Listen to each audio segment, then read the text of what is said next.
these bright faces here. So with that, we will begin this meeting. If I can just have Ms. Taylor, if Ms. Taylor is on the line. Good morning. Good morning. If you would just please call the roll. Certainly. Chairman Vasquez. Present. Vice Chair Schaefer. Present. Member Gaines. Present. Member Cohen. Present. Controller Yee. Here. So members, we do have a quorum present. The meeting is officially called to order. I will begin by, if I could just have you all please stand, those that can, and we'll begin with our Pledge of Allegiance. I pledge allegiance to the flag of the United States of America and to the republic for which it stands, one nation, under God, indivisible, with liberty and justice for all.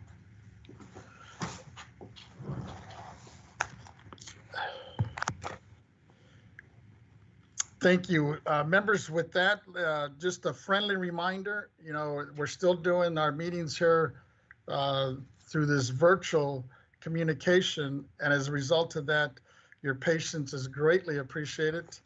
Once again, you know, we all are sharing one common line here, so sometimes it can be a little bit difficult for our staff, specifically to document and transcribe. You're muted, Mr. Vasquez. Oh, I'm sorry, can you hear me? You accidentally muted yourself. Okay. Well, let me back up. I don't know where I was muted, but anyway, just a friendly reminder that we're all sharing the one line, and your patience is greatly appreciated. We've all been, I think, doing a real good job these last over a year now, but we'll continue to do this. And if we could just, once again, just wait to be recognized so the transcriptionists could document our minutes correctly. And with that, I would like to ask if the members have any opening remarks before we begin. I have a quick comment, but I'll take a look first at our members. What I would like to do is just open our board meeting in recognition of our National Hispanic Latino Heritage Month, and this opportunity to celebrate, you know, diverse backgrounds. And I think it's so appropriate these days, especially in light of what's been going on around the world. And I think it's so powerful for us to take this opportunity and, you know, to do it annually with different cultures and different languages. You know, in February, we had a real good celebration and discussion that Member Cohen brought to our attention about several things, historical dates and contributions. And I think it's so key that we do that with all cultures and all languages. Myself personally, having started our educational system in our public schools, speaking nothing but Spanish, it was a little bit frightening coming into our public schools, not understanding, one, the language, much less the culture. And back then, you know, we're talking, this is in the early 60s, we didn't do such a great job in terms of embracing cultures and languages. And I think as a result of that, I think it really hurts the diversity and the educational system of our kids. I think it's obviously it's improved a whole lot since then. And I know we're doing a pretty good, as I look around our public schools and our institutions, a lot better job these days. But with that, I will just leave it at that, and I'll probably have some closing remarks at the end of our meeting to kind of tie this all together. But if there's no other opening remarks from any of our members, I will ask. Yeah, Vice Chair Oh, Schaefer. I see Vice Chair Schaefer. Go ahead, Vice Chair Schaefer. I'd like to mention tomorrow is a big day in Fullerton, which is in my district. It's Tommy Lasorda Day. The City Council is honoring Tommy, who passed away last January. It's going to be a really big day, and anybody who's in or around Fullerton should take note of it. There is a film on the life of Tommy Lasorda that's called The Red Chair, and they have him sitting in a red chair reviewing his whole life, including some of the rather profane arguments he's had with people. And I would just recommend that all the Tommy Lasorda fans take a look at the red share. And if they're around tomorrow and anywhere near Fullerton, they would like to be part of that. I know I'll be watching. Thank you. Thank you for bringing it up. As a big Dodger fan myself, he's had a huge impact, especially in my district in LA and pretty much the whole U.S. around baseball. He's just been a great role model, I think, for a lot of youngsters that are into the sports. With that, if I can get Ms. Taylor to please announce our first order of business. Good morning, and thank you for joining today's Board of Equalization meeting via teleconference. Throughout the duration of today's meeting, you will primarily be in a listen-only mode. As you may know from our public agenda notice and our website, we have requested that individuals who wish to make a public comment fill out the public comment submission form found on our additional information webpage in advance of today's meeting, or alternatively, participate in today's meeting by providing your public comment live.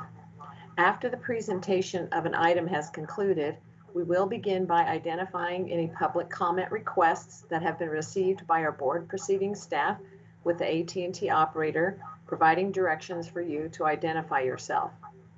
After all known public commenters have been called, the operator will also provide public comment instructions to the individuals participating via teleconference. If you intend to make a public comment today, we recommend dialing into the meeting on the teleconference line, as the audio broadcast on our website experiences a 1 to 3 minute delay. When giving a public comment, please limit your remarks to 3 minutes. We ask that everyone who is not intending to make a public comment, please mute their line. If there are technical difficulties when we are in the public comment portion of our meeting, we will do our best to read submitted comments into the record at appropriate time. Thank you for your patience and understanding. Thank you, Ms. Taylor. And with that, members, please excuse me in a little bit. It looks like I'm going to have to take off my coat. We seem to be having some difficulties here in my district office here in El Segundo with our air conditioning. It's very stuffy in here. But with that, let me have Ms. Taylor, if she would please call our first agenda item. Certainly, and I might note just a reminder that when your cameras are on, you're appearing on the live webcast. And if you are not presenting, to please leave your cameras off until you are involved in the conversation. Our first agenda item is F1A, Other Tax Program, Non-Appearance Matters, Property Tax Matters, Board Roll Changes, 2021 Board Roll of State Assessed Property. Contribution disclosure forms are not required pursuant to Government Code Section 15626. This is a constitutional function. This matter will be presented by Mr. McCool. Good morning. Is Mr. McCool available? Yes, I am, Chairman Vasquez. Welcome. Good morning, Chairman Vasquez. Oh, thank you. Good morning, Chairman Vasquez and honorable members of the board. I am Jack McCool, Chief of the State Assessed Properties Division. Revenue and Taxation Code 4876 allows for the correction of errors made to the board roll of state assessed property. I'm here today to present 2 roll changes to correct staff errors for the board's consideration. The first roll change pertains to Southern California Edison and involves correcting an error made in the company's 2021 unitary appraisal. The error was brought to our attention by the state assessee. We have reviewed the material in question and concur that an error was made in the appraisal. The second set of roll changes involves an error that caused an incorrect allocation of Frontier California's unitary value amongst the counties in which the company owns property. This roll change does not change the state assessee's unitary value, but merely corrects the allocation to ensure that each county receives the correct allocation of the state assessed property. In both instances, the taxpayers, the 2 state assessees, has been notified of the corrections. Staff have also notified the counties involved. It is important to note that the property tax bills for the 2021 assessed values have not yet been issued, so no incorrect property tax bills have been sent. As is our practice when errors are made, we are reviewing our processes in an attempt to minimize the chances for similar issues like these to occur in the future. Thank you for your consideration, and I ask for the board's adoption of these rule changes. Thank you. Thank you, Mr. McCool. Members, are there any questions for Mr. McCool?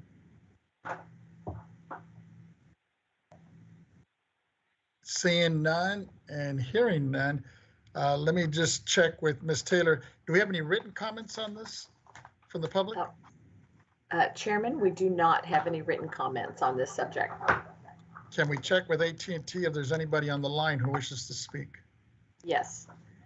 AT&T moderator, can you let us know if there is anyone who would like to make a public comment on this matter?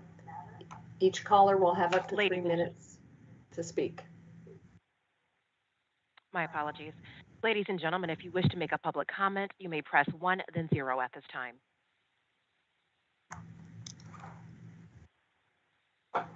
Once again, if you'd like to make a public comment, you may press 1, then 0 at this time. And there's no one who'd like to provide a public comment. Thank you. Thank you. Members, this item is now before us. I'd like to entertain a motion to adopt the staff's recommendation. Mr. Chairman, so moved.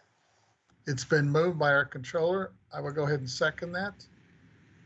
Seeing no hands or questions, Ms. Taylor, if you could please call the roll. Chairman Vasquez, Aye. Vice Chair Schaefer, Aye. Member Gaines, Aye. Member Cohen,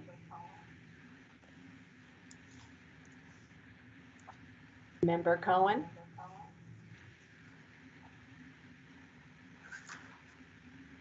Controller Yee, Aye. Member Cohen. Okay. We do have a majority on this, so that will move forward. Thank you, members, for that. And I'll have Ms. Taylor, if she would please call our next item. The next item is J1, Administrative Consent Agenda, Approval of the Board Meeting Minutes. The minutes of August 24th through 25th, 2021 were attached to the public agenda notice for your consideration.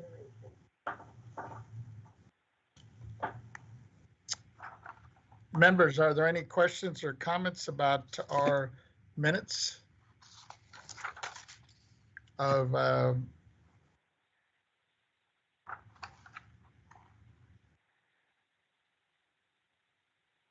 these were for the minutes of August 24th, 25th of 2021.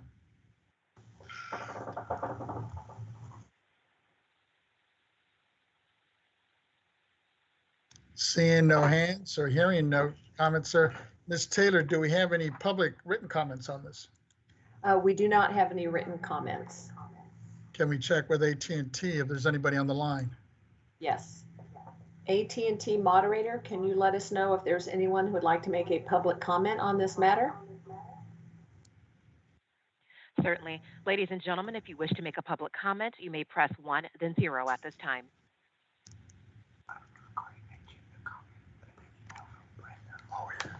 And we do have one individual with a public comment. They're currently with an operator. One moment, please. Thank you.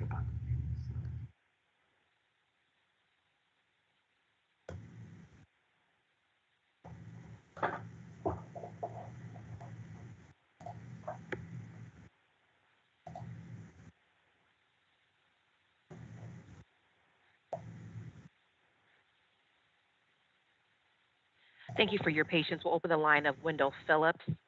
Mr. Phillips, your line is open. Hello, board. My name's Wendell Phillips, and I joined a little bit late, so I missed. I hope I'm speaking on the right topic. I have a Proposition 19 issue that I'd wish to address. Is this the right topic to address it on? if you could hold it until the a little later in the meeting. Right now, we're just asking for public comment on our minutes of August 24th, 25th. Ah, gotcha. Perfect. No, I will wait. Thank you. Thank you for your patience. And Ms. at Taylor, this was time, there, there's no one else with public comment. there was nobody else on the line? There's no one else with public comment, sir. Thank you. Members, this item is now before us. I'd like to entertain a motion to approve our minutes of August Chairman 25th. Vasquez, I move approval Yes. of the minutes. Thank you. That's Ms. Stowers is moved, Second. and it's been seconded by Member Gaines. Yeah, thanks. And if there's no other hands or questions, Ms. Taylor, if you'd please call the roll. Certainly. Chairman Vasquez, Aye. Vice Chair Schaefer, Aye. Member Gaines, Aye. Member Cohen,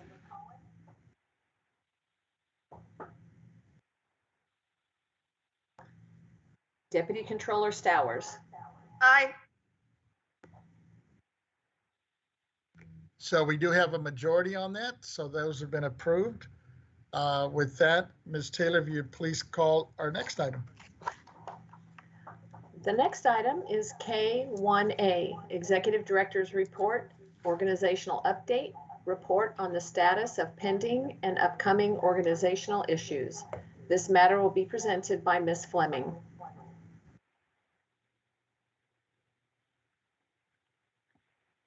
Good morning, Chairman Vasquez and honorable members. I'm Brenda Fleming, Executive Director.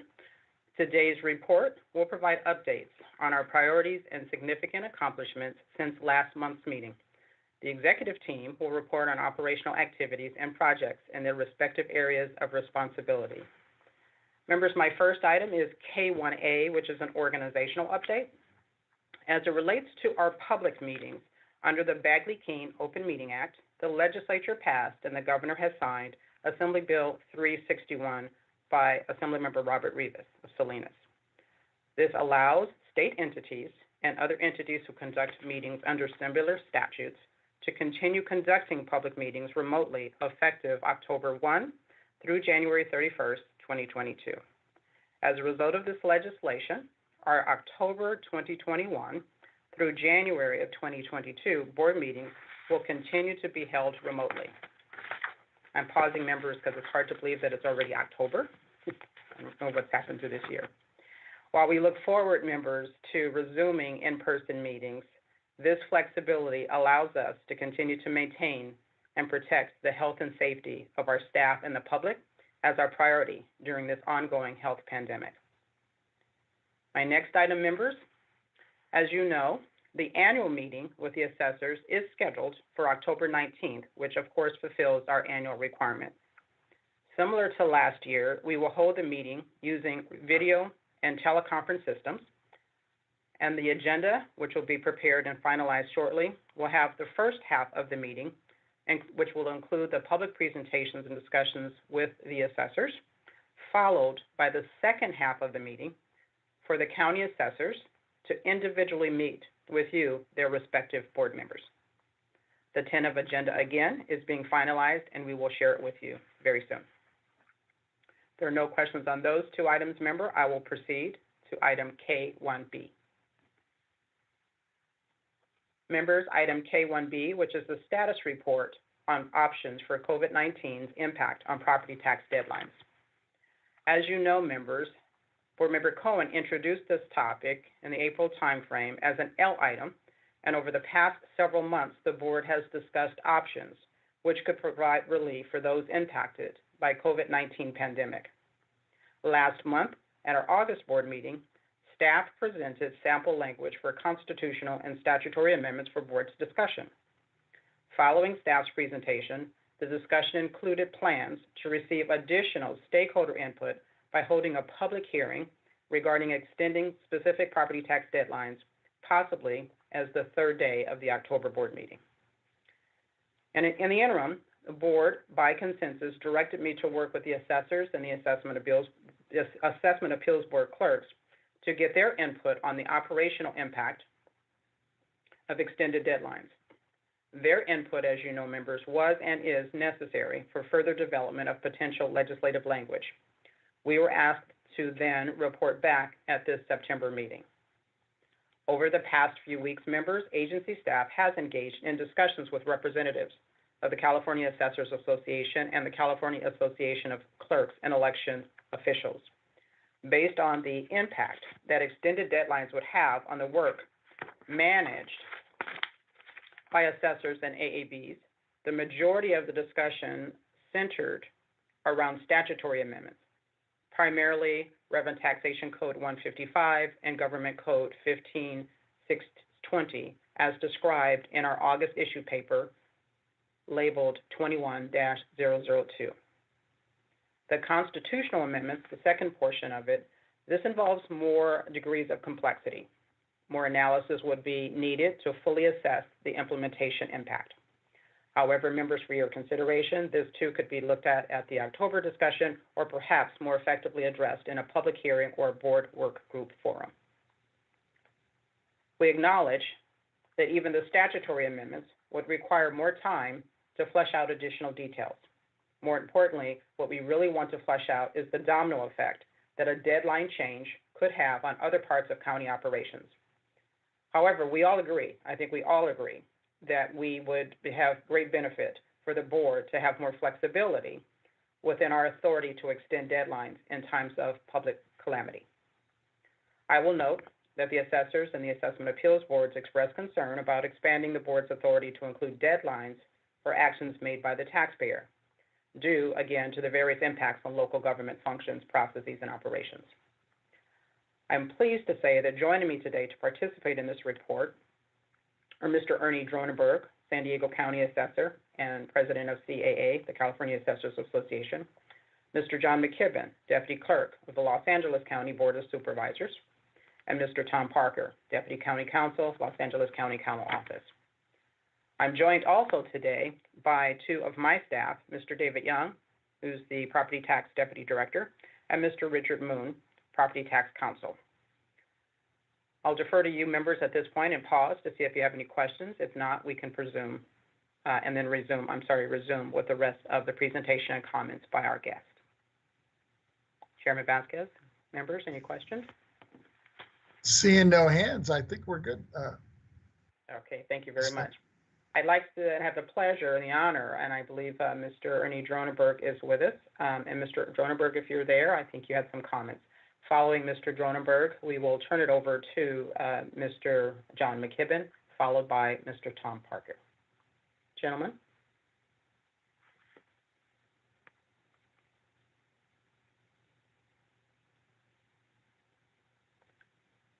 So based upon the silence, I'm not certain. Let's see if we can reach out to Mr. Dronenberg to make sure that call is available. If not, if I could move to Mr. John McKibben. Mr. McKibben, are you available? I am, Ms. Fleming. Thank you. Good morning. Good morning. Good morning. Thank you. Good morning, Mr. Chair, members. John McKibben on behalf of the California Association of Clerks and Election Officials.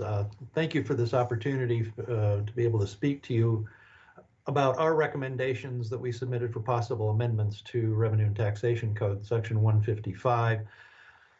As you're aware, Section 155 currently only permits your board to grant an extension of not more than 30 days, or in the case of public calamity, not more than 40 days, deadlines contained in Division 1 of the code for the performance of any act by assessors and county boards.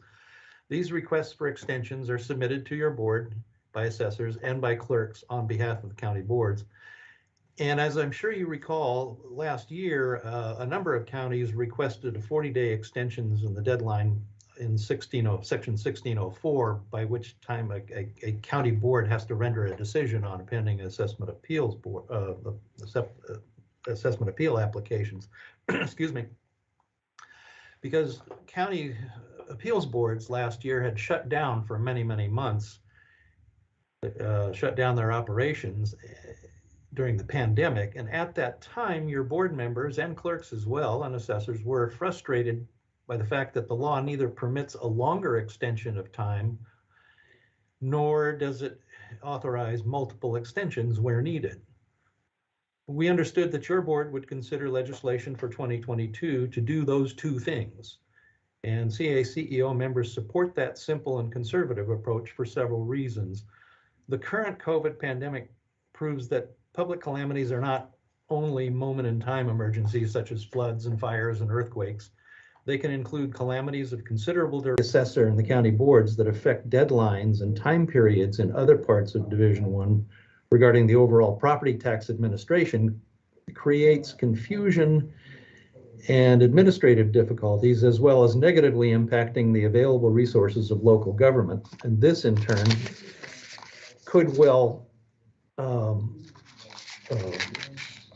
end up costing counties and therefore local taxpayers a lot of money and lost productivity and delays in operations and so forth.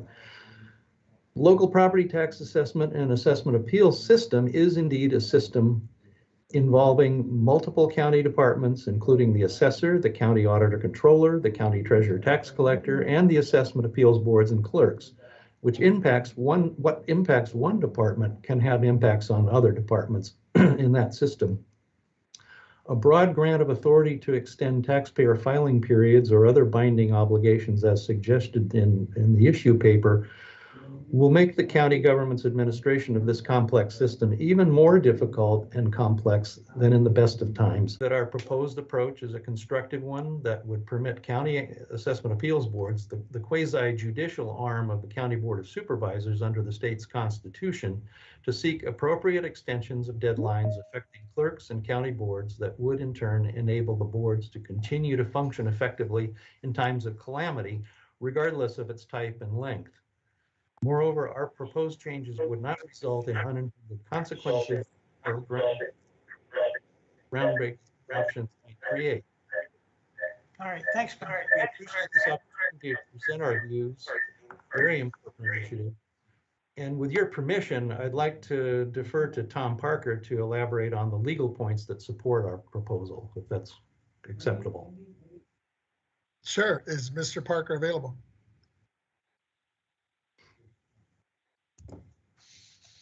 Good morning. Good morning. Chair Vasquez, Ms. Stowers, Deputy State Controller, and honorable members of the State Board. Thank you as well for the chance to comment on the possible amendment of Revenue and Taxation Code, Section 155. The proposal from the CACEO would extend the 30-day extension authority of the State Board to 60 days, and the extensions based on public calamities could be granted for up to 1 year. Further, the State Board would be authorized to grant multiple public calamity extensions as warranted by the circumstances and length of the public calamity. CACEO's version would not change, as Mr. McKibben said, the current statutory focus on the performance of actions by the assessor or county boards, as each county may request, an approach that is different from the possible statutory changes discussed in August of this year. I won't go over all the reasons that Mr. McKibben addressed. What I will focus on is more the two legal ones, and I will offer, if the State Board is interested, an example where extending a taxpayer deadline affecting the treasurer tax collector could cause confusion in the county legal property tax system. The potential extension of taxpayer time periods in many parts of Division 1 of the Rev and Tax Code regarding the overall local property tax administration creates confusion and administrative difficulties, as well as negatively impacting the available resources of local governments. An extension of that point that I've just offered, the local property tax administration system involves multiple county departments or bodies, and they've been named by Mr. McKibben already.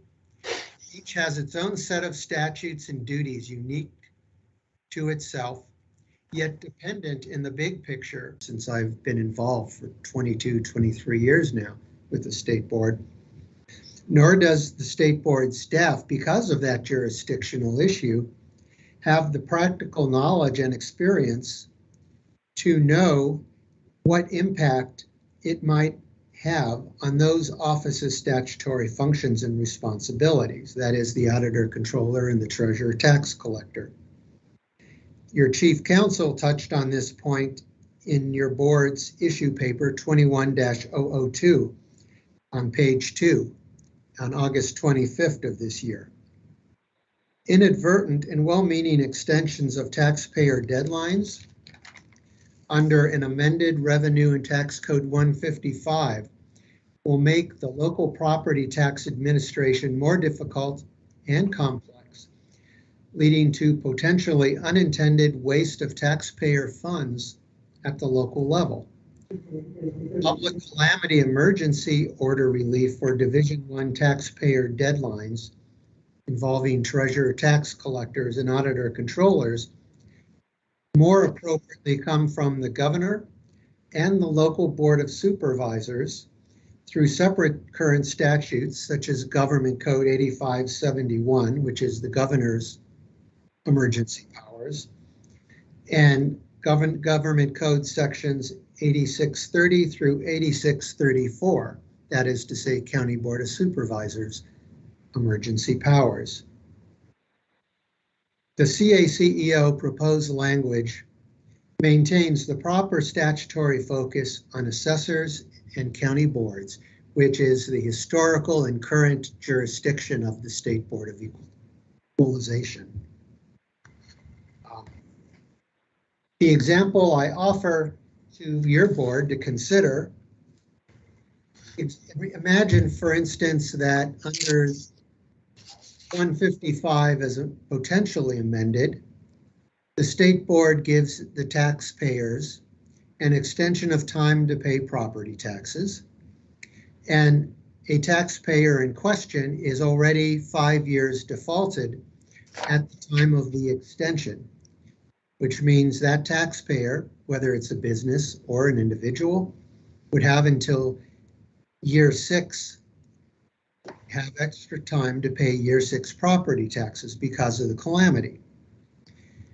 What the state board would need to be aware of course, is that pursuant to Revenue and Taxation Code 3691, which is in Division 1, the county tax treasurer tax collector is required as a matter of law to prepare for tax sale of that defaulted property through the so-called power of sale procedures, which I won't go into in detail.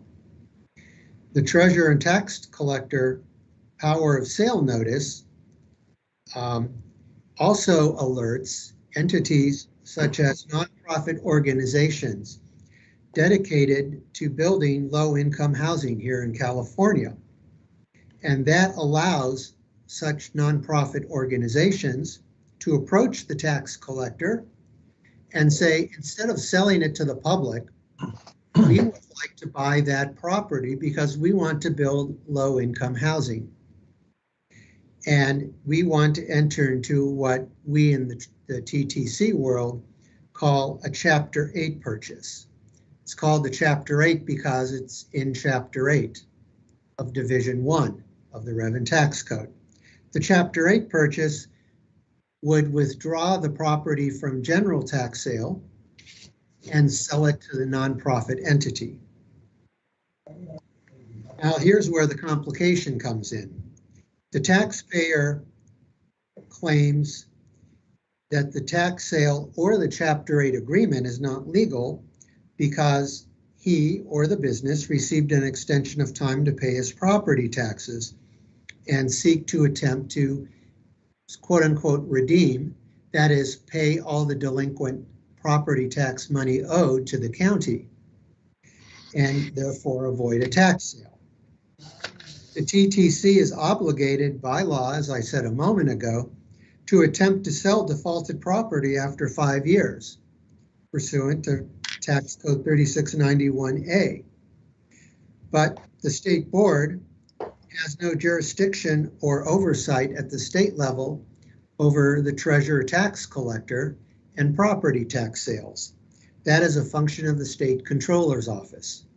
And it's the state controller's office that provides the equivalent of the administrative guidance that the state board provides to county boards and assessors for their part of the process.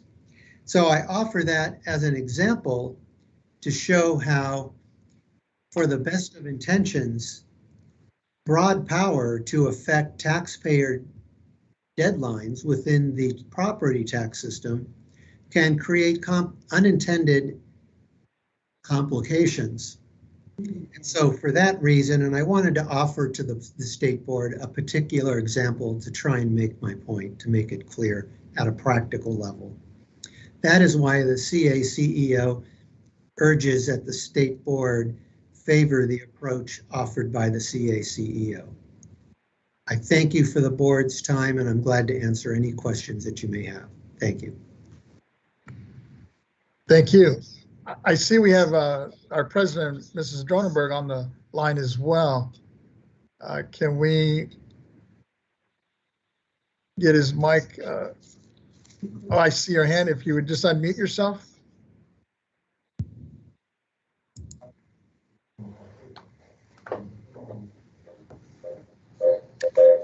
Mr. Chairman, members of the board. We're getting a little bit of feedback from you though. But maybe do you have a phone on as well? Mr. Chairman, members of the board. That sounds better. Yes. Go ahead. Hello. I can hear you.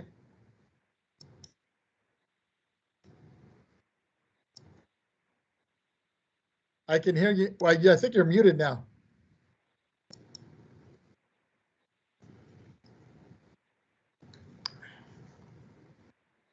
Go ahead. I think you're good now. Oh. Hello? Yes, go ahead. Mr. Chairman, members of the board, I'm sorry for the, and we would support is if this was exclusively for the case of an emergency, not just a rule that had no limits, but that it was in the case of a statewide or fire emergency where the governor has declared a state of emergency, and then give the board then the ability to move the dates that are important, and then that the either the assessor or the county board of supervisors would adopt the change for their particular county. So this brings it right down to the county level. And then the board of supervisors have workings with the county treasurer, the county auditor, and the county assessor to take and determine whether or not it's important that that particular date is significant enough. I've always said in government, it's iron rules are like handcuffs. What we need is flexibility and the ability for people that have goodwill and knowledge about how things work to take control and make good decisions. So I think with that kind of flexibility and the double check at the local level as to what the county really wants to do, that this would be an important thing for us to do. It took so long, and we got a decision that I think was untimely from the governor in the COVID decision that we need to have this escape valve with the authority at the chairman of the Board of Equalization and with a local adoption by the county supervisors. That was, as 15 assessors in a room, we did not vote on that because we don't vote on anything till we see it in writing, but that was the consensus of the opinions of the people in the room. Thank you. I see a hand up. Member Gaines, go ahead, Member Gaines. Yeah, thank you very much, Chair Vasquez. I just had a question of clarification for Mr. Dronenberg. So would that, in the example that you just cited, would that give the county, obviously the vote's going to go through the county. So if we went ahead and determined the extension at the Board of Equalization, would the county have to vote on that, or could they just accept the extension without it going to a board vote at the county level? The board, our concept, and like I said, we didn't vote on it, we just discussed it, was that the county board of supervisors would have to adopt the change that the Board of Equalization is recommending. I see. Okay. All right. And by the Board of Equalization being able to act in the case of an emergency, what you're saying is that we could act more quickly, and then that could go down to the counties and they can make the decision as to whether to adopt or not. So there'd be some time saving in the process. The idea is to get it to the county so that they can talk with the auditor and the treasurer and the assessor and say, look, here's the situation. What are the pros and cons for you three guys? You know, is there a situation where this would be adverse to us? But the board somebody has moved it quickly down to them to make the authority and given them guidelines to what the authority of the change would be. Okay, very well. And would that require a board vote of the Board of Equalization then? Or is that something that would be done administratively because of the rule changes? I think the board, you know, we didn't get into those minute details, but the concept I would see is the board chairman would make it, but he would consult with the other board members. But time is of the essence with these things. That's right. Yeah. And so if it happened like just after one meeting, you could call an emergency meeting if you had to.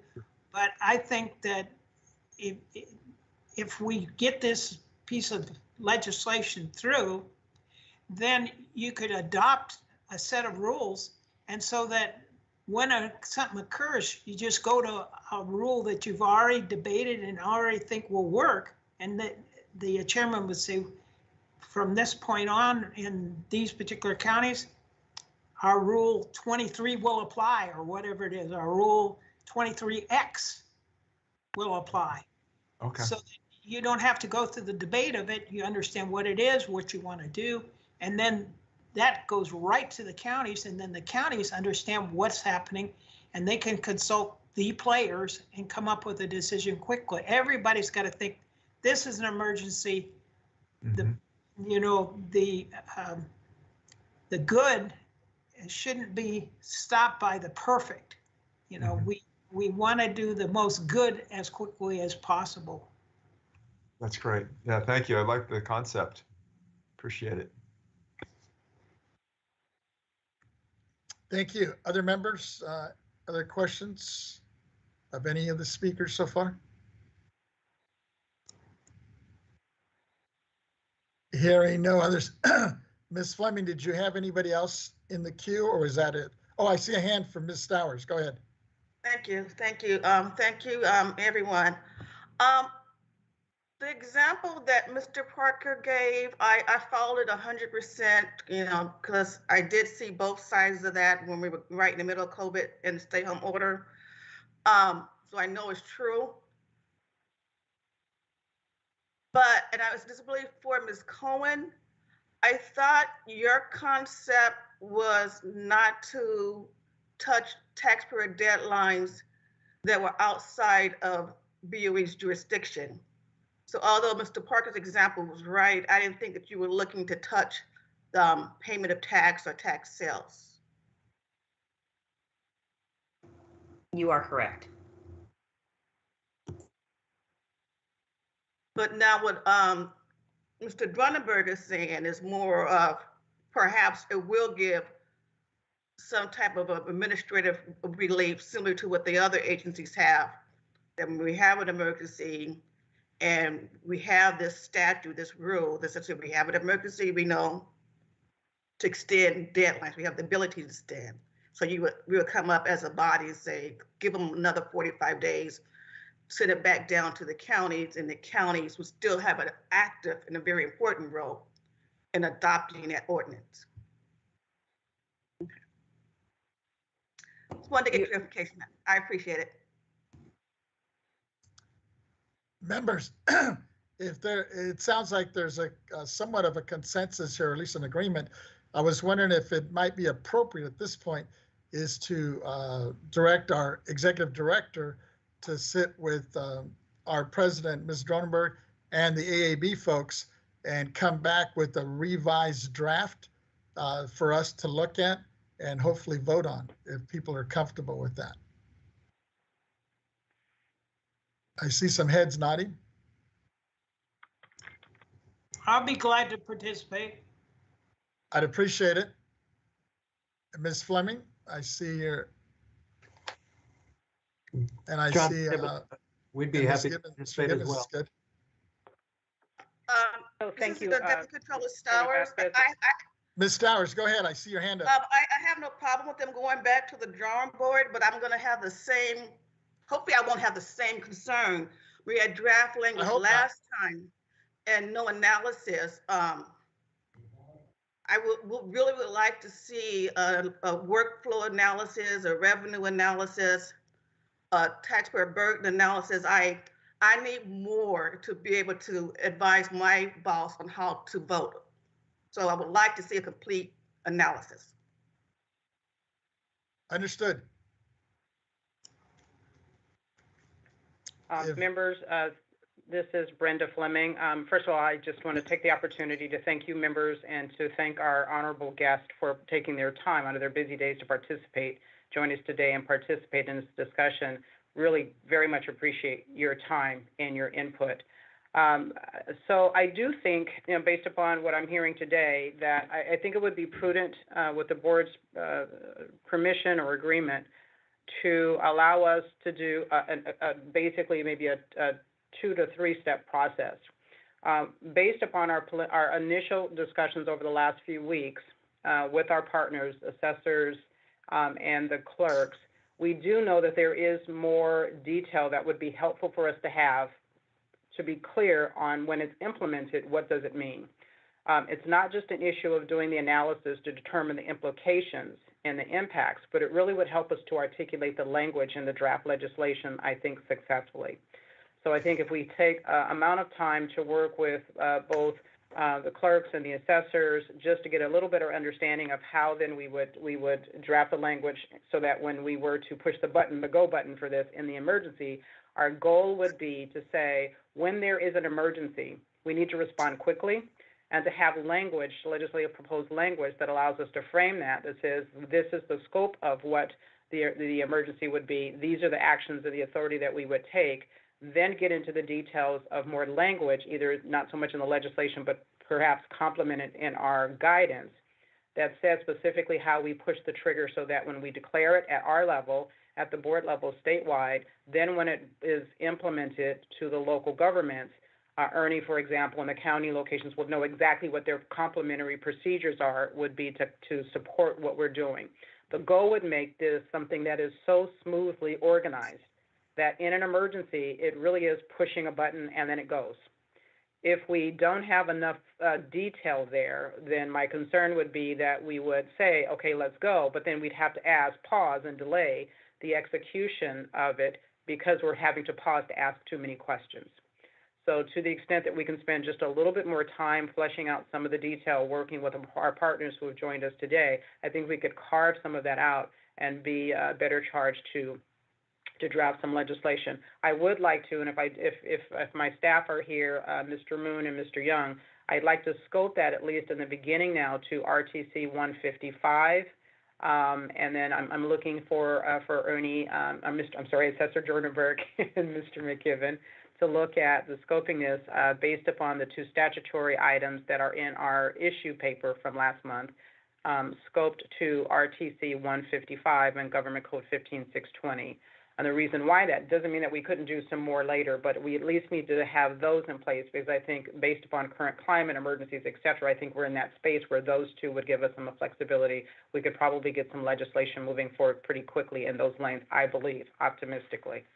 So I would ask just for the board's consideration to be able to define that as a part of the motion that yes, we would go back and work with our partners, scope it at least for this point. I'm looking at Ms. Cohen for so her comments about this also. Just see if we could scope it, at least in the short term, and move quickly to get something in place, RTC 155, Government Code 15620, collaborate with our partners, come back with cleaner, more draft language for this item in order to be able to get it introduced fairly timely with the legislative cycle. Their next bill introduction deadline would be in the February 2022 timeline, but that certainly would give us more time to function. So I'm just sort of phrasing that in summary. If I could ask Mr. Moon and Mr. Young, if you have any thoughts or questions or concerns about that scope, trying to, again, hold it consistent with what's in the issue paper, at least on the statutory amendments, which we could move timely on. Yes, good morning, all. Good morning, Yes, sir. good morning, all. This is David Young, Deputy Director of the Property Tax Department. Miss Fleming, I stand ready at your guidance to start the project.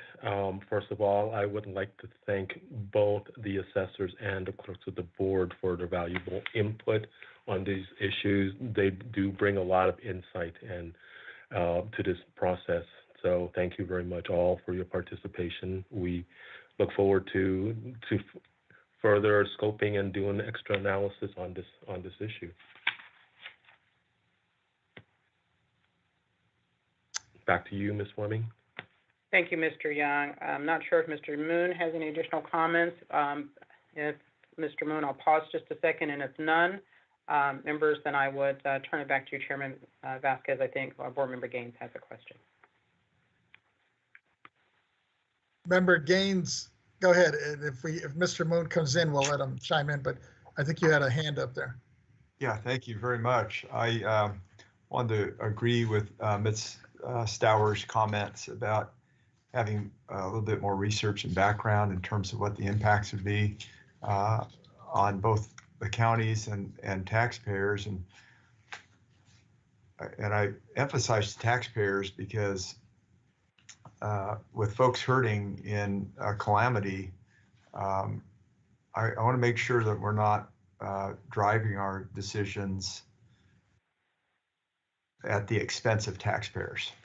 And so there should be a way to plan for that in advance. And I know that, at the state level, we have a rainy day fund that in the event of a calamity would help with revenue for a period of time. And I don't know if that's ever been proposed for counties or, I know that the fiscal condition of counties varies widely from one county to another, but seems to me that they ought to have the freedom and the authority to make sure that a certain amount of monies are set aside for a calamity. Because I think what we do is we set ourselves up for a battle when a calamity hits. And the battle being the county needs the money because they need to provide services. That's understandable. But you've got taxpayers that are hurt and they need some relief. So I guess I would ask, can we explore that avenue just to see, what do counties do that in terms of fiscally preparing for a calamity, and do they have options available or not? Thank you.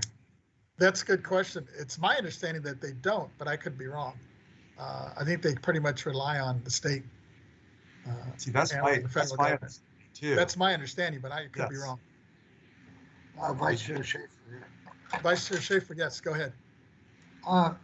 Chair Vasquez, I still associate the word calamity with an extra 10 days, and I think an extra 10 days is woefully insufficient. A calamity is at least a 30-day word, if not a 100-day word. I just want you to know that's where I'm coming from.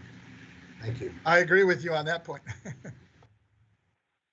With that though, let me go back to Miss Fleming.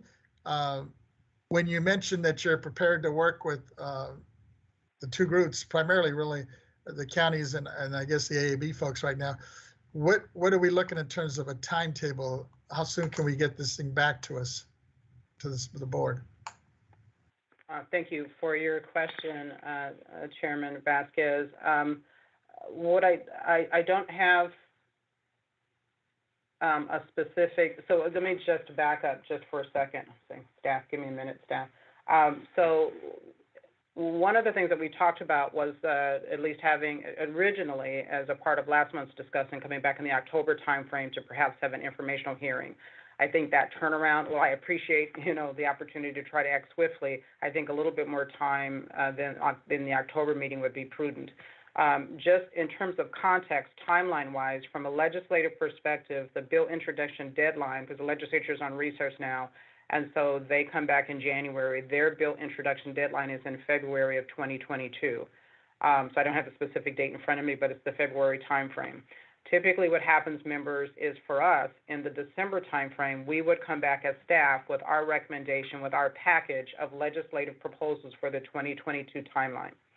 To the extent that we had a little bit more time and maybe coming back no sooner than November, possibly the December timeframe, as a part of that package, we could draft the language, and then we could, one way we can do it, and staff, please, send me notes if there's any concerns, see what we can do in the next 30 days working with the assessors and the AAB clerks to come up with some draft language, see where we can get by the October timeframe. If we can work expediently, because I'm also sensitive to the board meetings, and additionally, Mr. Dronenberg and the CAA also has a pretty significant annual meeting this month, or in the October timeframe.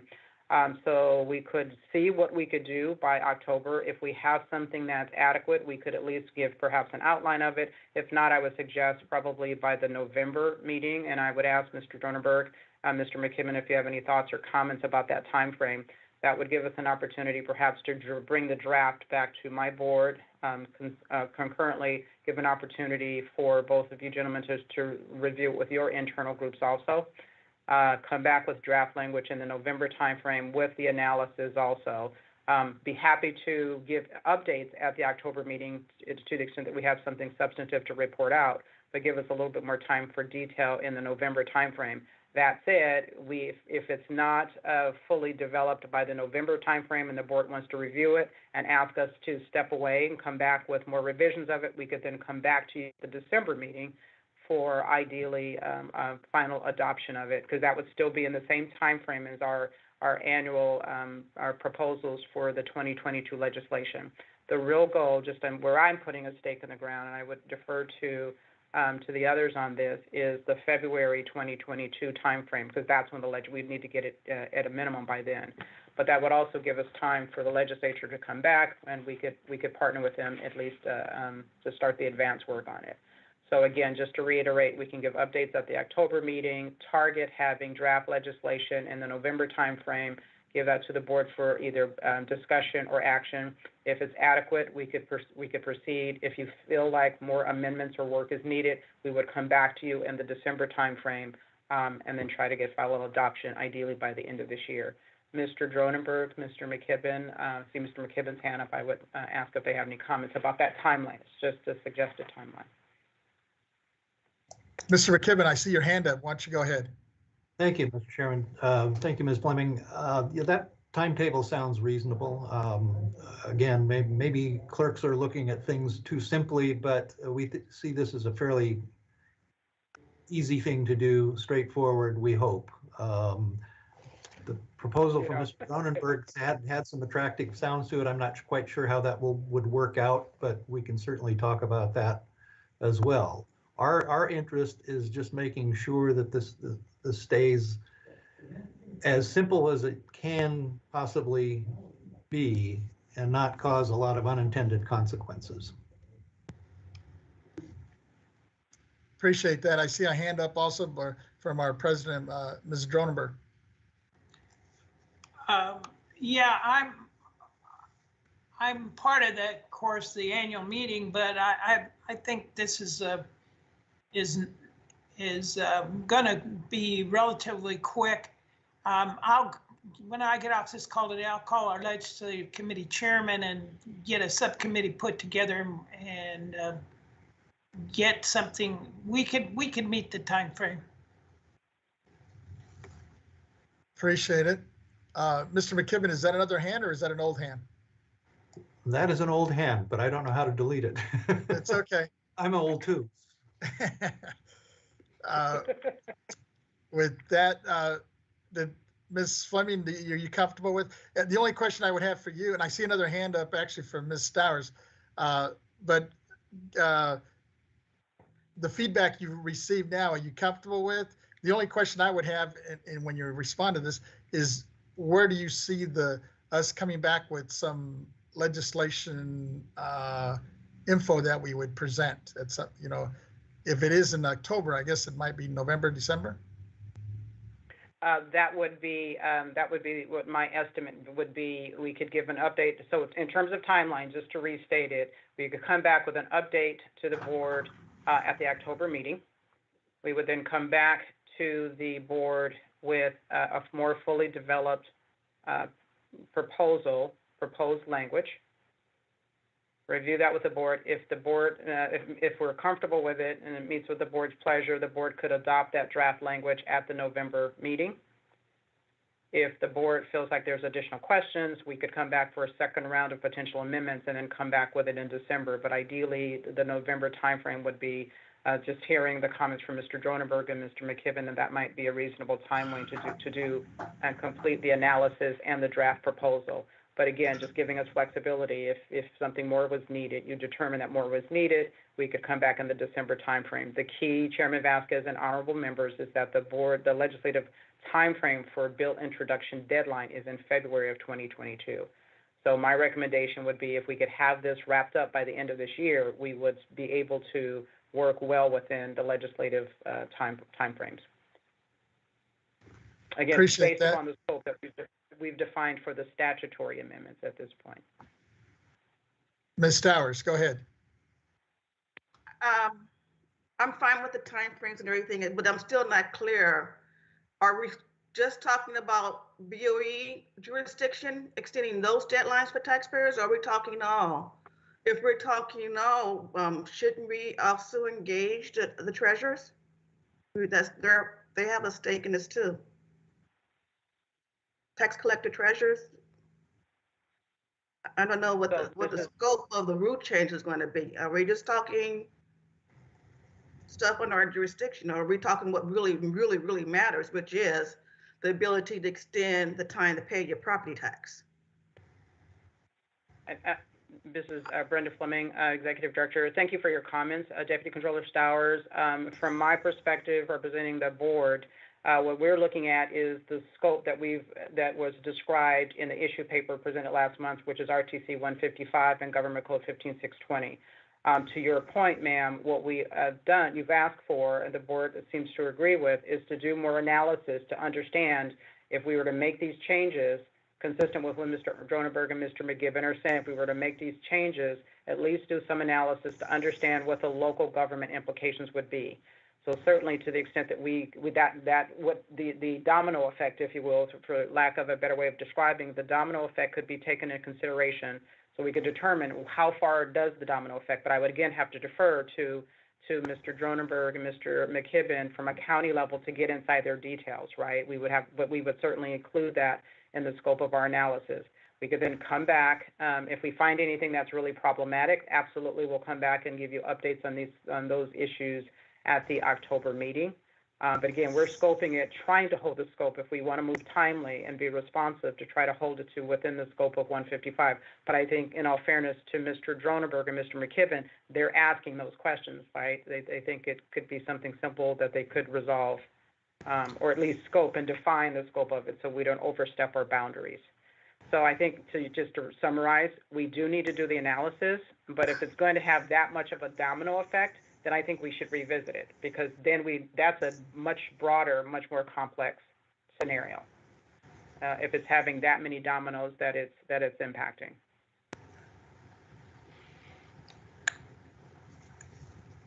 Mr. McKibben, Mr. Dronenberg. Mr. Dronenberg, I think I see, I think I see a new hand there. Yeah, Board Member Stowers up. Addressing that, that would be in the language, something similar to notwithstanding these provisions, and then cite the deadline for property tax payments as not being covered by this statute. I think we'd have to put language in so that it doesn't confuse people, but this is exclusively to the jurisdiction of this board and not getting into other areas, but not leaving people to make that guess, but putting a statement that says, notwithstanding these sections, this doesn't apply to such. The safeguard in this, and the suggestion I made, is that we're going to the county boards of supervisors and they've got the players right there. Sometimes it might work for those players, sometimes it might not work, but they've got the trigger. Let them pull the trigger. And if I may comment to what Mr. Dronenberg is saying, I think that will be very significant as a part of the process examination. It's not just the language in the draft proposal, but for us, our analytical work to determine what's the processes that are aligned with it. So this complementary handshake, if you will, with the Board of Supervisors, I think would also need to be articulated. Now, that doesn't necessarily, and I'm not saying yes or no at this point. I don't know if that specific language will be included in the draft legislation or if that's additional guidance, but it's just something that, based upon Mr. Dronenberg and Mr. McKibben's comments, the Board of Supervisors' role would be critical to this to protect those other county operational functions, if you will. Defer to Mr. McKibben. Yes, Mr. McKibben, go ahead. I would agree with what you're saying. Even if you do limit the language of the statute or the expansion of the statute to still only affect assessor deadlines and board deadlines, there might still be a spillover effect locally in other departments. It's just hard to know going in without knowing what's going to be the nature of the extension or the circumstances prompting the extension or the request for extension. Thank you. Members, if there's no other comments or questions, I would just like to move that we put this back with our executive director and have her work with both the president, Mr. Dronenberg, and Mr. McKibben on this and come back to us hopefully in October. If not, it could be as late as November or December, but give us an update in our October meeting if people are comfortable with that.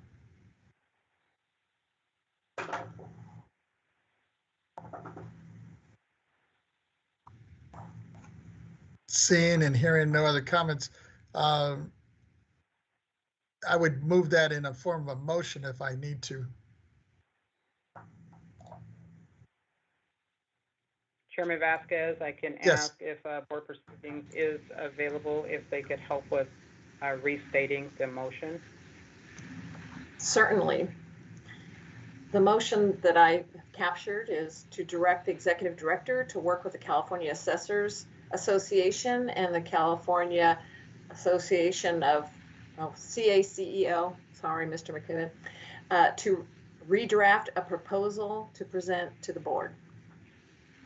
And that's Chair Vasquez's motion. This is Vice Chair Schaefer. I'll second it.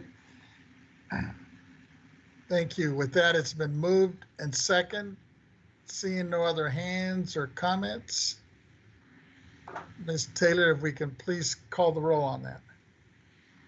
Chairman Vasquez. Aye. Vice Chair Schaefer. Aye. Member Gaines. Aye. Member Cohen. Aye. Deputy Controller Stowers. Aye. So that's unanimous. Thank you, members, and thank you also to our two guests for your input and participation, and looking forward for this item to come back to us, hopefully with something that'll be productive and useful for not only our counties, but also our clerks. With that, Ms. Taylor, if you would please call our next item. Certainly. The next item is K1C, Executive Director's Report, Approval of the 2022 Board Workload Plan. The plan consists of the 2022 board meeting calendar, annual property tax calendars, and significant dates considered in setting board meeting dates. This matter will be presented by Ms. Fleming. Thank you, Ms. Taylor.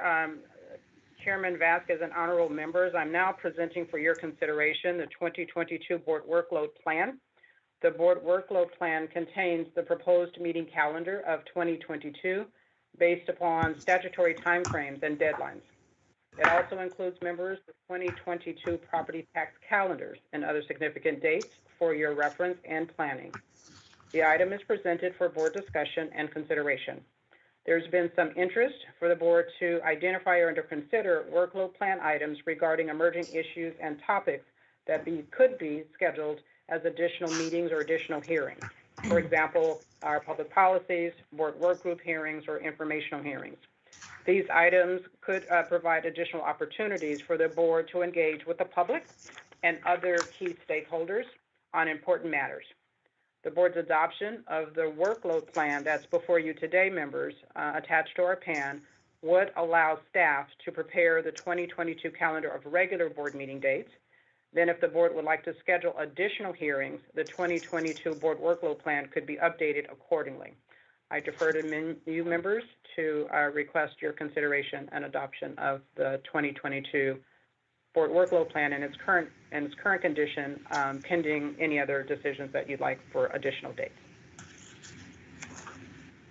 Vice Chair, I have an observation. Vice Chair Schaefer, yes, go ahead.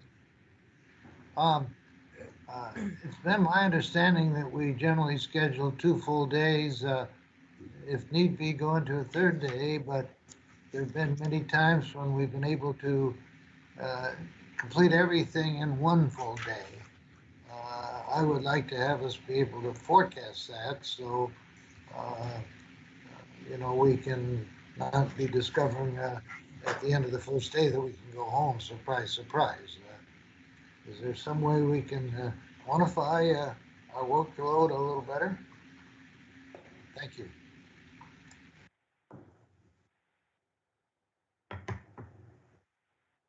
Thank you. And unless Ms. Fleming, do you have a comment on that?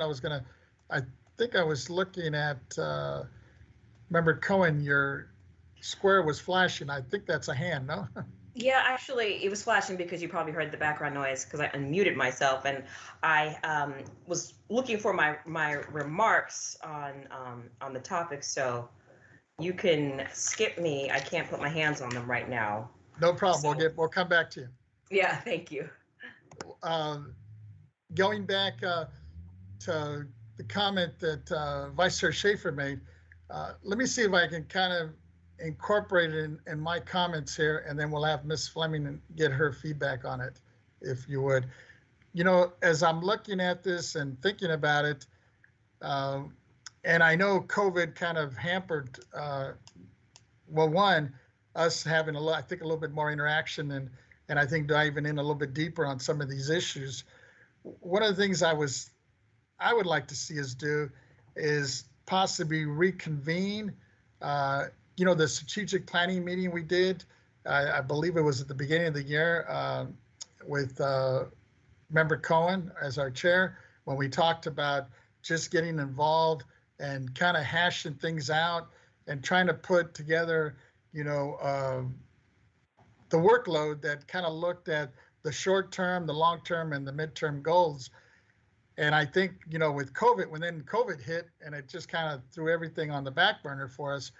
And now as I'm thinking moving forward, I wonder if there's a possibility or the appetite for the members to possibly see if there's some way of putting together our strategic planning workload plan. I don't know if you want to call it the, retreat part 2 or just a planning session of sorts that would kind of hopefully get us back on focus. And as we're looking at all these dynamics moving forward, pre and post COVID, things that we may need to look at that we didn't even consider when we first gathered up in our first planning session we did. I guess it's over. I want to say it's been 2 years ago. To if there's a possibility of scheduling or calendaring that before the end of the year, and then kind of bring that back into focus with the things we set out to do back in when we first met, and what we're proposing to do post COVID-19. But now I see Member Cohen's hand back up. Let me see if her notes are in concert with mine, or if she's thinking of other things. Go ahead. All right, so thank you. Good afternoon, good morning, colleagues. First, I just want to say that I'm in full agreement with Director Fleming's comments. I think that the recommendations are on point, and that we should approve the calendar that's before us today. And also, I just want to go on the record and note that I'm very interested in other emerging issues and other items that I think we should consider in our workload planning. So what that might be, you might be thinking, Malia. Well, let me just remind you. We could consider rethinking meeting locations, which we heard Ms. Fleming report on earlier today. We could decide on very specific work initiatives and calendar them accordingly. Perhaps we could spend some time focusing on what exactly we'd like to specifically accomplish, and then begin to zero in with laser focus on putting those goals onto a workload plan. As it relates to the strategic plan, I'd like to just see that we do what we committed to do. We've been on the record for a couple of years now, since year one, that we all came in together about the strategic plan, and we need to put some action to those words. I want to make sure that the work is foundational, and because I still believe that it's very critical. So we spent a lot of time and money on that strategic plan. So let's take those outcomes and implement them. So maybe we can begin to also incorporate those in the workload. So that's really what the message that I wanted to convey. I hope I was clear. If not, just ask me some questions. Thank you. I'm done, Mr. Chair. Thank you. Thank you. Comments from any of the other members? Suggestions? Great. Thank you. Yeah, can I make just a? Yes, go ahead, Member Gaines. Yeah, so I'm in agreement. I'm glad we're going to follow up and make sure that we're following through on our strategic planning. So yeah, all for that. In terms of being able to determine whether our meetings are going to be 2 days or 1 day, I think that's just problematic. I think you've got to block those dates out as we're doing for our calendar, and then we'll see how the scheduling fits. And so I don't think we're going to know or on an earlier time frame whether we're having a 1 or 2 day meeting. I sympathize with Member Schaefer and what he's just trying to get clarity for scheduling, and that'll be more important as we're flying back to Sacramento for meetings in the future. But I just don't see an answer. I don't know how to answer that question that he brought up, and I don't know if Brenda Fleming could expand on what we could do in terms of providing clarity of scheduling. But I think it's good to block those 2 days out every month, and if there's a way to get the word out to us earlier that they're going to be a 1 or 2 day meeting, or even a 3 day, that would be helpful for planning. Thank you, members. This is Brenda Fleming, Executive Director. Thank you all for your comments, Ms. Coleman and Member Gaines. So to address Vice Chair Schaefer's comments, Vice Chair Schaefer, the plan that's before you consistent with our board work plan and calendar for the year, is going to be primarily driven by those things that we are constitutionally and statutorily responsible to do. And so within a number of our tax programs, we've got things specifically as relates to property taxation for a private railroad car, annual assessors, the assessment appeals process, et cetera. Those are things that are deadline driven because of law. And so to the extent that those are mapped out, depending on the workload or the volume of work that's associated with that, that will often determine what staff need in order to fully accomplish their responsibilities. Much of our responsibilities ultimately come before the board for either an adjudicatory role or decision, or some decision on rules, regulations, policies, et cetera. And so it really is going to be scoped 1 to 2 days based upon the volume of work that's associated with those things that we are constitutionally and statutorily responsible for doing. In addition to that, part of what creates the condition for at least 2-day meetings is the fact that we are still in the mode of rebuilding the Board of Equalization following the July 2017 legislation when we were restructured. And so a number of the things that we're presenting to you now and working with you in a collaborative fashion is the modernization activities that are associated with rebuilding the agency. And so oftentimes there are other points there that we are informing and educating to make sure that that additional work and that content is presented. The third category that creates the additional timeline is a lot of the additional hearings that we have where we're exercising our M as in Mary for public hearings, et cetera. So information hearings, et cetera, et cetera. So a lot of it is just going to be built on what items we take up on the calendar each month and how much workload is associated with it. So in essence, to Member Gaines' point, it is difficult to sort of advance that, but I think to the point that you're making, Ms. Cohen's comments, if we can start to look down the calendar a little further, looking at 2022 more holistically, it does give us the opportunity to consider what the board's other priorities are. We could then incorporate that into the overall plan, so you'd have more advance notice. All of us would have more advance notice, including the stakeholders and others that are being invited. So I think it's a good thing for us to have a more holistic perspective of both the statutory and constitutional work, complemented by the additional work members that you would like to have included in our work plan for the next calendar year.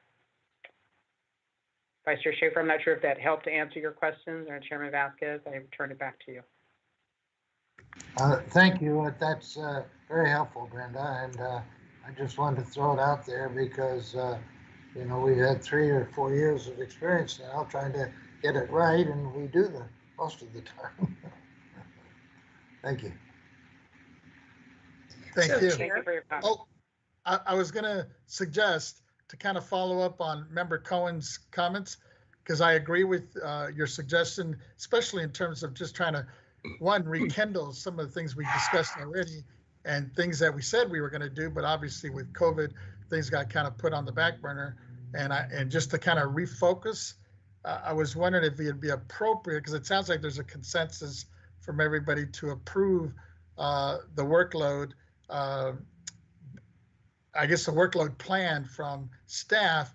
The only caveat I would add to it is that if we could also schedule, hopefully before the end of the year, a follow-up to our planning, strategic planning session that we had back in 2019, that would kind of bring back to light some of the comments and suggestions that Member Cohen raised today, if people are comfortable with that. Member Cohen, yes, go ahead. yes, thank you. So colleagues, I just have some new additional comments. Okay. First, I'd like to make a motion to adopt the workload plan that's before us. Is there a second? Looks like Senator Second. Gaines has made a second. And then, Go ahead. and then I'd also would like to ask the executive director, because I'm sure my friend Yvette Stowers is wondering, give me some specific examples. So I want to give the executive director, ask her for her recommendations, what they would be to expand our workload planning, what that would look like. So Ms. Fleming, I think you're pretty prepared in this, and you may have some thoughts about the pathway forward on recommendations. Ms. Fleming? If not, just say no. Thank you, Board Member Cohen. I just wasn't clear if you were asking me or Ms. Stowers. No, I was asking I think- you. I know Ms. Stowers doesn't have any, but I was asking the executive director. I'm sorry. So I don't want to interrupt. Go ahead. Okay, so I think in terms of expanding the workload plan, some of the things that we have been talking about is, just the most recent is going to be the board work group forum. So I think to the extent that we look at adding, based upon the board's discussion and decisions, in the prior months, you look at adding the board work group forums to our agenda template. That is another category or lane, if you will, of forum that board members can engage with stakeholders, et cetera. So to the extent that you identify strategically looking down the tunnels of time for the next, 12 months easily, then take a look at what might be some of the emerging issues or problems that we want to attack holistically, right, at a statewide level. So pulling up to the 50,000-foot level, if you will, you start to consider those more broader scoped items. So I think to Chairman Vasquez's point, strategically reconvening that discussion and really deciding as statewide constitutional officers, what are the important things that are going to help you in your role as your contributions to running the state of California. Thank you. In our lane. And so to that extent, you could look at those kinds of topics. All right, perfect. I appreciate that. So, Mr. Chair, I made a motion to accept the current workload. Mr. Gaines made a second, so I'll turn the things back over to you to call the vote. Yeah, I was just going to ask if you'd be open to just a little amendment to that, and the amendment would be that it would be the caveat that it would include that we would come up with a date, hopefully before the end of this calendar year, to kind of follow up on our planning session that we did back in 2019. I'm totally amenable to that. That's fine. I appreciate it. Okay. So with that, if there's no other comments or questions from the members, we can call the roll on that vote. Ms. Taylor. Yes, Chairman Vasquez, would we like to call for public comment? Oh, I'm sorry. Yes. Do we have any public comment? AT&T moderator, can you let us know if there is anyone who would like to make a public comment on this item? And ladies and gentlemen, as a reminder, if you'd like to make a public comment, you may press 1, then 0 at this time.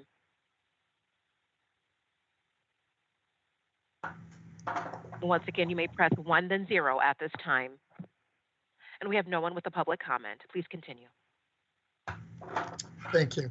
And I'm assuming there was no written comments on this, Ms. Taylor. Correct. No written comments. Okay, with that, if you would please call the roll on the motion.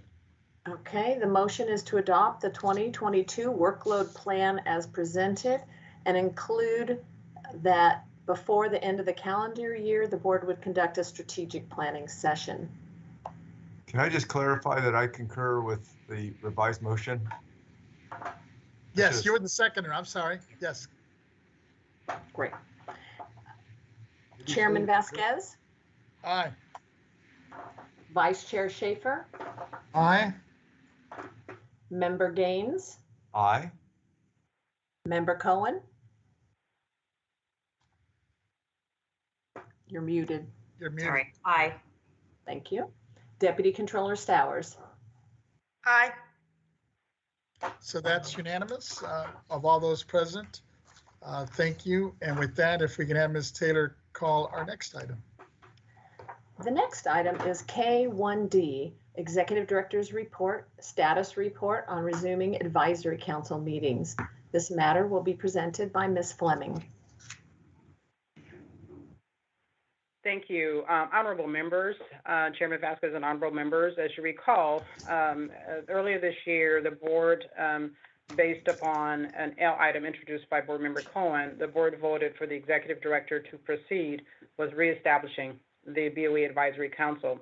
The kickoff meeting, members, I'm proud to announce, is scheduled for Tuesday, November 2nd from 9:30 to 12:30.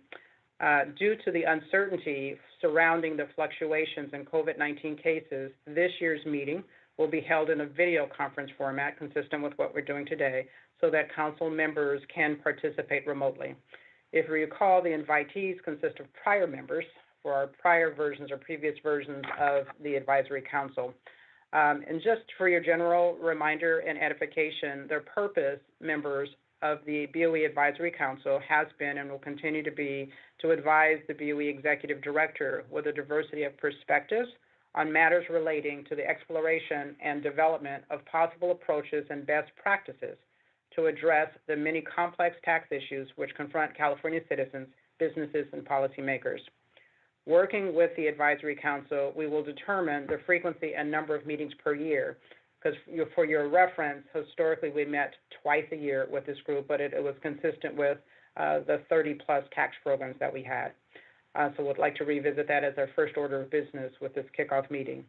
The value of the information from these meetings, my experience with the prior group, allows me to be better informed, and for me to be better informed and for me to better inform you on issues and topics for our ongoing tax administration duties. So I'm really looking forward to getting those external stakeholders' perspectives, many of which I talk to on a regular basis anyway, but in a more formal setting, getting their additional input. I will keep you informed of the key issues and the recommendations from the Advisory Council, and will continue to use that for our ongoing tax administration modernization and improvement. Members, if there's any comments, if not, if there are no comments or questions or concerns, and I'm prepared to proceed with the conclusion of my report for this month. Members, are there any comments or questions so far? Seeing none, hearing none. Continue, Ms. Fleming. Members, that concludes my report, but now, members, I would hand it over to the executive team, beginning with Ms. Renati, to provide updates on projects and operational priorities in their respective areas. Again, I just want to thank the staff and all who are participating in continuing the state operations in this COVID pandemic. We're glad to be able to continue our continuity of government and continue to deliver on our constitutional and statutory functions and duties. So that's it. The stars of the show are going to present their portions and updates for this month. Thank you, members. Thank you. Just a procedural question, Ms. Taylor. Do we need to ask for public comment, or can we wait until the end of the reports? Because I notice it's listed here that we should ask in between here. I think we can hold till later. We definitely need to accept public comment when we're getting ready to vote. Thank you. So is it Ms. Renati? It would be the next. Thank you, Chairman. Good morning, members. My name is Lisa Renati, Chief Deputy Director. Today, I'll report on some of the agency's operational priorities and projects. Members, for the last 2 years, the management team has invested and spent considerable effort improving our hiring and recruitment practices to ensure that our vacant positions are filled. Now that our workforce capacity is solidly in place, we are in the next stage of our strategic planning, which is process improvement. The first phase of our process improvement activities began this month. Leadership within the agency were asked to identify key existing processes within each of their divisions to be examined and evaluated. The next step involves an in-depth process reviews, which empower staff with the opportunity to examine and improve the processes by documenting each stage and looking for means to optimize our processes, focusing on simplification, modernization, and improving productivity. In the coming months, I will come back and bring you updates on our progress and how we're doing. And so unless you have any questions, I can move on to the next item. Seeing no questions or hands right now, I think you can continue. Thank you. The next item is K1F.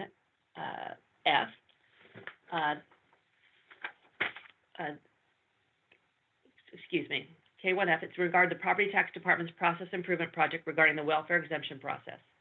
Joining me this morning is Ms. Lauren Keach, a manager within the County Assessed Properties Division, who will present an update on the status of the project. And rather than steal her thunder, I will turn it over to Ms. Keach to provide you with an update on the activities of her team. Ms. Keach? Thank you, Lisa. Good morning, Chairman Vasquez and honorable members of the board. My name is Lauren Keach, and as Lisa said, I'm the manager of the welfare exemption section of the Property Tax Department. Today, I'm going to give an update on the welfare exemption process improvement project. Members, as you are aware, the welfare exemption is unique in that it is co-administered by the county assessors and the BOE. The BOE determines whether the organization itself is eligible for the exemption, and the county assessor determines whether an organization-specific property qualifies for the exemption based on the property's use. The BOE's welfare exemption section is currently working on a streamline of the process for granting a supplemental clearance certificate for entities seeking to exempt low-income housing from property taxation.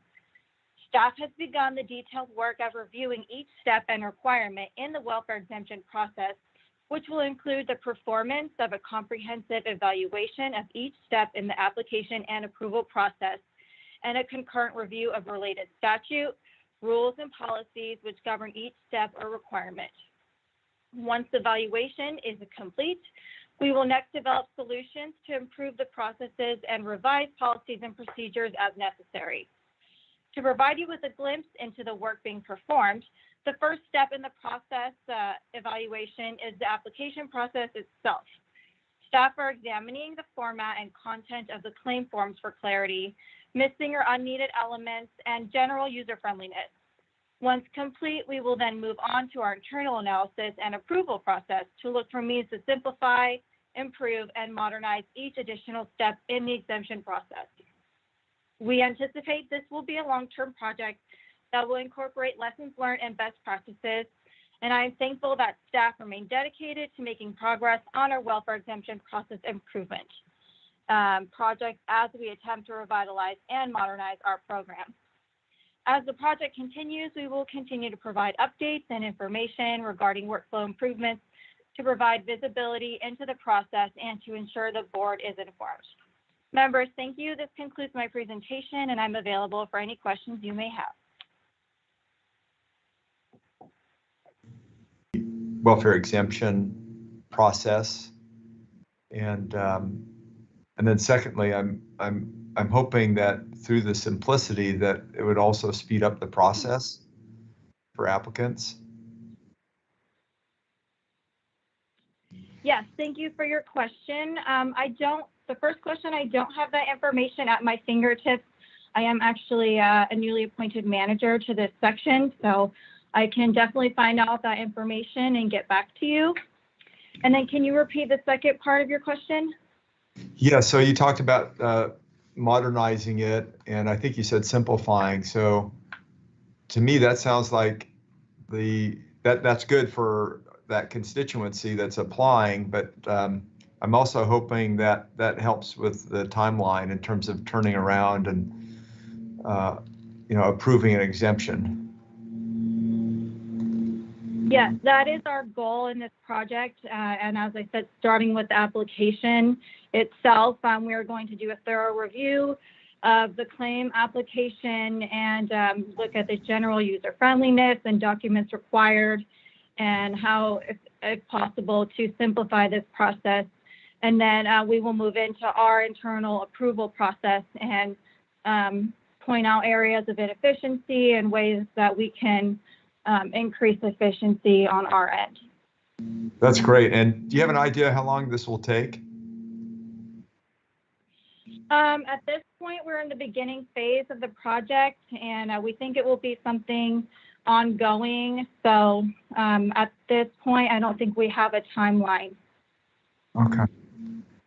All right. Very well. Be nice to know, if you just, obviously you'll be giving us updates, but be nice to know in terms of when we could expect it. Yes, we will continue to give you updates. We are meeting with staff in terms of beginning the application process, and then we should hopefully have a better idea of the timeline for you in the near future. That's great. Thank you very much. Thank you.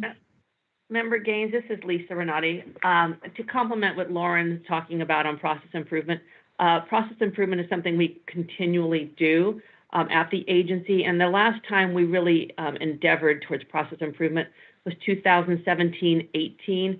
And then we've been a bit busy rebuilding the agency. So now we're getting back into that normal process improvement.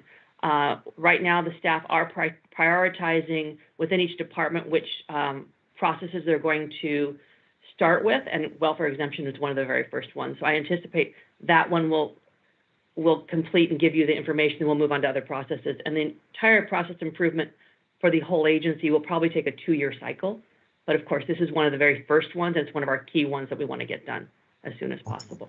Okay, I guess I'm asking because it's kind of a critical role that we play as the Board of Equalization, and I also get calls on it. So, I'll have constituencies call and say, "Hey, can you check on the progress of this application?" So, I'm happy that is like one of the number one priorities in terms of improving the process. Thank you. Thank you. Actually, you kind of hit on my question.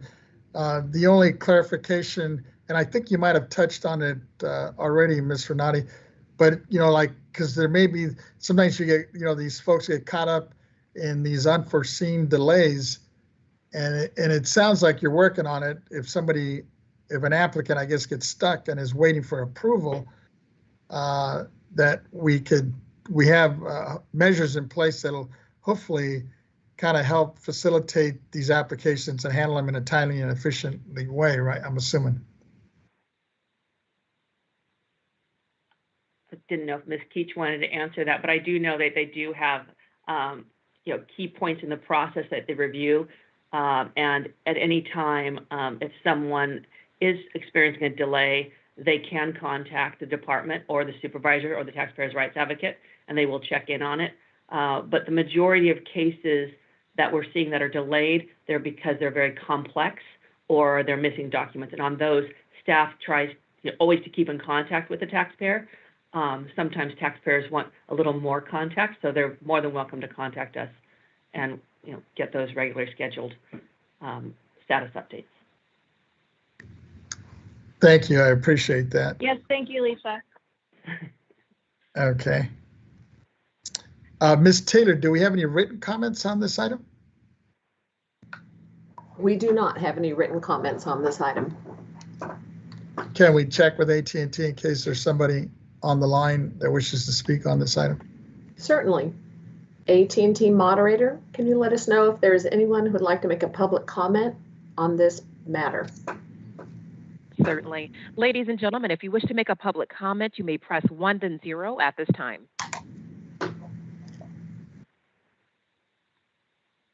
And once again, if you wish to make a public comment, you may press 1 then 0 at this time.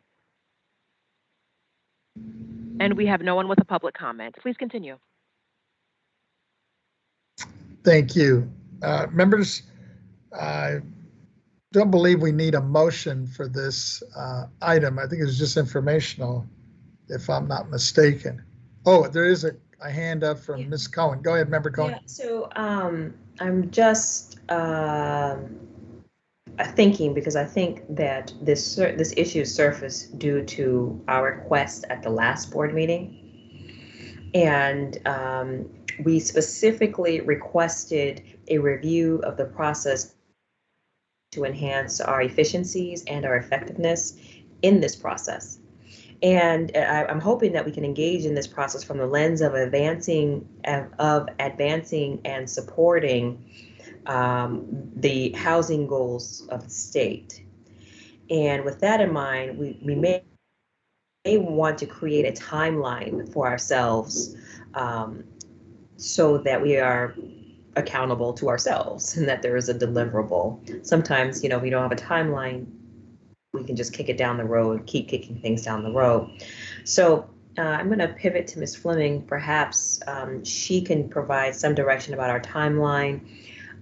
I'm thinking somewhere between the timeline of 30 to 60 days, but Ms. Fleming, you have a better sense as to your staff's workload and what's coming down the pipeline and things that you're working on. So I will defer to you. Thank you, Member Cohen. I'm just taking a moment to process that, but if I could I'm running the scenarios in my head, if I could just make an initial distinction, and please correct me if my assumption is wrong here. So what staff are looking at and Ms. Keach is looking at is the process itself. It's like the government process that delivers, the outcome, which is the welfare exemption certificates. So from that perspective, what we're wanting to do is look at the process, the policies, the procedures, the details, just so it's the infrastructure that we're trying to reestablish, including perhaps in the long term, any technology adjustments or improvements or additions that may be identified as a part of the gap. The ultimate goal there would be to look at the efficiencies of the process, just in terms of how we execute it, but also the efficiencies and the timeline in which we're able to be responsive to the requester as appropriate. Now, as it relates to the purpose, when we elevate that process to its application in the case of board members considering the welfare exemption process for the purpose of affordable housing, that's a little bit of a different extension. So I just want to make sure I'm capturing it from a paradigm perspective, if I'm capturing it correctly. So the time frame that Ms. Keach's work is talking, which is the basic staff work, which is the mechanics of the process. To her point, we're just starting that process, so we'll give monthly updates because I've not yet seen the adopted plan that staff are working on, just to know that exact timeline. But I would anticipate that it's not going to be terribly long. As it relates to your ability to use this process, improved process for affordable housing, I think there, Member Cohen and honorable members, what we may want to consider is how are we going to take a bite out of that apple? Because it really is a little bit of a different object, a different thing that we would be needing to work on. So from that perspective, I know it's something that that you are definitely all very interested in, and there's definitely a relationship there. And maybe we take the opportunity to take it offline to get a sense of, is this something you want to do in a board work group, or I don't know. We need to craft that a little bit more if I'm understing your objective. Mr. Chair, if I may ask a follow-up question to Ms. Fleming. So Sure. How is this different from our original request? So for the original request, and I don't have the specific language, and I apologize, I don't have the specific language in front of me. So our goal was— Let me see, the vote from last month's meeting was to reveal the process, the welfare exemption process. So my question is based on the statements that you said, how does that differ, if at all, from the request that I'm asking for consideration? Thank you for that. So the request from last month, specifically on the welfare exemption process, is what staff are working on. Okay. So we consider that, for lack of a better way of describing it, the mechanics. It's the 1, 2, 3, 4 steps and procedures. So that's what staff are working on.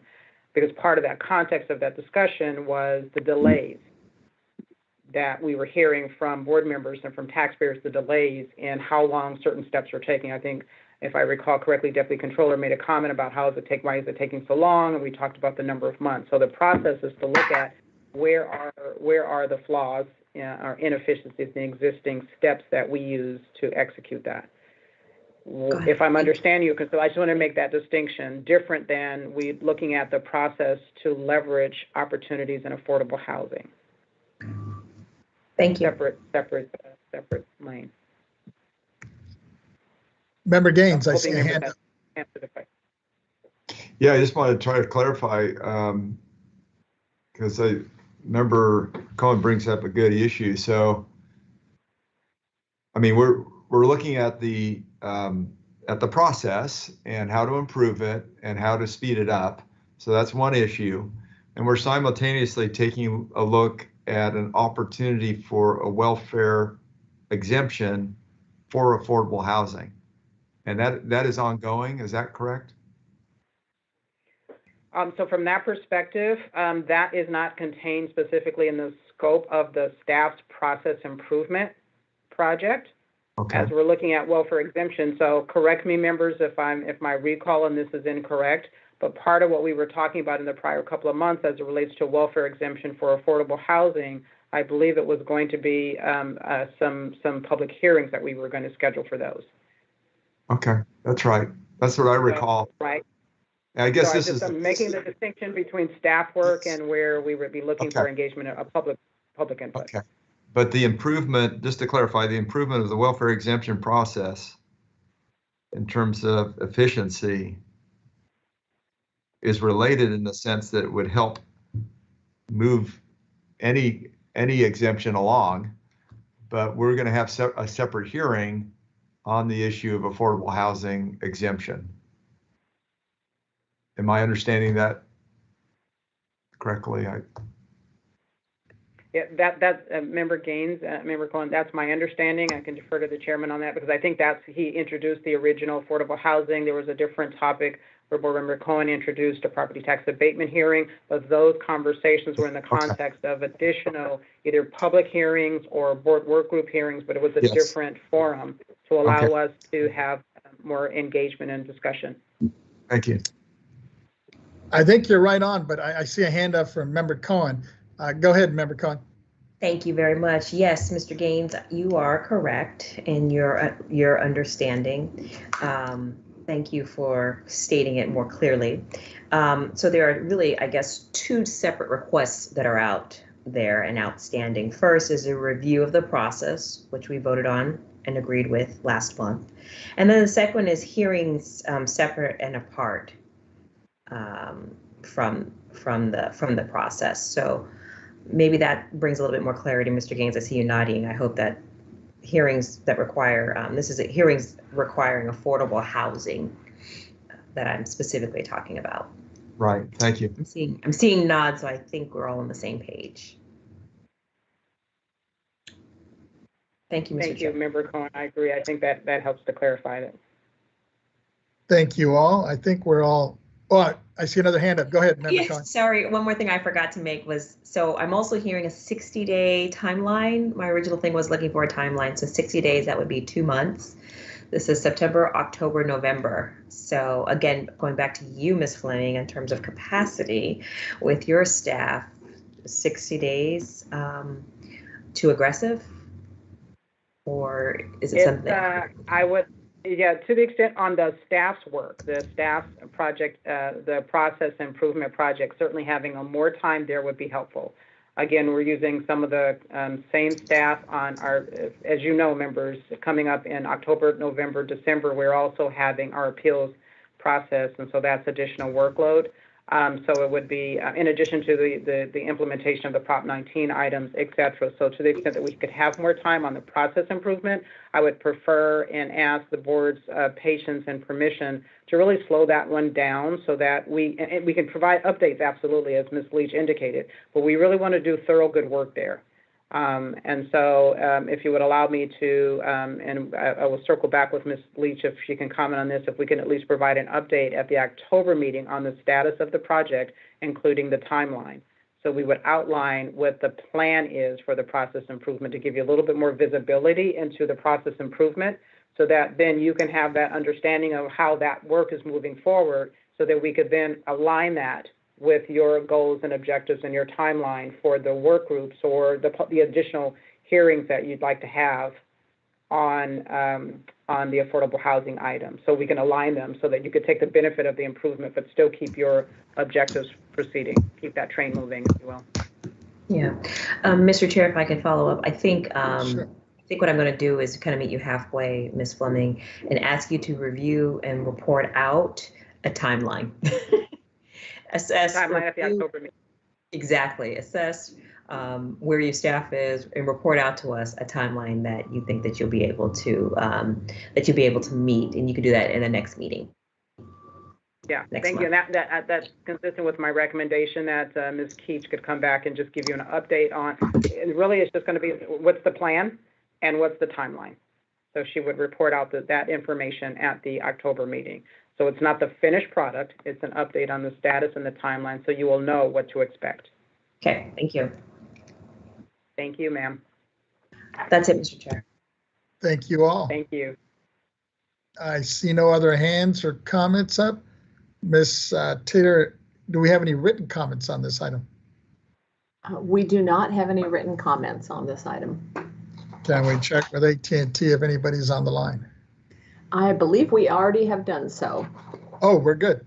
Okay, so with that, I will ask you to call our next item. Our next item is K1G, Executive Director's Report, Proposition 19 Implementation Project, Report on the status of the agency's Proposition 19 Implementation Project, including requesting board authorization for further actions related to legislative developments. This item has 7 sub-items as indicated on the agenda. This matter will be presented by Chairman Vasquez and Ms. Renati. Thank you. Members, Ms. Minotti will first provide an update on the first sub-item, the Prop 19 Implementation Action Plan. And when she's finished, I will ask her to introduce the next speaker and sub-items on the agenda. Please note that we will hold public comments on, on this until the completion of the entire report, with the exception of a second sub-item, updates on guidance, when we will take up comments from the county assessors. Ms. Renati, if you would please proceed with the presentation on Prop 19 Action Plan. Thank you. This is Lisa Renati, Chief Deputy Director. Members, today a high-level implementation plan is attached to today's agenda. This plan includes 7 identified work categories needed to implement Proposition 19 and a high-level description of associated activities within each category. I'm happy to report the status of our Prop 19 implementation project remains green, which indicates we have no issues or concerns to report. Next, I will introduce each team leader who will provide you with a report on the activities completed to date and additional information regarding the implementation actions for their sections. The first report will be provided by Mr. David Young, Deputy Director of the Property Tax Department, and Ms. Patty Lumsden, Chief of the County Assessed Properties Division, who will provide a report on the department's implementation actions, including updates on guidance. Mr. Young. Yes, thank you, Ms. Renati. Good afternoon, Chair Vasquez and honorable members of the board. This is David Young here, and I am going to report on the Property Taxes Department implementation of Prop 19. As Ms. Renati has already pointed out, work is actually going fairly well. Staff continues to answer inquiries from taxpayers, assessors, and other stakeholders.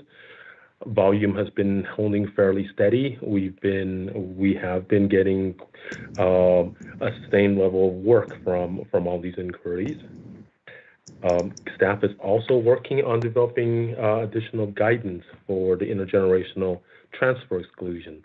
As you will have noted, we've issued prior guidance on this topic through an LTA. Additional questions have come up, and we are working on issuing additional guidance. Staff also continues to monitor SB 539. As you will recall, that is the implementing statutes for Prop 19. It is almost at the finish line, but not quite. It is awaiting action at the governor's office, and staff is monitoring that very closely. And then lastly, I wanted to report on our tracking system. As you will recall, Prop 19 requires the board to track the 3-time limit for base year transfers. Development on that tracking system actually is in its final stages, and it's going well. So my compliments to staff in working diligently on that, along with our partners in CDTFA and their TSD department in developing that system. As I have mentioned, we are in the final stages of development. We are in the testing stage. We have also prepared in anticipation of rolling that out to the assessors. We have prepared directions and instruction on how to report those the 3-time base year transfers, and our anticipated rollout time for that is the last quarter of this year. So we are really close on that system. That will conclude my report. I'm available for any questions you may have. If there are none, I turn it back to Ms. Renati. Seeing no hands or comments, continue, Ms. Renati. Thank you. The next report will be provided by Chief Counsel Henry Nanjo, who will provide a report on the legal department's implementation actions. Mr. Nanjo. Thank you, Ms. Renati. Good afternoon, Chairman Vasquez and members of the board, honorable members of the board. I'm Henry Nanjo, Chief Counsel of the BOE's legal department, and I'm here with Richard Moon. The legal department is continuing to provide legal support to our other departments in addition to working on the board's 2 Proposition 19 related rulemaking efforts. At this time, I'll provide an overview of the status of each rulemaking effort. The first one is Rule 462.520, exclusion from change in ownership, intergenerational transfers. As you may remember, at the July board meeting, the board adopted Property Tax Rule 462.520 as published in the letter to assessors number 2021/028, dated July 2nd, 2021.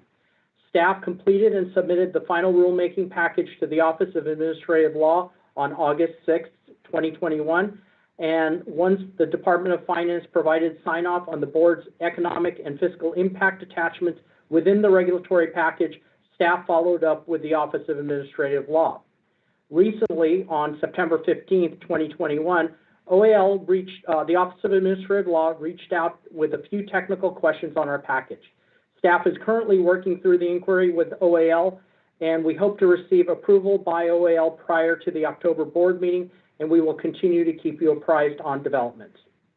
With regards to our second rule, Rule 462.540, exclusion from change in ownership base year value transfers, at the August board meeting, the board adopted Property Tax Rule 462.540 as published in letters to assessors number 2021/027, dated July 2nd, 2021. Staff submitted the rule's economic and fiscal impact attachment to the Department of Finance, and after addressing a few questions with the Department of Finance, we received their sign-off on September 14th, 2021. Staff is preparing the final rulemaking package to send to OAL this week and anticipates submission on or around September 24th, 2021.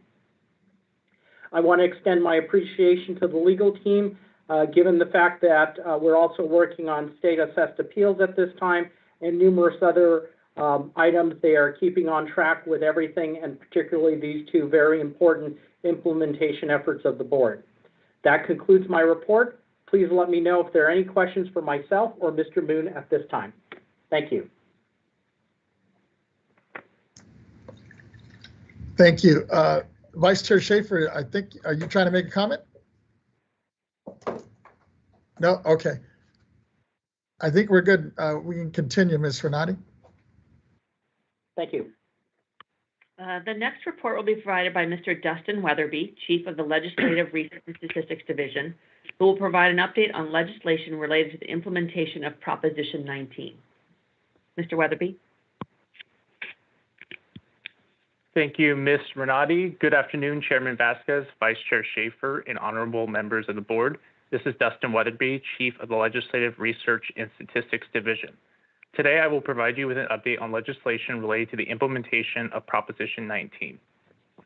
The BOE tracks Senate Bill 539 and Assembly Constitutional Amendment 9 through the first year of session. Senate Bill 539, introduced by Senator Hertzberg, is a property taxation bill regarding intergenerational transfers of real property and base year value transfers. A complete analysis of SB 539 provisions is posted on the Board of Equalization's website. SB 539 addresses several areas of the intergenerational transfer provisions, continues to provide the BOE the authority for emergency rulemaking, and addresses the definition of what constitutes a family farm. In addition, SB 539 broadened the scope of the measure to include victims of wildfires and natural disasters. The bill passed the legislature unanimously, is now on the governor's desk for signature or veto consideration. The next bill I want to highlight is Assembly Constitutional 9, introduced by Assemblymember Kevin Kiley. ACA 9 seeks to repeal several provisions of Proposition 19 regarding intergenerational base year transfer exemptions and instead reinstate the prior rules. ACA 9 would apply retroactively to all affected purchases or transfers occurring on or after February 16th, 2021. ACA 9 did not receive any legislative action this year and is eligible to be heard in January 2022 when the legislature reconvenes from the interim recess. Members, this concludes my report. I'm available to answer any questions you may have. Thank you. Member Gaines, I see your hand. Yeah, great. Thank you, Chair. Just want to get a clarification, if I could, on SB 539. I know there were discussions going on with the farm exemption. Can you expand on that in terms of the language and what was finally agreed upon? Yes, thank you for that question, Board Member Gaines. So Senate Bill 539 contains some provisions relating to family farm transfers. So in short, the taxable value for a family farm is calculated in the same way as a family home. So if an eligible heir in a transfer under Proposition 19 occurs, then the fair market value of the farm is going to be determined based upon a formula set out in SB 539. So the way the bill sets it out is the possible new taxable value formula would be the fair market value minus the assessed value plus $1 million. And that would then determine an additional blended assessed value. So there's a couple rules to that formula. So for example, if the fair market value of the farm is less than the assessed value plus the $1 million, then no additional assessed value would be added on to the farm's current assessed value. However, if the fair market value is greater than or equal to that assessed value plus $1 million, then that above formula would be used to calculate the new blended assessed value. And if you would like, I can kind of include an example that kind of explains that formula, or if that answers your question, then yeah, if you could, and then can you also clarify, because I remember there was discussion on, a family farm could have multiple parcels. So I think farmers were looking for clarification on whether those rules apply on a per parcel number. Yeah, so I'll answer that last question. In the text, it says the exclusion shall apply separately to the transfer of each legal parcel that makes up a family farm, and that each legal parcel that makes up a family farm shall be deemed itself to be a family farm, except if the parcel contains a family home. That would apply for the exclusion separately. So to go back to the original question of the example, so let's pretend in an example a family farm that is going to be undergo a Proposition 19 transfer. If its current assessed value, let's say, is $500,000, and the transfer then goes to the heir in accordance to Prop 19, and let's say in this example, the fair market value of the farm, if it was to be sold on the market, is $1 million. That $1 million is less than the assessed value plus the $1 million, since that would be a total of $1.5 million. So in that case, zero additional dollars would be added to the assessed value, and the $500,000 original assessed value would remain. Okay. However, now question. Let's say that farm has 2 parcels, and let's say they're both worth $500,000. How would that be treated? Would those be treated separately, or is it one farm and one exemption and one limit? I would defer to legal on that particular question. My understanding is they would be contiguous and therefore under the same exemption. But I would defer to the property tax chief or legal to answer that question directly. That's very technical, and I want to make sure you get the appropriate. Yeah, if someone could respond to that would be helpful. Just to get the clarity. Member Gaines, this is Richard Moon from the legal department. What SB 539 states is that the exclusion is going to apply separately to each legal parcel, and each legal parcel is deemed to be a separate family farm. And Yeah. so in a case where a family farm has multiple legal parcels that make up the entire Okay. farm, each legal parcel would get the benefit of the exclusion. Okay. I'm asking that because I know that ranchers in particular, if you've got a sheep or cattle, you might have a lot of land, but not a whole lot of value. I mean, there's not a whole lot of revenue based on how much land you have. So when it becomes a family ranch that's trying to be passed on, that would be helpful. So that's good news. Thank you. Appreciate it. Thank you. And I see a hand up from our president, Mr. Dronenberg. I think he wants to add something to this. No, I was just going to ask Richard, where is the definition for legal parcel? So legal parcel is not defined in SB 539. I believe there may be a definition in another part of in a different code. I think that's the crux of that bill, and I thought maybe that the definition was void and that the board was going to have to come up with a definition of a legal parcel. Am I incorrect with that? Yeah, well, we are going to have to determine what legal parcel means exactly for SB 539, and as a part of that process, we would of course look at existing statutes, perhaps not in the Revenue and Taxation Code, but in other codes, and that would be the beginning of what we would do. If there is no definition that would be appropriate to use, then we would have to come up with some interpretation of that term. Yeah, well, I thought Mr. Gaines would appreciate the clarification of that because it's the fight is not over. Okay, so that's still being determined. You're not getting the clarity in 539 on that issue. It sounds like. Well, not to my knowledge. I'm waiting Okay. for Richard's research on it because that was one that was sort of thrown in there to get the doggone bill through. We had to have something, and so Okay. that's why everybody agreed on the word legal parcel and sort of kicked the can down the street, so to speak.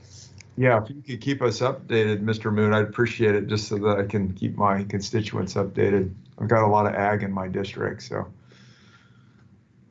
Thank We'd you. be happy to. Thank you. And those good questions. And hopefully we'll get you some legal response here soon on that. With that, Ms. Renati, do we have another speaker on this? We have the next report will be provided by BOE's Chief Communications Officer, Peter Kim, who will provide a report on the Communications Department's implementation actions. Thank you, Ms. Renati. Good afternoon, Chairman Vasquez and honorable members of the board. This is Peter Kim, the agency's Chief Communications Officer. Members, today I'll provide a brief report on the Communications Department's efforts in implementing Proposition 19. I'm continuing to collaborate with our taxpayers' rights advocate, Lisa Thompson, to explore additional ways in communicating with taxpayers. Along with the rest of the executive management team, we received a total of approximately 212,259 unique external page views since November 10, 2020. Since last month's board meeting, that's an additional 12,096 unique external page views, which is about the same from last month. Finally, we're continuing to use our social media channels such as Facebook, Twitter, Instagram, and LinkedIn to expand our audience and direct followers to the BOE website for the latest updates and resources. This concludes my report, and I'm available to answer any questions the board may have. Thank you.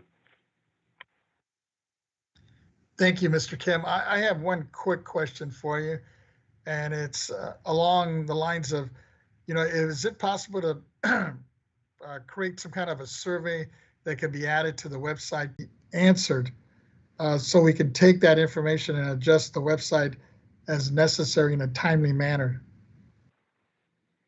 Mr. Chairman, thank you for that question. Yes, I will definitely take a closer look to see if a survey can be utilized and whether this tool can help us assist in better serving taxpayers. And I will definitely circle back with your office once I have more information. Thank you. I appreciate it. Members, are there any other questions or comments for Mr. Kim? Seeing no hands or comments. Ms. Renati, we can continue. The next report will be provided by the Taxpayers' Rights Advocate, Ms. Lisa Thompson, who will provide a report on the implementation actions of the Taxpayers' Rights Advocate's Office. Ms. Thompson? Good afternoon, Chairman and honorable board members. I'm Lisa Thompson, the agency's Taxpayer Rights Advocate. I'm pleased to report on the Proposition 19 implementation and action plan for the Taxpayers' Rights Advocate Office. Our office continues to monitor progress on legislation implementing the provisions of Proposition 19 and approval of property tax rules addressing the intergenerational exclusions, as well as the base year value transfers of Proposition 19. As you know, Senate Bill 539 has been approved by the legislature and it is awaiting the governor's signature currently. The Taxpayer Rights Advocate Office implementation plan is focused on updating its existing taxpayer information sheets on exclusions and base year value transfers affected by Proposition 19, as well as developing new information sheets addressing family farms and property that was impacted by a disaster. We are currently collaborating on how to best present the information so that taxpayers are aware of current law as well as prior law, since people may still be filing claims for change in ownership events that occurred prior to the 2021 Proposition 19 effective dates, such as a parent's death that occurred before February 16, 2021. We want to make sure that taxpayers know what property tax savings may be available to them, depending on the time frame that is involved. I continue to collaborate with the communications officer, Peter Kim, on various aspects of Proposition 19 to ensure that taxpayers are kept informed. This includes my update for the TRA portion of the implementation plan. I can move on to the education and outreach implementation actions, unless we need to call that item through. Ms. Taylor. Would you like me just to continue on? I think we're good, unless I see a hand, but I don't know if it's an old hand from Member Gaines. Yeah, I've got a question. I'm sorry, I'm eating lunch, so I turned my camera off. But no problem. I did want to ask a question just in terms of this base year value benefit from Prop 19. And I just want to make sure that homeowners know that they have that benefit. And I know that, you know, Ms. Thompson, that you're reaching out to let people know, but I'm trying to figure out how can we do it. Is there a more effective way? I would think that real estate agents would be telling, you know, someone who's selling their home that they have this option. And I'm just, do we have any sort of information or background from the realtors that they're you know, making a push and making sure that home sellers are aware of the base year value transfer? And what are we doing to make sure that the word's getting out? Yes, thank you for that. So I'm happy to reach out to the California Realtors Association after the existing information sheets on the base year value transfers, as well as the new information sheet that just is specific to Proposition 19. And so they're aware of that, and that could be a good resource that they may wish to direct their, you know, their clients to. So yes, I think that's a great idea. I've had conversations with just some real estate agents who have made comments, or some brokers that just had reached out to our office And I have directed them to our Proposition 19 page as well. So yes, I'll be happy to do that and provide a little more insight into that, and that way taxpayers are aware of those property tax savings that are available to them as they're purchasing or exploring the purchase of a home. That's so great. Thank you for that. Thank you. And then when this is wrapped up, if I could just ask a question of Ms. Renati and the executive director at the appropriate time. Okay, so I'll go ahead and go on to the education and outreach implementation actions, since that's a good segue from that question. Again, honorable board members, I am Lisa Thompson, our agency's taxpayer rights advocate and chief of the Taxpayer Rights Advocate Office. I would like to report on the Proposition 19 implementation and action plan for education and outreach. The focus of the education and outreach implementation plan is actually on the creation of a Proposition 19 fact sheet, presentation material development, and to assess the need for additional educational materials. As indicated previously, in collaboration with the communications officer, the Taxpayer Rights Advocate Office created a Proposition 19 fact sheet and PowerPoint presentation earlier this year. That material provides information on the intergenerational transfer exclusion that was effective February 16, 2021, and on the base year value transfers for seniors and disabled persons, which were effective April 1st. The communications officer and I will continue to work together to update that fact sheet and PowerPoint presentation once the statutory provisions implementing Prop 19 has been passed. And are looking for improvements to get out more. So we are continually collaborating amongst ourselves and seeking input from parties. Later in the agenda, I will provide an update on the activities of the Taxpayer Rights Advocate Office specific to statistics that we have on the number of taxpayers that we assisted last month as part of agenda item K1. As well as some commentary on participants in the Bill of Rights hearing last month. So this concludes my update for the educational outreach implementation plan. I'm available if you have any further questions. Thank you. I see on hand, and I don't know if it's an older or new hand from our president, Mr. Dronenberg. I just wanted to comment, that the transfer of base issue, whether it's for parent-child or it's just a transfer for old age situation, is a very hot topic. We're out speaking on it constantly. So, to have maybe a statewide after 539 something that you guys do would be a great idea. But I know it's one of our most asked for questions, and we're constantly doing talks to realtors and or attorney groups on it. Thank you. Members, Thompson, the Taxpayer Rights Advocate. I'm sorry, go ahead, Ms. Thompson. Sorry. This is Lisa Thompson, the Taxpayer Rights Advocate Office, and I'm happy also to coordinate with Mr. Dronenberg about that once the information sheet is developed, and then if he's already in communications with some of those parties, I can request the contact information from him, and then we can coordinate together to get the word out. Thank you. Thank you. With that, Ms. Renati, we have, let's see, do we have any written comment on this, or are we going to wait? Chairman Vasquez, this is Kathy Taylor. We do not have any written comments. Okay. Ms. Taylor, I was wondering, as I'm looking at some of the members, and I know I kind of lost track of time here, and I noticed it's already 12:30.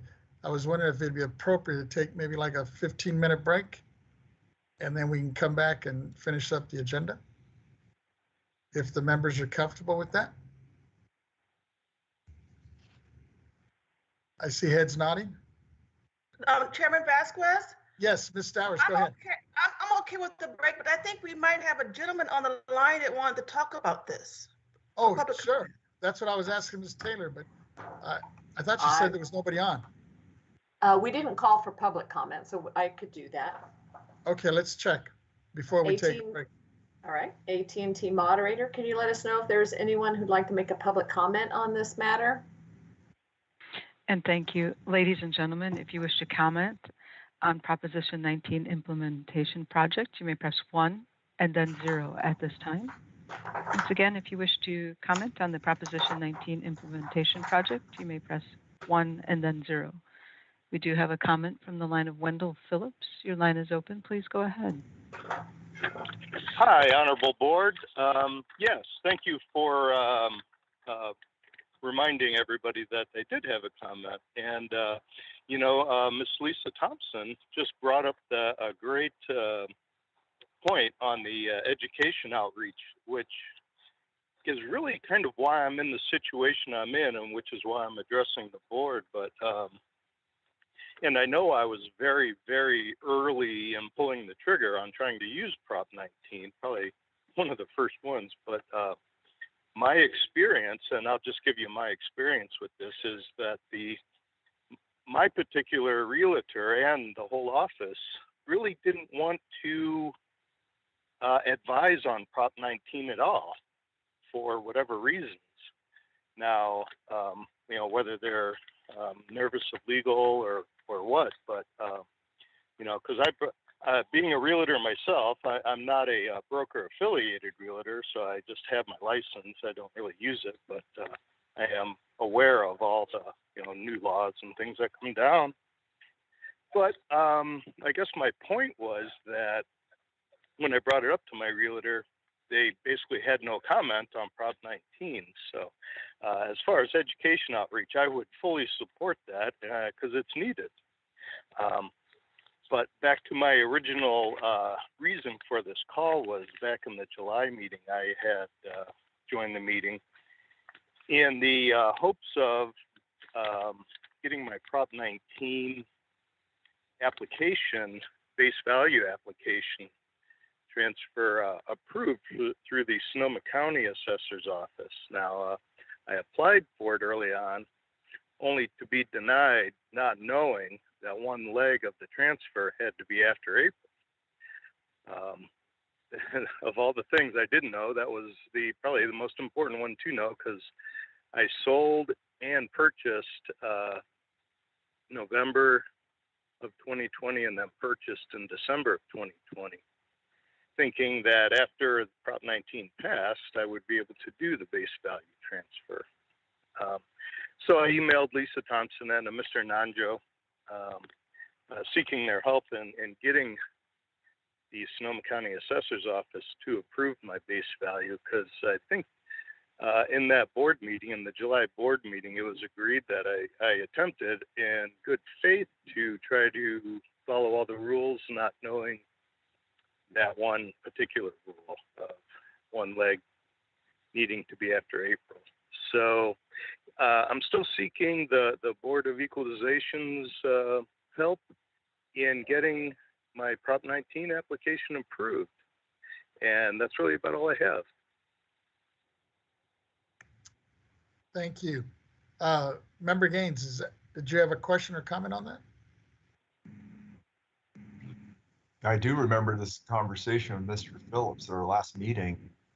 Would sure like to see what we could do as a board to help in that effort. Maybe we ought to, I don't know if we need to speak to legal in terms of clarifying what our authority is. But I'd like some direction in terms of what can we do. Vice Chair Schaefer here. When a taxpayer has been visited by Mr. Nanjo and our legal department, I'd like to really have a little memorandum from our legal department as the issue and the status of it. I don't feel any of us are really competent to delve into a pending issue that our legal department has opined on when we really are not in the loop. Thank you. Thank you. If Miss, hi, this is Lisa Thompson. did I hear Hello? somebody else? Hi, this is Lisa Thompson. If I could Yes, provide go a ahead. little bit of Go insight ahead. if I could talk with Mr. Wendell. So in this case, as far as I don't think it's a legal request would be needed in this situation.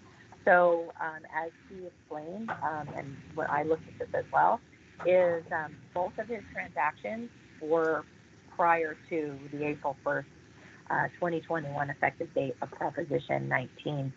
So this base year value transfer does not meet the qualifications under Prop 19, and because both events were before that date, it would fall under the provisions of prior law, and so it's really isn't a question of how to handle it. It's simply the event date. His option would be, because of the dates of his transaction, I mean, it's not ideal, but if he really wanted to transfer his base year value from his previous home that was sold, then he could buy another one and basically transfer that to a new home. But the one that he purchased as his intended replacement wouldn't be in there and to enable him to qualify. So so that would be an option, but it's not a situation where he was unable to purchase during a specific time period. I know during past board meetings it was discussed about extensions to extend that 2-year deadline, maybe because of COVID situations. Of course, that would require a law change, but it's simply, unfortunately, the transactions are prior law, and so it just doesn't fit under Proposition 19. It would fit under the prior base year value transfer provisions, and it does not meet that. So, Okay, Vice Chair Schaefer. Value must be high. Ms. Thompson, I can sense that he's out of time here, and that's unfortunate. We can't win them all, and I would move that we respectfully deny relief and give him the benefit of your thinking and support your thinking and deny the relief he's asking for. Yeah. Thank you, Member Schaefer, Chairman Vasquez, honorable members of the board. This is Henry Nanjo, Chief Counsel. I'd like to thank Ms. Thompson for responding. She and legal worked together on this to try to look at Mr. Phillips' situation, and unfortunately, she is correct. She did provide Mr. Phillips possibly not an ideal path, but a path to try to get some relief. But unfortunately, the law is the law, and we are kind of stuck with it. Thank you, Ms. Thompson. Thank you, members of the board, Chairman Vasquez, and Vice Chair Schaefer. Thank you for that update. Member Gaines, is that an old hand? I guess it's an old hand. Okay. Ms. Taylor, I would like I'm sorry. Good. I'm sorry. But okay, I was not aware of that information, so it sounds like our hands are tied on this issue because there's been a legal interpretation by our attorney. So I'm very sorry to present that information, but it sounds like there's been communication with the Board of Equalization and Mr. Phillips on this issue.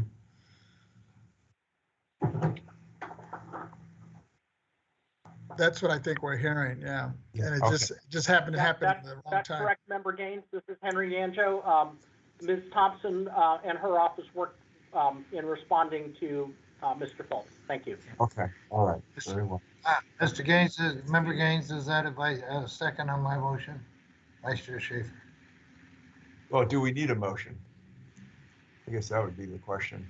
I don't think we need a motion on this one because legally, I think our hands are tied. There's not we can do. Yeah. All right, I will withdraw my motion then. Thank you. Thank you.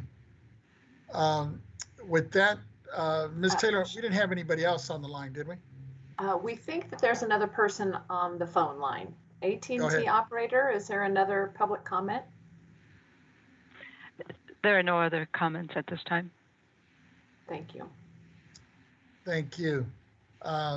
With that, members, if people are comfortable, I was going to suggest that we take like a 15-minute break. Is that sufficient? And then we can regroup. I see heads nodding. Okay, I have 12:40, so we would reconvene at 5 of, if we're all good with that. Thank you, and we'll come back. We'll just take a little 15-minute break.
property tax deputy director's report, operational updates, a report on the status of pending and upcoming projects, activities, and departmental issues.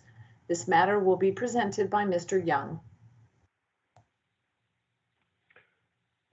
Thank you, Ms. Taylor.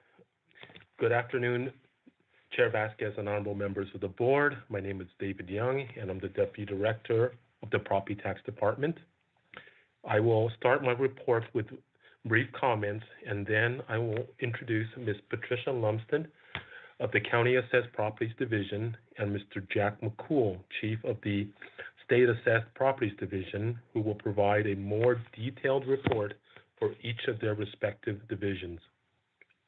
The Property Tax Department as a whole is actually doing really well.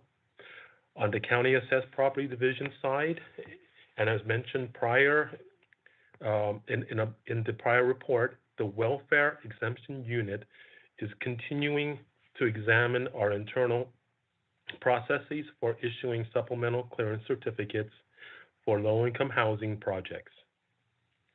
Additionally, consistent with our strategic plan, the department is embarking on a revitalization effort by reviewing our internal work processes.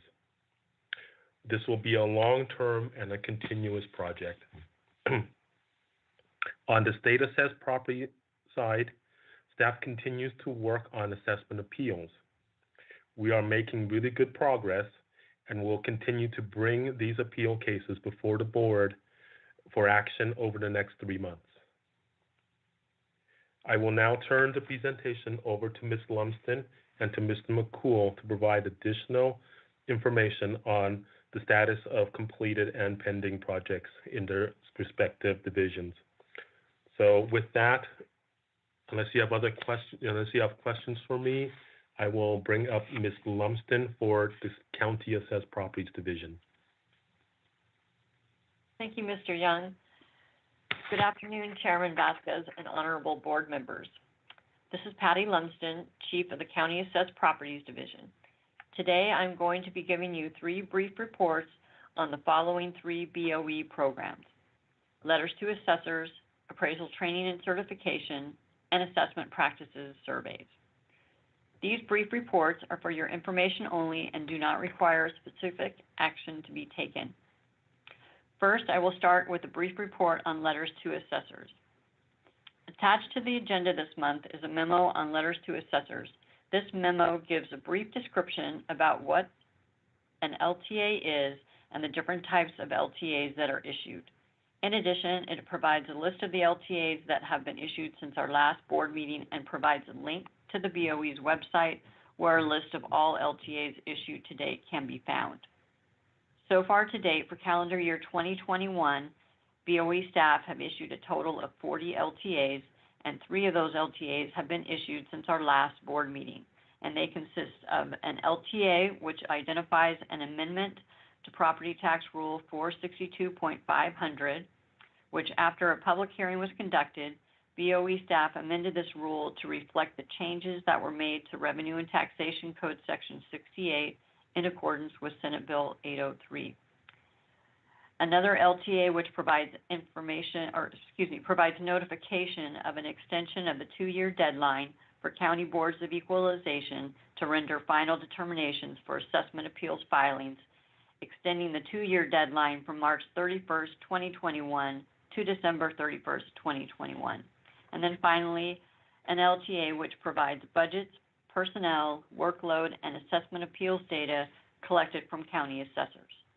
This concludes my report on letters to assessors, and I'm available to answer any questions you may have.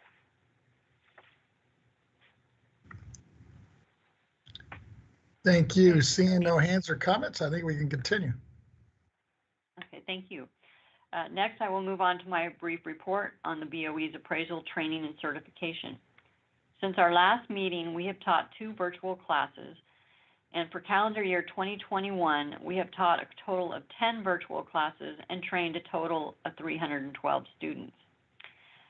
As previously mentioned at our last board meeting, in addition to our currently scheduled 18 virtual classes, which will be taught by BOE staff during calendar year 2021, The BOE continues to provide an additional 44 separate training opportunities for continuing education purposes for both BOE staff and county assessors and their staff. These opportunities include 2 online courses taught by BOE staff through the American River College, a basic appraisal online course through the Sacramento State College of Continuing Education Course Management System, 3 online courses through the BOE's website, and finally 38 self-study sessions also located on the BOE's website. This concludes my report on training and certification, and I'm available to answer any questions you may have. Thank you. Seeing no hands or comments, I think we're good. Okay, I will continue on to my final brief report, which is on the BOE's assessment practices surveys. So far to date, for calendar year 2021, we have completed and issued assessment practices survey reports for 5 counties. And those are San Diego County, District 4, Alpine County in District 1, Yuba County in District 1, Orange County in District 4, and Lassen County in District 1. These survey reports were issued via letters to assessors and are posted on the BOE's website. In addition, we are actively working on completing surveys and/or samples for 11 other counties, 8 of which are in District 1 and 3 in District 2. These surveys and/or samples are in various stages of completion. Once the survey and/or samples are completed and the reports are ready to be issued, prior to issuance via letters to assessors and posting to the BOE's website, a copy of the report is provided to each of the board members in their office for preview. In addition, staff continues to develop procedures and processes to safely and securely obtain electronic data and conduct interviews with county assessors and their staff in an effort to continue conducting our surveys and samples remotely. In addition, we have begun reviewing our assessment practices survey program for process improvement by looking for inefficiencies and ways to improve the program. This concludes my report on assessment practices surveys, and I'm available to answer any questions you may have. Members, any questions or comments? Oh, Member Cohen, yes, Member Cohen. I think you're muted. Yeah, I know. I'm just trying to unmute myself. Okay. So, Ms. Lumstead, I just want to thank you and applaud the executive director and her team for the LTA board meeting update, the training, the update, the assessment, the practices, the surveys, everything. Great job. The agency is, from what I understand, engaged in very important work on a daily basis to ensure that this large $75 billion property tax system is carried out in a fair and efficient manner. So I appreciate you for that. And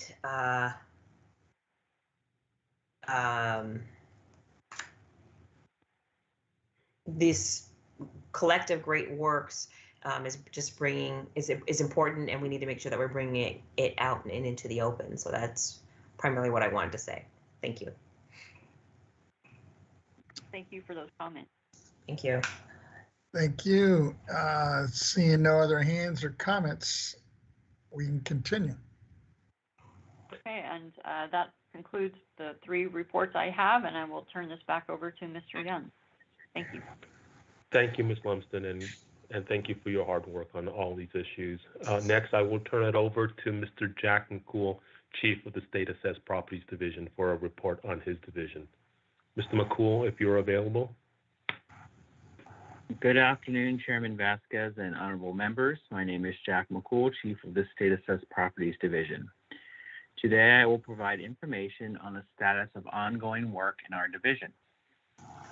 Staff continues their work on property tax audits of state assessees. Routine public utility property tax audits are performed by the State Assessed Properties Division under the authority of California Revenue and Taxation Code Section 828 and Government Code Section 15618, and are conducted to determine the accuracy, completeness, and reliability of the financial data furnished by the assessees and used by the board in the valuation process. Audit findings that result in a recommended change in an assessee's value will be brought before the board for your consideration in future months. Staff also continue to work diligently on petitions for unitary property reassessment. Staff are working in close partnership with the legal department to complete analyses of assessee petition filings. We are making good progress on petition discussions, and we will continue to engage with petitioner representatives. Staff are also preparing for upcoming appeals conferences. Finally, members, our tax area services section staff continue processing jurisdictional boundary changes for the current fiscal year. Tax area services staff process boundary changes whenever a change or creation of a boundary of a revenue district occurs. These boundaries make up what are known as tax rate areas, which are a unique combination of revenue districts such as local governments and school districts. The tax rate areas are used by county assessors and county auditors for the allocation, collection, and distribution of property tax revenue in the state. That concludes my report. I would be happy to answer any questions. Thank you. Local government, school district. Let's get some back. Thank you. Mr. Young, is there anybody else in the queue? No, that would conclude the Deputy Director's report for this month. If there are no questions, and then I will turn it back to Ms. Taylor. Seeing no comments or questions, I think we're good. Ms. Taylor, do we have any written comments on this item? We do not have any written comments. I can see if we have any public comments. Please. AT&T moderator, can you let us know if there is anyone who would like to make a public comment on this matter? Certainly. Ladies and gentlemen, if you'd like to make a public comment, you may press 1, then 0 at this time. And once again, if you'd like to make a public comment, you may press 1, then 0 at this time.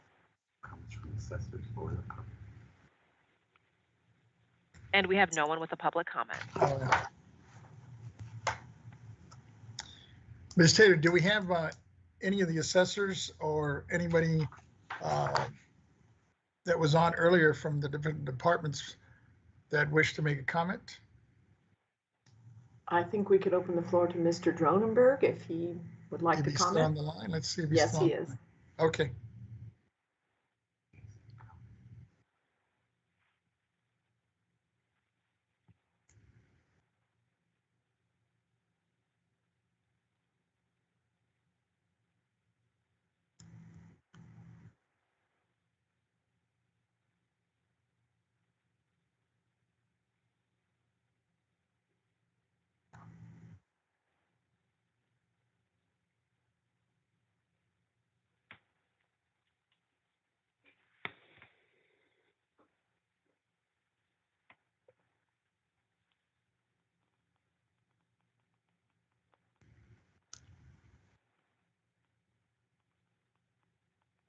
I see his logo, but maybe he's not available. Yeah, he must not be available.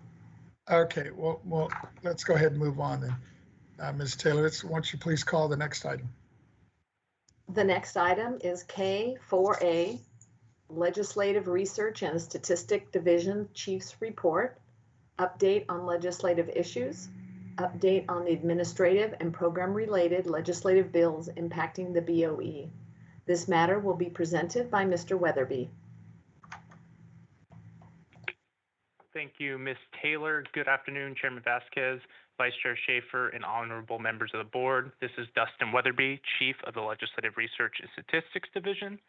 Today, attached to the public agenda notice, I have provided you with the legislative report, which includes a list of legislation that impacts the BOE. The legislature adjourned on Friday, September 10th for the interim recess and will return January 3rd, 2022 to begin the second year of the 2021-2022 legislative session. As an additional note, the governor has until October 10th to sign or veto any legislation on his desk. So the first bill I want to highlight is Senate Bill 825, authored by the Senate Governance and Finance Committee. SB 825 contains the 3 board-sponsored legislative proposals approved by the board at the December 2020 and February 2021 board meetings. To briefly recap the sponsored provisions, SB 825 amends Revenue and Taxation Code Section 401.10 to extend the sunset date for valuation of inter-county pipeline rights-of-way for 5 years until January 1st, 2027, and amends RTC Section 1752.2 related to multi-jurisdictional assessment appeals boards, and amends RTC Section 214.02 to extend the sunset date of the welfare exemption for land conservancies and land trusts until January 1st, 2028. The bill passed the legislature unanimously, is now on the governor's desk for signature or veto consideration. Board members, the next bill I want to highlight is Assembly Bill 361, authored by Assemblymember Robert Rivas. AB 361 was amended September 3rd to extend Bagley-Keene Open Meeting Act flexibility for teleconferencing meetings contained under the Governor's Executive Order number N-29-20 through January 31st, 2022. AB 361 would allow the Board of Equalization to continue to have flexibility on conducting monthly meetings virtually via teleconferencing. The bill passed the legislature on the final day of session and was signed by the Governor on September 16th and chaptered by the Secretary of State, Chapter 165, Statutes of 2021. And board members, the last bill I want to highlight is Senate Bill 303 by Senator Borges. Senate Bill 303 extended the 5-year time period for base year value transfers for substantially damaged or destroyed property by 2 years if the last day to transfer the base year value occurred on or after March 4th, 2020, but on or before the COVID-19 emergency termination date or March 4th, 2022, whichever is sooner between those last 2 dates. The bill additionally extended the 2-year extension for a property that was substantially damaged or destroyed if it occurred during the same time period as mentioned before. The bill's provisions are applicable to base year values for the 2015-16 fiscal year and fiscal years after. The bill passed the legislature and is now on the governor's desk for signature or veto consideration. Members, this concludes my report. I'm available to answer any questions you may have. Thank you.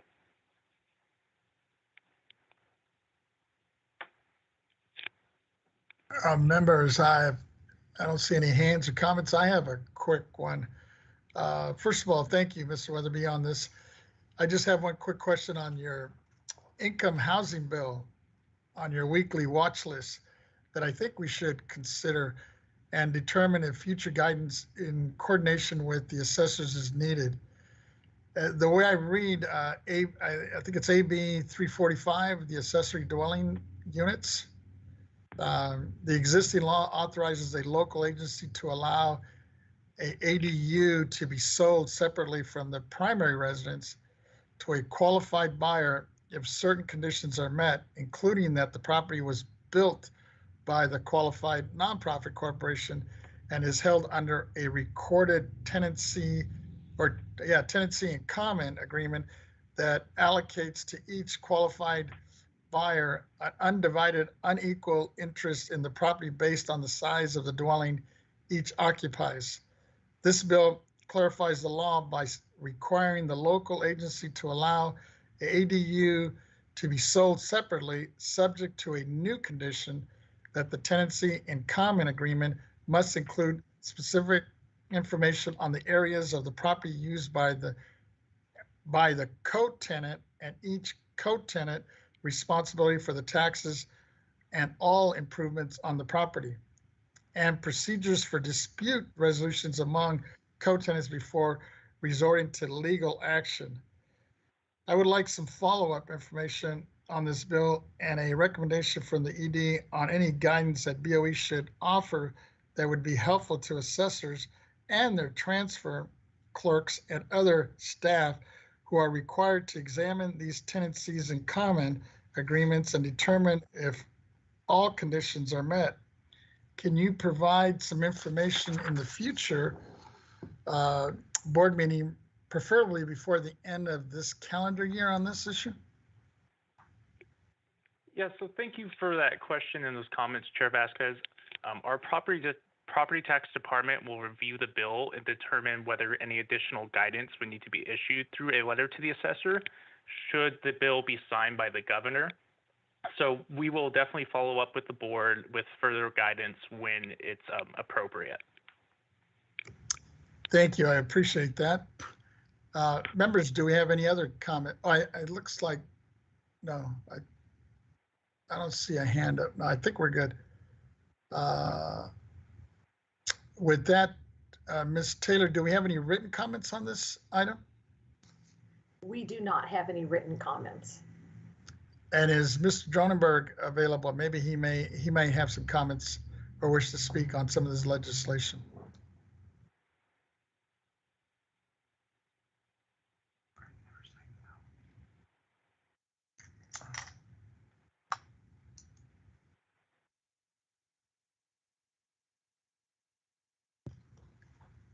Or maybe while we're waiting, can we ask AT&T if there's anybody on the line? Certainly. AT&T moderator, can you let us know if there is anyone who would like to make a public comment on this matter? Certainly. And ladies and gentlemen, if you wish to make a public comment, you may press 1, then 0 at this time. 1, then 0. And we have no one with a public comment. Thank you. And I don't believe we have Mr. Dronenberg still on the line, correct? Correct. Okay, with that, Ms. Taylor, if you would please call our next item. The next item is K5, Taxpayers' Rights Advocate Office's report, an update on the activities of the Taxpayer Rights Advocate Office. This matter will be presented by Ms. Thompson.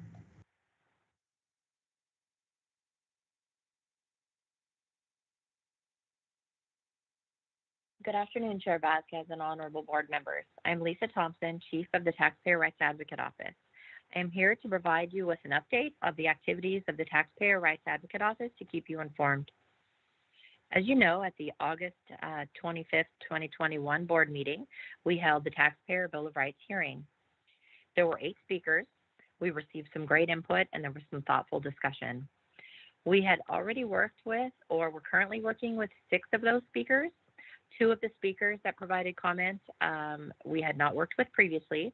So following the meeting, we looked into their concerns and made contact with them. Additionally, during the second day's board meeting, there were public comments from 2 other taxpayers that Chairman Vasquez indicated the Taxpayer Rights Advocate would contact, and those taxpayers were contacted shortly after the meeting and have been assisted. With respect to the 2 taxpayers providing comments at the Bill of Rights hearing that we had not worked with before, we assisted them and provided a response. The cases were completed in September, so they will be included in the statistics for the Taxpayer Rights Advocate Office completed during September, which will be provided at the October board meeting. However, I would like to take the opportunity to share with you some information on how we assisted them, just to keep you informed. For one taxpayer, the taxpayer had expressed concerns about information disseminated on Proposition 19. Specifically, they felt the agency's January legal memorandum issued to the board members for the January 2021 board meeting conflicted with the language in proposed property tax rule 462.540 on the base year value transfers, which was heard at the August 25th board meeting agenda. We reached out to the taxpayer to obtain further information about the circumstances, and it turns out that he sold his original property and purchased the replacement property before the April 1st, 2021 effective date of Proposition 19.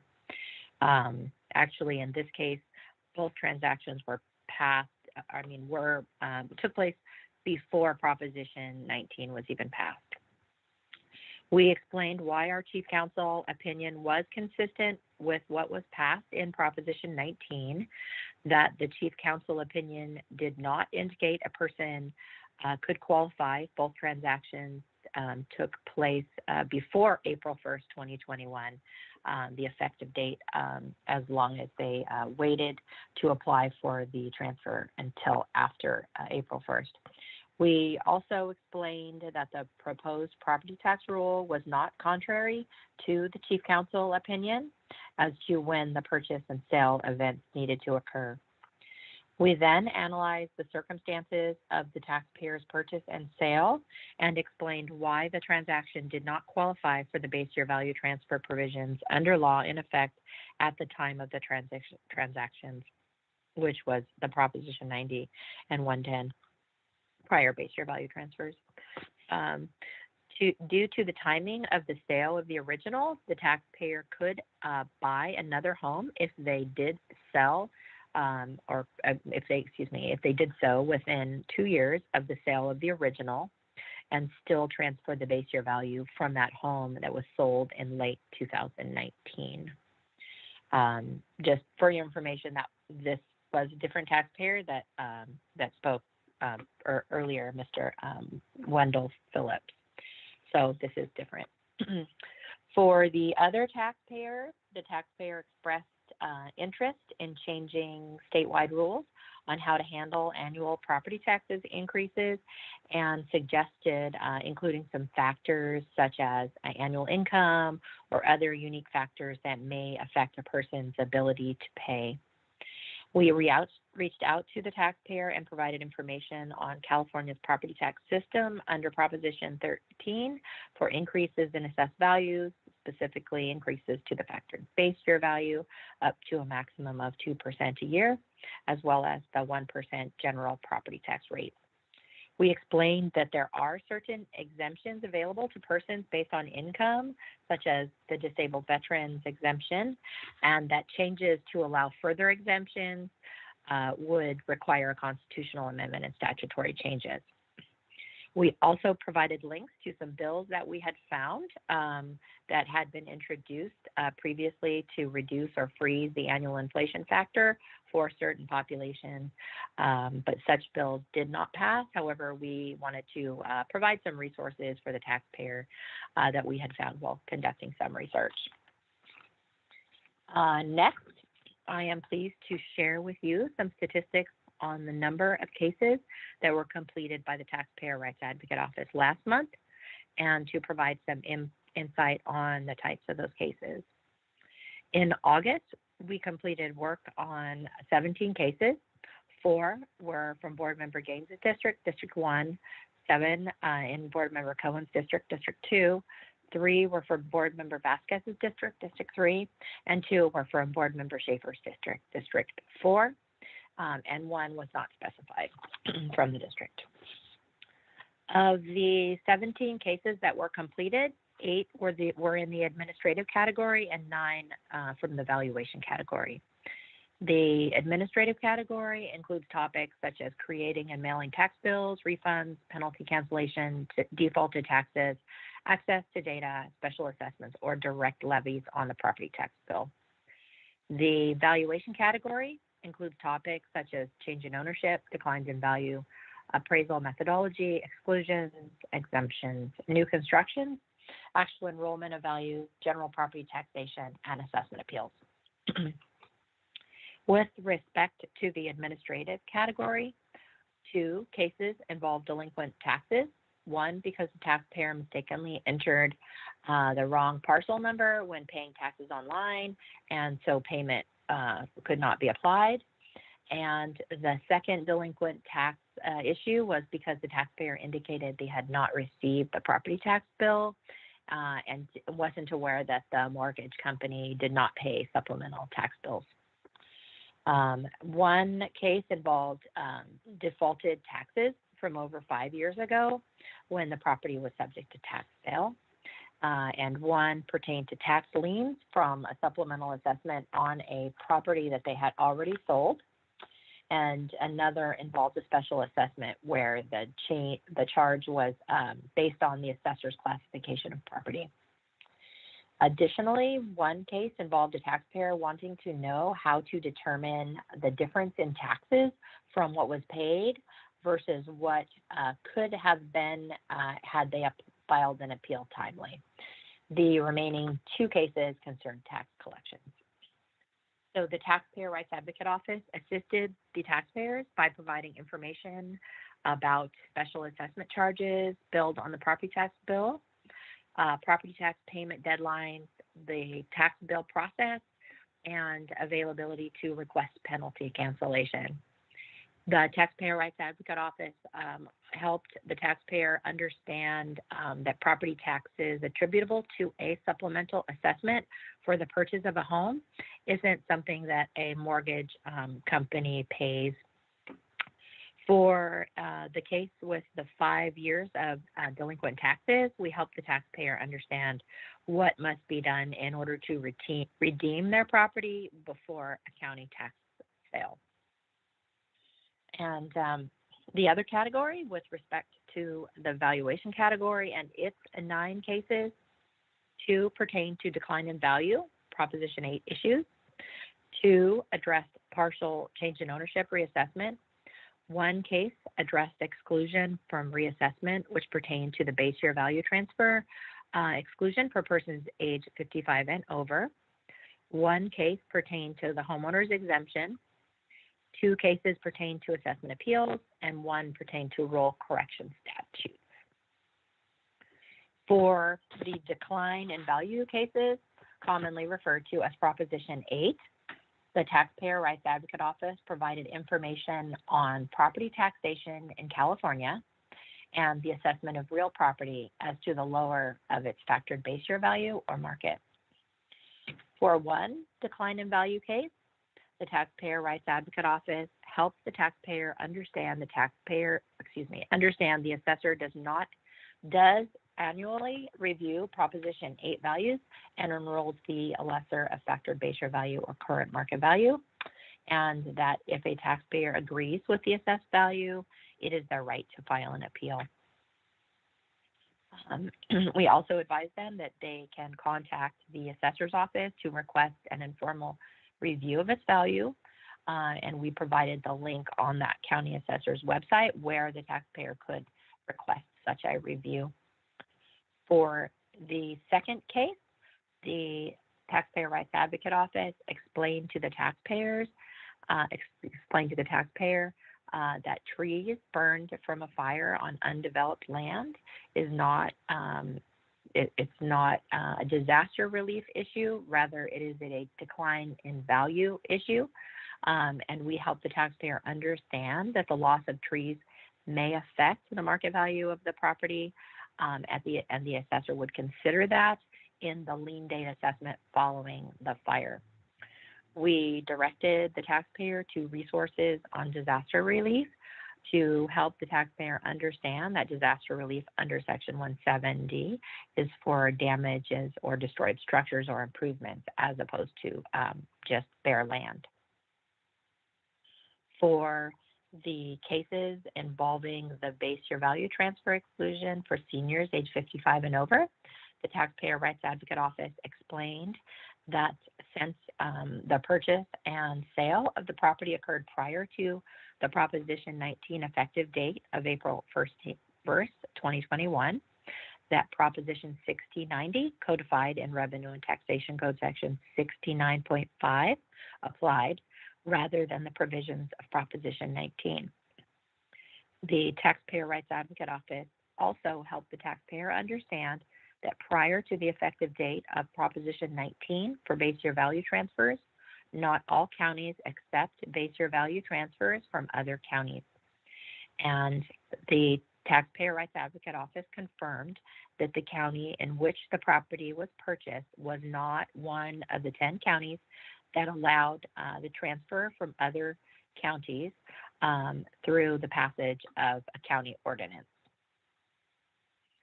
With respect to the change in ownership cases, they dealt with partial reassessments due to transfers of real property interests.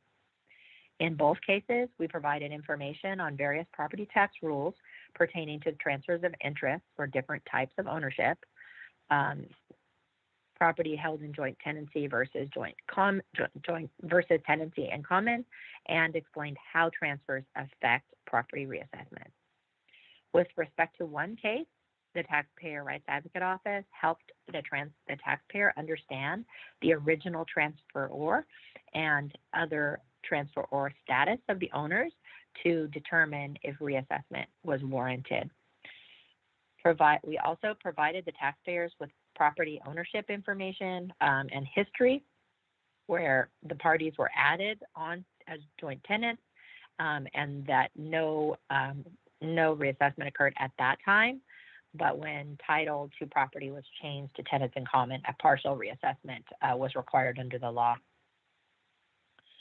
With respect to the homeowner's exemption case, the Taxpayer Rights Advocate Office explained that the exemption amount of $7,000 is mandated by the California Constitution and statute, and any changes would require legislation. We also provided information on several past bills proposing the increase to the homeowner's exemption, but that they did not move forward. For the assessment appeal cases, the Taxpayer Rights Advocate Office provided information on the appeals process, appeal decisions, and appeal filing deadlines. The Taxpayer Rights Advocate Office helped one taxpayer understand the appeal process and that a hearing officer's recommendation could be viewed by the Assessment Appeals Board. Since the taxpayer was unclear about the appeals decision, our office coordinated with the County Clerk of the Board's office to ask what information could be requested for the remote hearing and how the taxpayer could make such a request. We then provided the taxpayer with a direct contact at the Clerk of the Board's office to talk with about requesting a copy of the audio from the hearing and copies of what the assessor's office presented. The Taxpayer Rights Advocate Office also directed the taxpayer to resources addressing Assessment Appeals Board decisions being final, and that a notice of board decision are sent by letter, even though findings of fact were not requested. For the second appeals case, the Taxpayer Rights Advocate Office explained that even though a taxpayer had not filed an appeal within the time required to dispute the supplemental assessment for a change in ownership, a base year value appeal could still be filed because the law allows an appeal to be filed within the year the assessment was first enrolled, as well as the next 3 years. We also explained that an appeals board decision for a later assessment year cannot be applied to earlier years. For the case involving roll corrections, the TRA office explained that the county attorney, by providing the applicable statutes, property tax rule, and resource information that allow an assessor to make roll corrections, which can be made without going to an appeal before a local assessment appeals board or board of supervisors. And finally, to provide some insight on the workings of the Taxpayer Rights Advocate Office with respect to the case for the partial reassessment due to a change in ownership, the Taxpayer Rights Advocate Office coordinated with the assessor's office to obtain a copy of the two grant deeds, one for the transfer that resulted in a property's reassessment, and the prior deed that created the original transfer or status.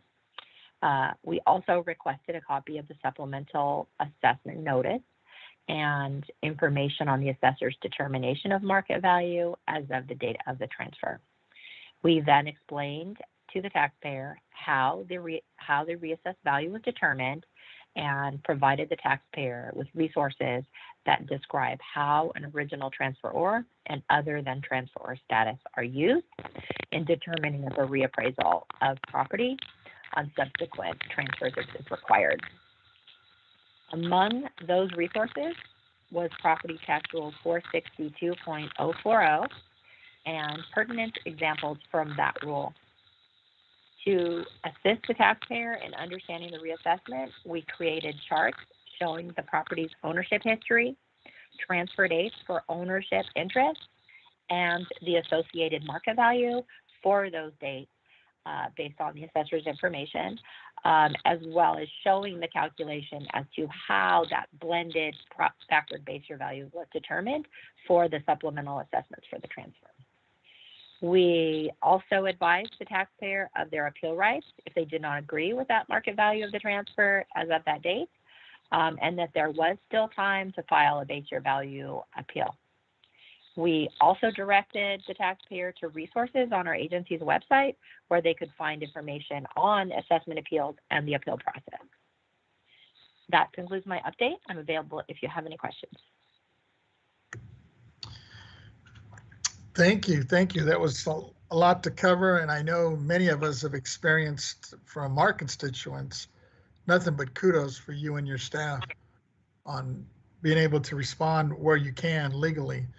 So I really appreciate that. Member Gaines. Yeah, I just wanted to thank Ms. Thompson for the way she's presenting. I like the additional information, like the number of cases handled and the nature of some of those cases. I find that very helpful. And I wanted to also bring something up under other administrative matters, if I could just ask a couple questions at the appropriate time. Member Gaines, is this on another item, or is it related to, it's another item? Okay. Another item, yeah. Sure, we can bring it up after. Members, any other comments or questions about Ms. Thompson's presentation or report? Seeing and hearing none. Ms. Taylor, can we check to see if the assessors, if Ms. Dronenberg is available, or anybody in the public that wishes to speak on this? Certainly. AT&T moderator, can you let us know if there is anyone who would like to make a public comment? And ladies and gentlemen, if you wish to make a public comment, you may press 1, then 0 at this time. Once again, 1, then 0 at this time for a public comment. And we show no one with a public comment at this time. Thank you. I do see now on the screen the President, Ms. Dronenberg. Ms. Dronenberg, are you there? Yes, I'm here. Yes. Unfortunately, I didn't hear the whole report, but the part that I heard, the end, after some carnitas tacos, was very, since I was the person that introduced this bill, and I'm saying that you guys are carrying on the spirit of it, and I'm glad to hear the comments. Thank you. It sounds like you were well fed too. See. Any, Ms. I believe you said AT&T had nobody on the line. Is that correct? That is correct. And seeing no other hands or comments from any of the other members, I think, Ms. Taylor, we could move on to our next item. Certainly. The next item is L1A, Board Member Requested Matters, New Matters, Review of State Assessee Appeals Rights, Review and Discussion of State Assessee Appeal Rights and Notifications. This matter will be presented by Chairman Vasquez. Thank you. Members, ensuring a fair appeals process for the more than 650 state assessed taxpayers is integral to the board's role under the Constitution and statutes. For over 100 years, the board has carried out this responsibility.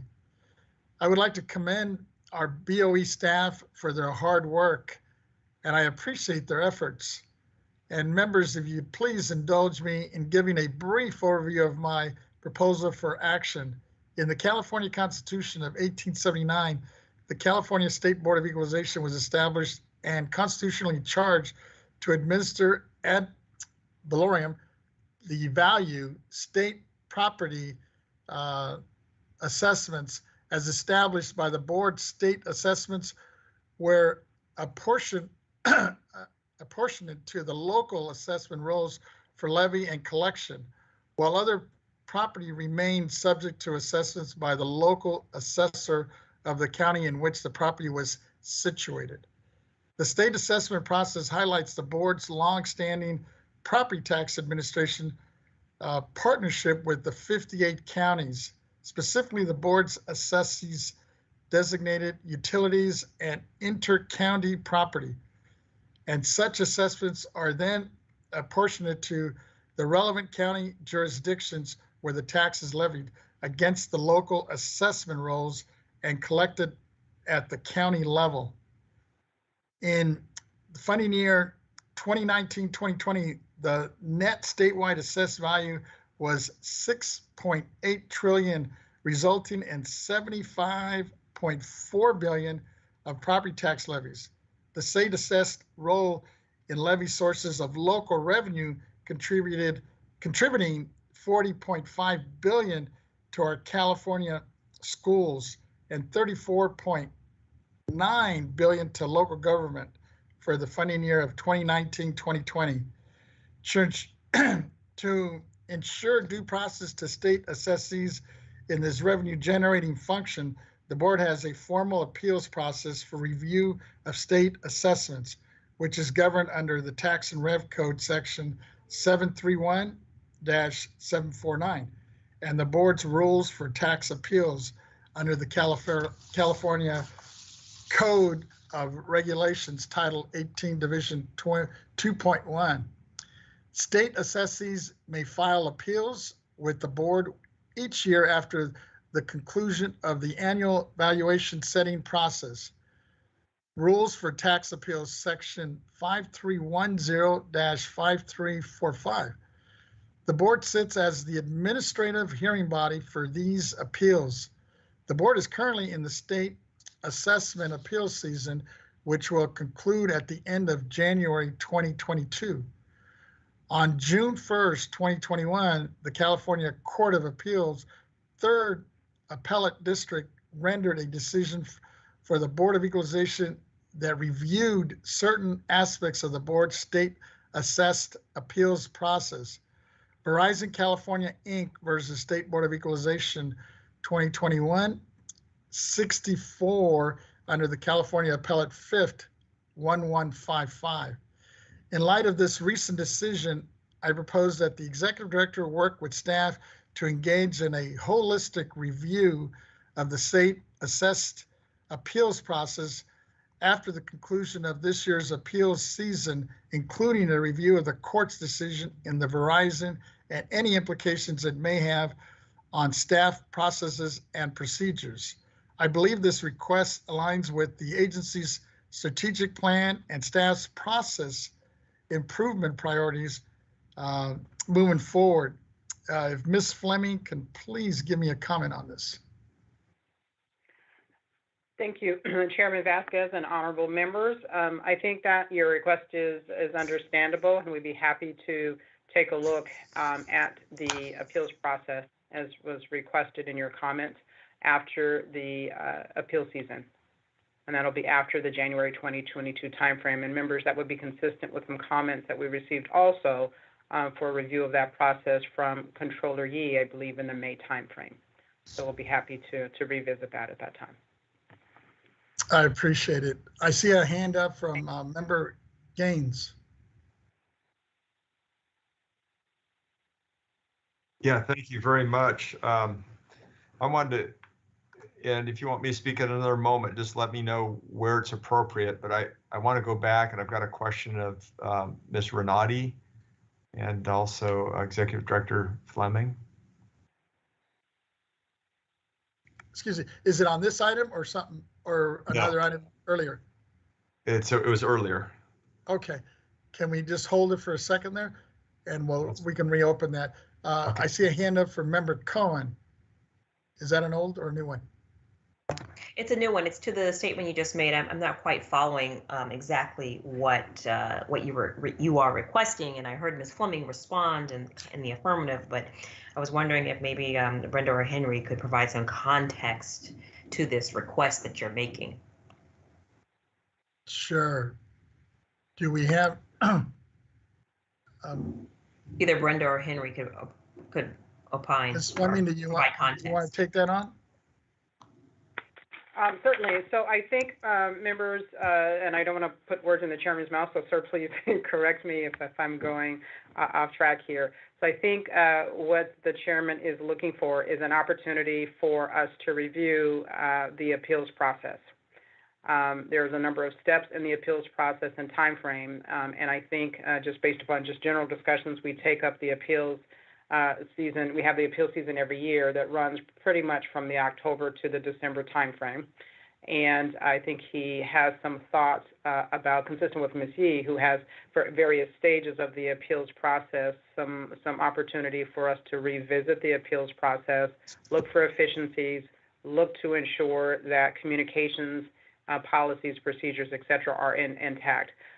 For my assessment of it, without putting words in the chairman's mouth, I think it's just as we're looking at our improvements in modernization items in general, I think it's just time for us to revisit some of those issues. Consistent, Member Cohen, with what we're doing, for example, on the welfare exemption and a number of other processes that we do. We have a lot of staff, if I can give you background, we have a lot of processes that we've been doing for quite some time. We have a lot of new staff. And so what happens oftentimes is you have processes that are mature, some might call them aged, mature or aged. And so to the extent that you have new people on board, we certainly want to make sure that we are revisiting it in light of those new people with their new fresh perspectives. Also just to look at as the climate changes over time to make sure that we're consistent with, with procedures, with laws, et cetera. So to the extent that some of our processes might be a little bit dusty, we're just taking an opportunity as a part of our strategic plan to go through those processes and just refresh them, either modernize them, improve them, et cetera, et cetera. So I think, without putting the words in the chairman's mouth, I think he would just like for us to take a look at it. And again, I think it was consistent with some of the comments that Controller Yee made to Jack in the April-May timeframe, I believe was the timeframe for that comment. I hope that clarifies. Please let me know if there's any other questions. No, I think you're pretty much right on point. And actually, one of the things I wanted to do, and I know many of us have looked at some of these cases that have just been rendering recently, like this Verizon case, and not to get ahead of ourselves, but I'm assuming once this appeals process is over, we might have other issues as well that staff will be looking at. And like I think Brenda was mentioning, I think she's right on point, is to basically just update them and hopefully make them a little bit more responsive and efficient as we look at our processes. Member Stowers, I see. Thank you, Chair Vasquez. I know at the May meeting, the Controller Yee did bring up the process, but she was not saying look at your process as if there was gaps. She was saying as we move forward with climate change and fires, look at that and how we're doing values, how we're coming up with the values. That was her concern. But from what Ms. Fleming just shared, it's always good to take a look at our processes and see if there's, a need for improvement. It's always, need to make sure everything is properly documented. If that's what you were saying. I don't know about the court cases you cited and how that court case affects our appeals processes, but I will wait. Thank you. Any other comments or questions? Seeing and hearing none. Ms. Taylor, do we have any written comments on this item? We do not have any written comments. Can we check with AT&T if there's any public comment on the line? Certainly. AT&T moderator, can you let us know if there is anyone who would like to make a public comment on this matter? And ladies and gentlemen, if you wish to make a public comment on this matter, please press 1, then 0 at this time. And once again, that's 1, then 0 at this time. And we have no one with a public comment currently. Thank you. And I do see a hand from our president, Ms. Dronenberg.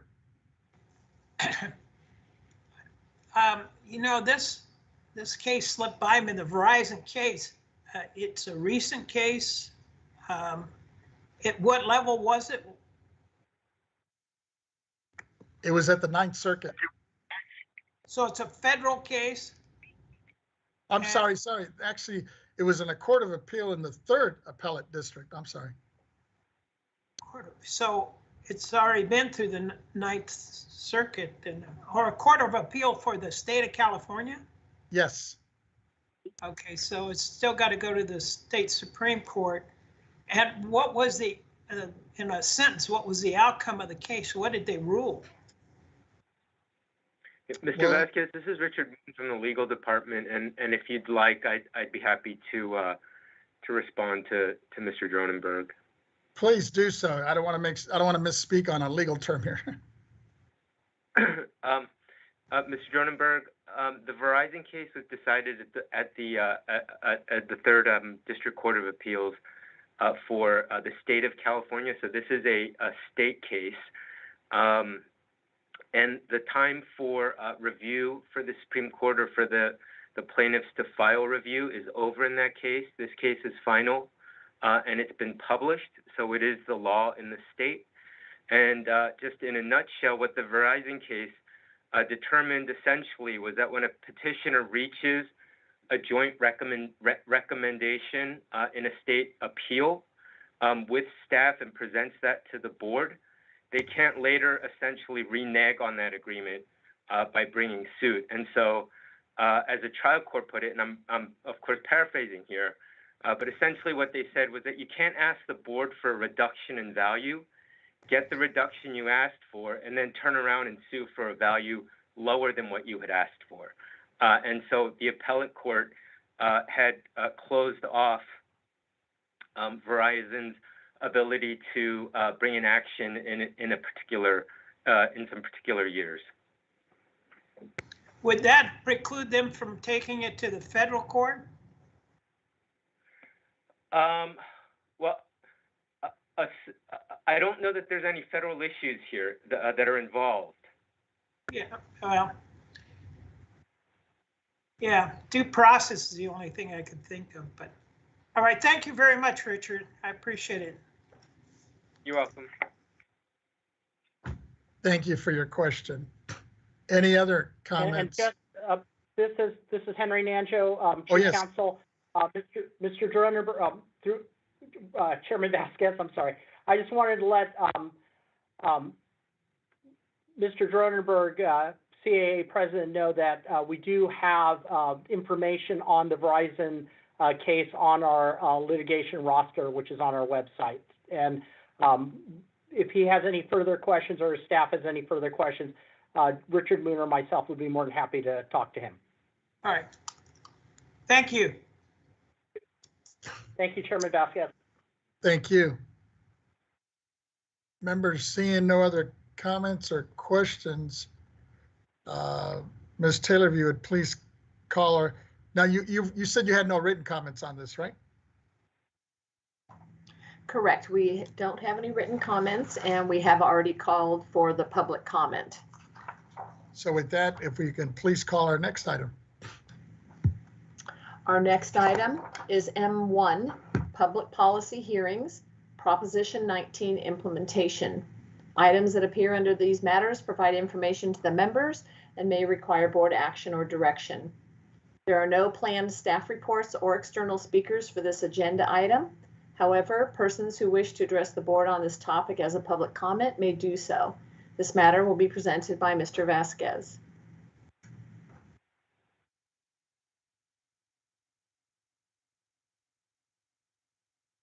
Thank you, Ms. Taylor. With that, I would like to ask, I understand we have somebody on the line on this specific comment that's waiting to make a request. Is that correct, Ms. Taylor? Well, I believe that our earlier commenter, Mr. Phillips, was possibly the person we had in mind, but we can open up the AT&T line and see if someone's there. Okay. AT&T moderator, can you let us know if there is anyone who would like to make a public comment on this matter? And ladies and gentlemen, if you wish to make a public comment, you may press 1, then 0 at this time. Once again, that's 1, then 0 at this time for a public comment on the particular matter. We have no one with a public comment.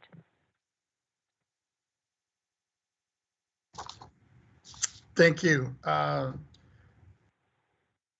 Ms. Taylor, do we have any other comments from assessors on this? None that I'm aware of. All right, and then we will, if there's no other further comments or questions, why don't you please call the next item?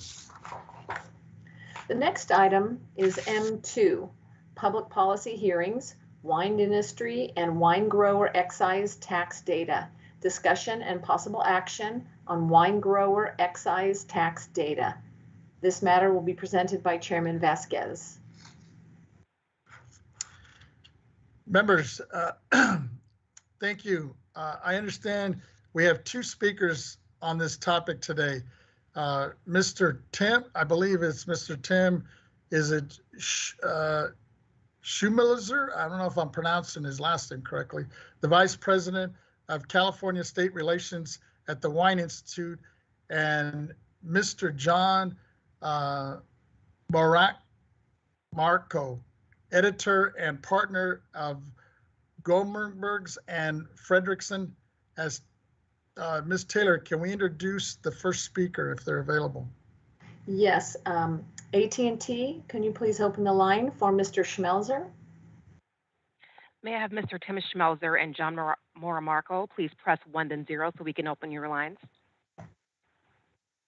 Please press 1 then 0.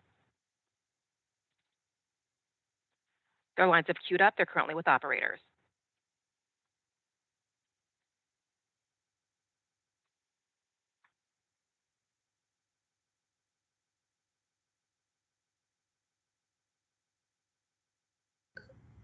Welcome, welcome. Do we have, who do we have on the line now?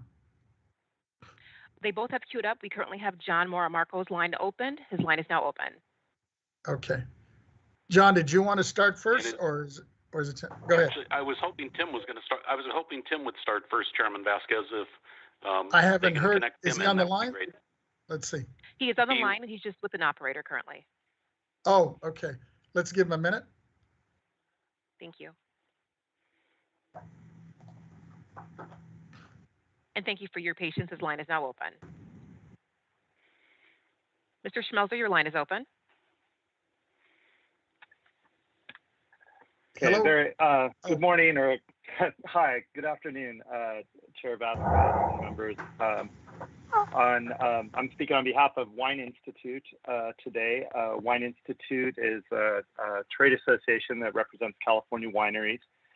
We represent about 1,000 California wineries throughout the state. I also have with me my colleague John Moramarco, who is an economist and editor of the Gomberg-Fredrickson report, which produces the economic analysis that's kind of at the root of our issue today. First of all, I really want to thank the board for giving us an opportunity to inform you of the issue we're having today, and just want you to know our objective today is to make you aware of our issue, and it's our recommendation to you to assign this matter to a working group where we may develop an actionable item that the board can take up in an October meeting. To the matter at hand, the issue here is the provision of winery excise tax data. Literally since 1938, Wine Institute, and then following us directly, the editors of the Gomberg-Fredrickson report, have been receiving wine grower excise tax data from the board, and this data has provided the foundation for an economic analysis that allowed the wine industry to make informed business decisions going forward. It allowed us to be responsive to public policymakers as to the status of the industry, and also gave us important data so that the industry could pursue federal funding through grants and such. We've had a terrific relationship with the board over these many years, and we're surprised when after, I'm not doing the math correctly here, but 1938 to 2019, things were going smoothly. And in 2019, we were informed that the board could no longer provide this data. After working with staff and then staff, as I understand, seeking legal counsel, the decision was made to provide some of the data that we had been receiving, but the decision was made at that time to anonymize the data. This is essentially the issue at hand. This tax data, a great deal of the value of it is for the industry to see what's happening in different wine regions throughout the state. As I'm sure you can all appreciate, the economics of growing grapes and producing wine in the Central Valley is starkly different from that in the Napa Valley, Monterey, Temecula, San Diego, Santa Barbara, et cetera.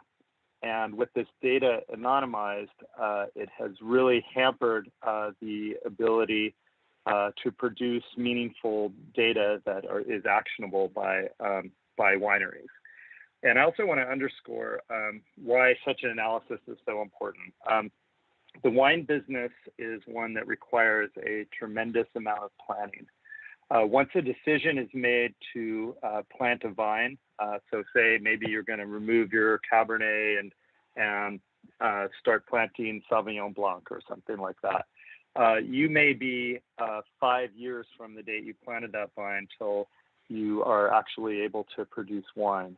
And therefore, it's really critical for this industry to be able to forecast directly, understand what the trends are, and be able to make these decisions. And it's because of this provision of data over years that the wine industry has been so successful in California. In fact, California wine industry produces 90% of the wine in the United States. And just to the state of California, we provide over $60 billion in economic value. So we would like to pursue a path where we can get back to the way things were essentially, but we understand that this is a legally potentially fraught manner dealing with privacy issues, and that's why we're recommending that we go to a working group.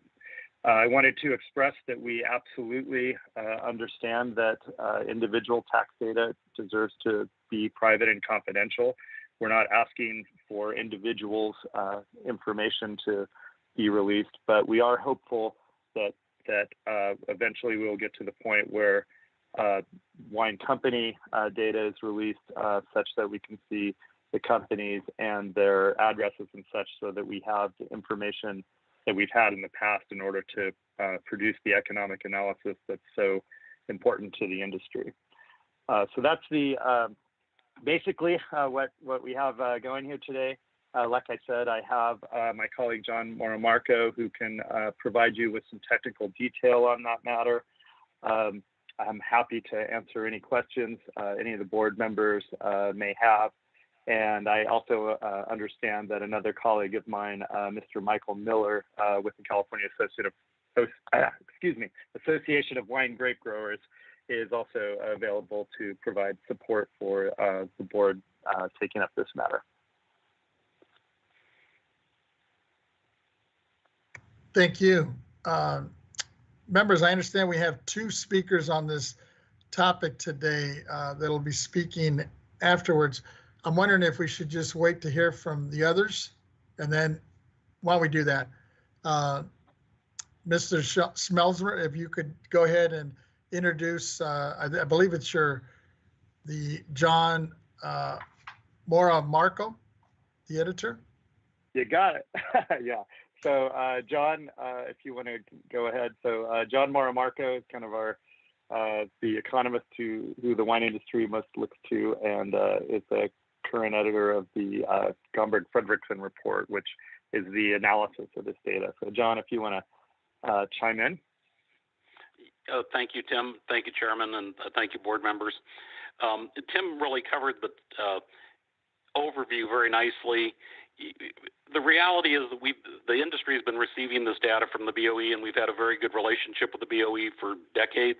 And quite honestly, even since the last 2 years where we've been going back and forth with staff, it's been very cordial conversations and everything, but we're just trying to find a solution to be able to get back to where we were receiving the data we'd had been receiving historically. The only thing I'll add, and not getting too verbose, but the BOE data and the way we've used it for decades is a critical component of looking at the industry. We look at other industry data such as Nielsen scan data from supermarkets, import data,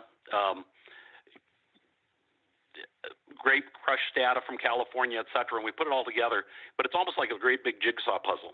And without the BOE data detailed at a geography, location, zip code, industry, producer, it's like we have a big hole in our jigsaw puzzle, and we can't put the whole thing together on a consistent basis.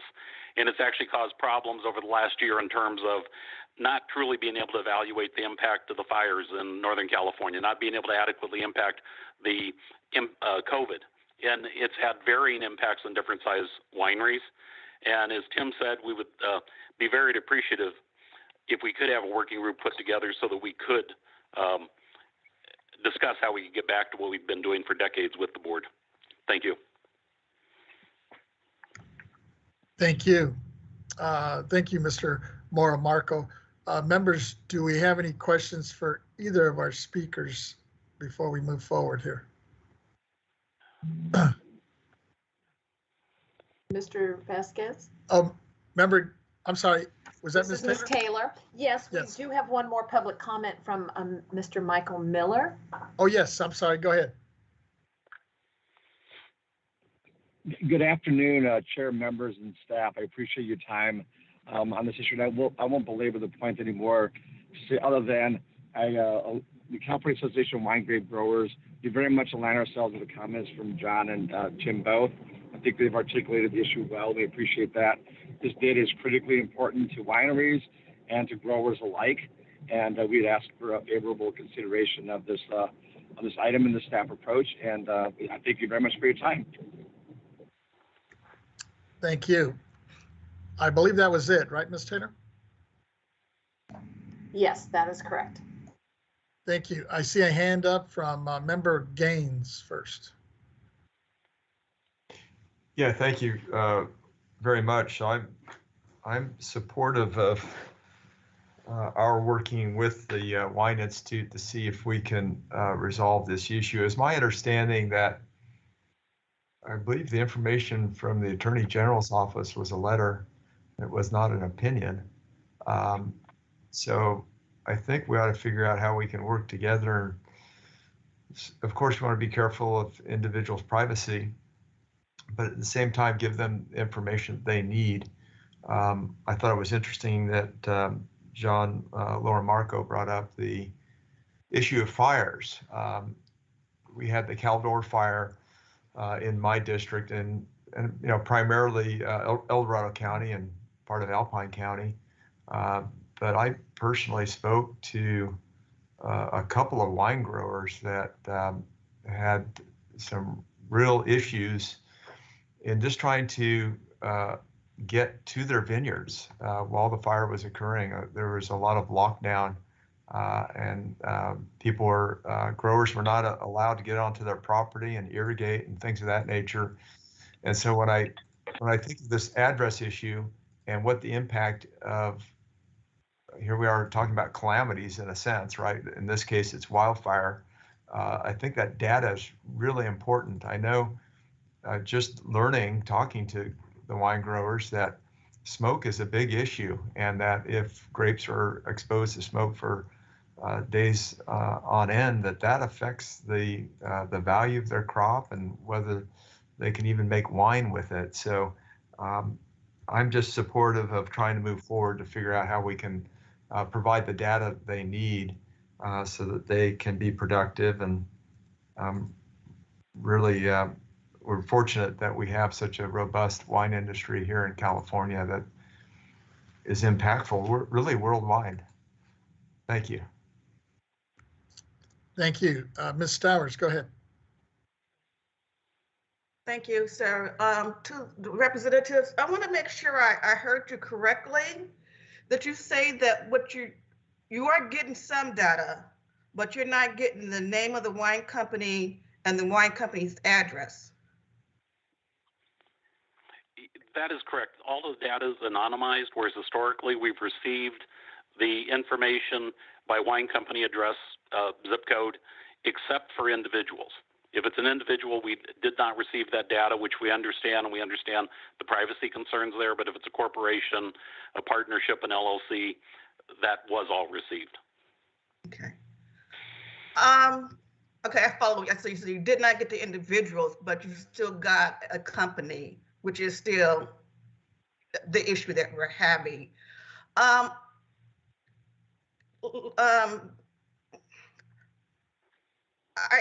think let's work together, but I don't know how we get around Government Code 15619B.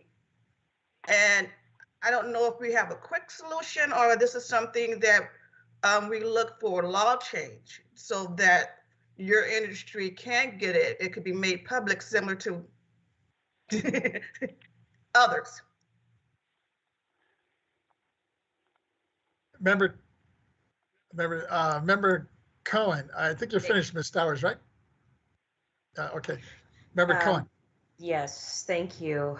Good afternoon to the speakers. I just have a couple of thoughts. First, I want to just acknowledge the value and the importance of the wine industry to our local economy. I love spending time in the Napa and Sonoma Valley.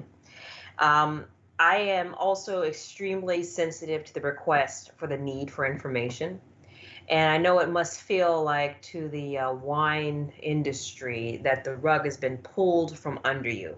For so many years, you've been getting this data, been using this data, and now all of a sudden, you no longer have access to it.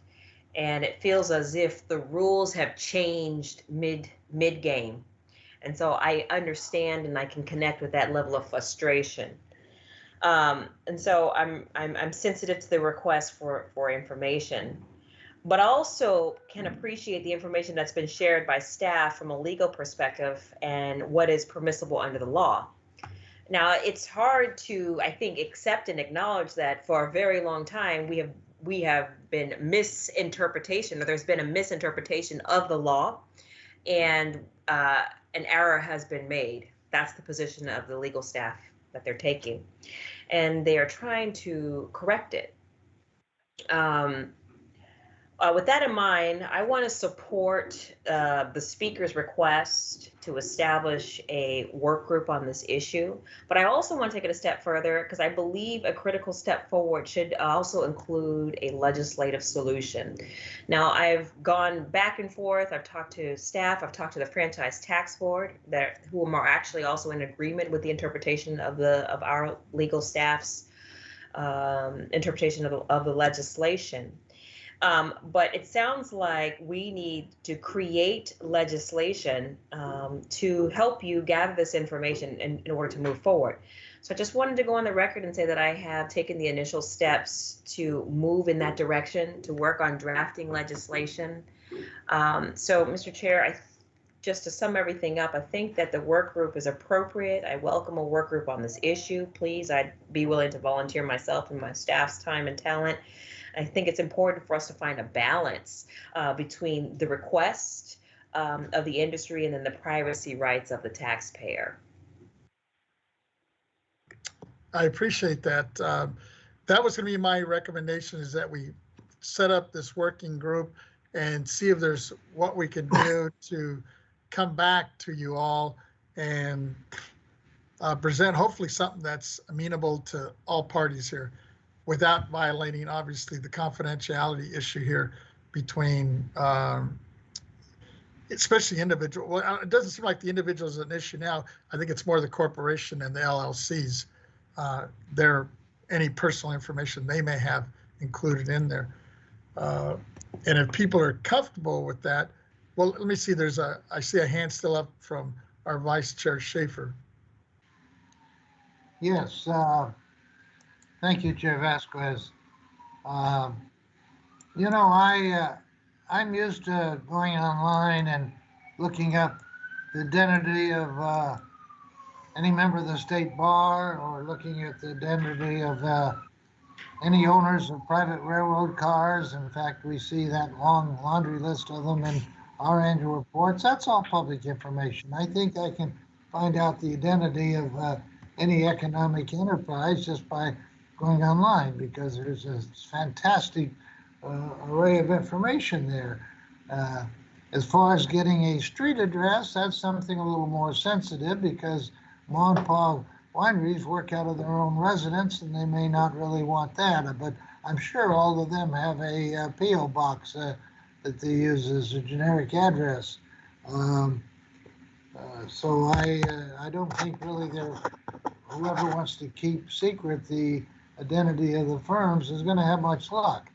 Now, as to the amount of wine they produce and whatnot, that has some competitiveness, but even that, a lot of that is on the public information sheets of every industry, whether it's ingots of steel produced or how many chickens you raise. I would like to make a motion that we set up a working group with key stakeholders to work on a solution for the disclosure of the wine growers' excise tax data, and I want to be part of that. Thank you.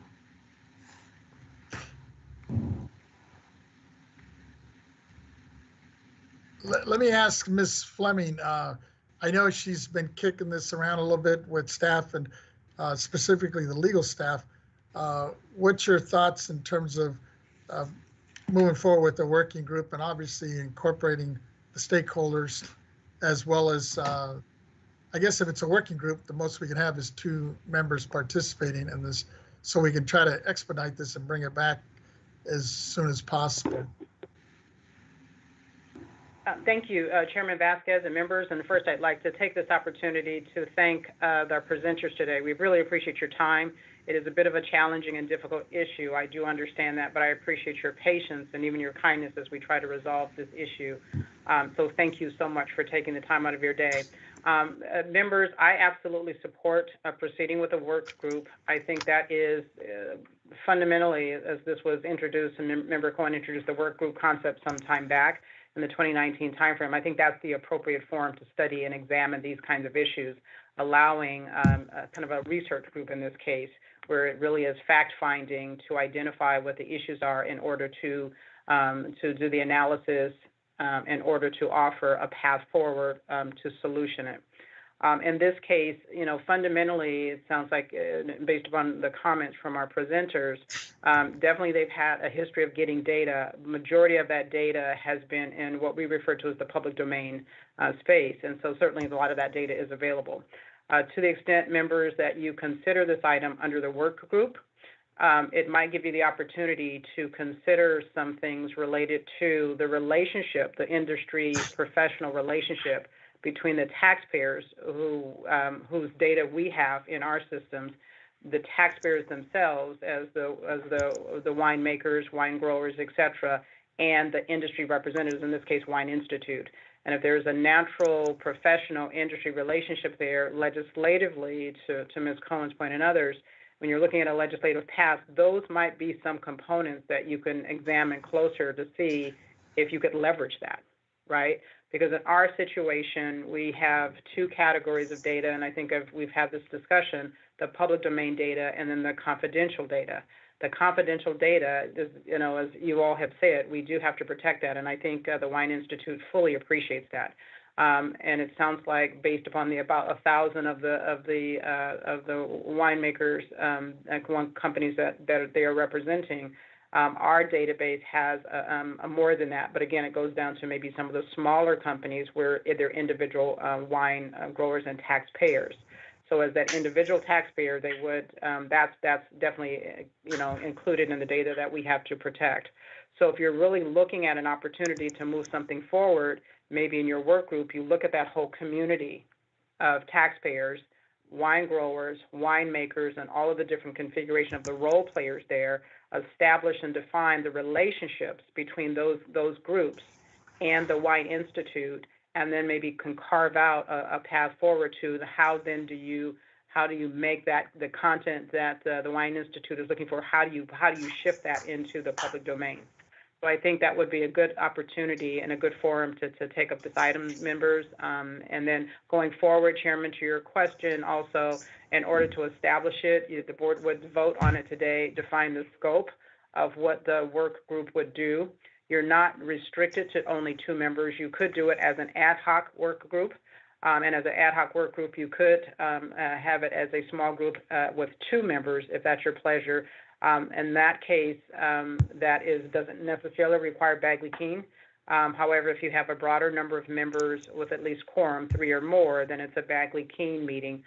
So it really depends, member, how you want to organize it. If you want to have this as public discussion, so that there's full examination, that would be your pleasure. And we can certainly, Chairman, come back to you with more of the specific details going forward in terms of how you organize this meeting. But it would be the board's pleasure to have a motion and vote and take action today to at least establish it with the intent of examining this Wine Institute issue closer. Thank you. And it was Vice Chair Schaefer, I guess, that actually put out he moved that he would like to establish this working group, and he wanted to be a part of it. And I know Member Cohen was interested. Since we can only have 2, if you 2 want to work with that, I'm comfortable with that. Is that the wish of both the members there? Yes, Mr. Chair, that certainly is my wish. I also just want to acknowledge that I may have an open motion on the floor, and want all the members and the public to participate in the as we examine this issue. So I thought I'd just like to acknowledge that I'd like to make a motion for this work group to move forward. My apologies if I didn't state it clearly. Oh, okay.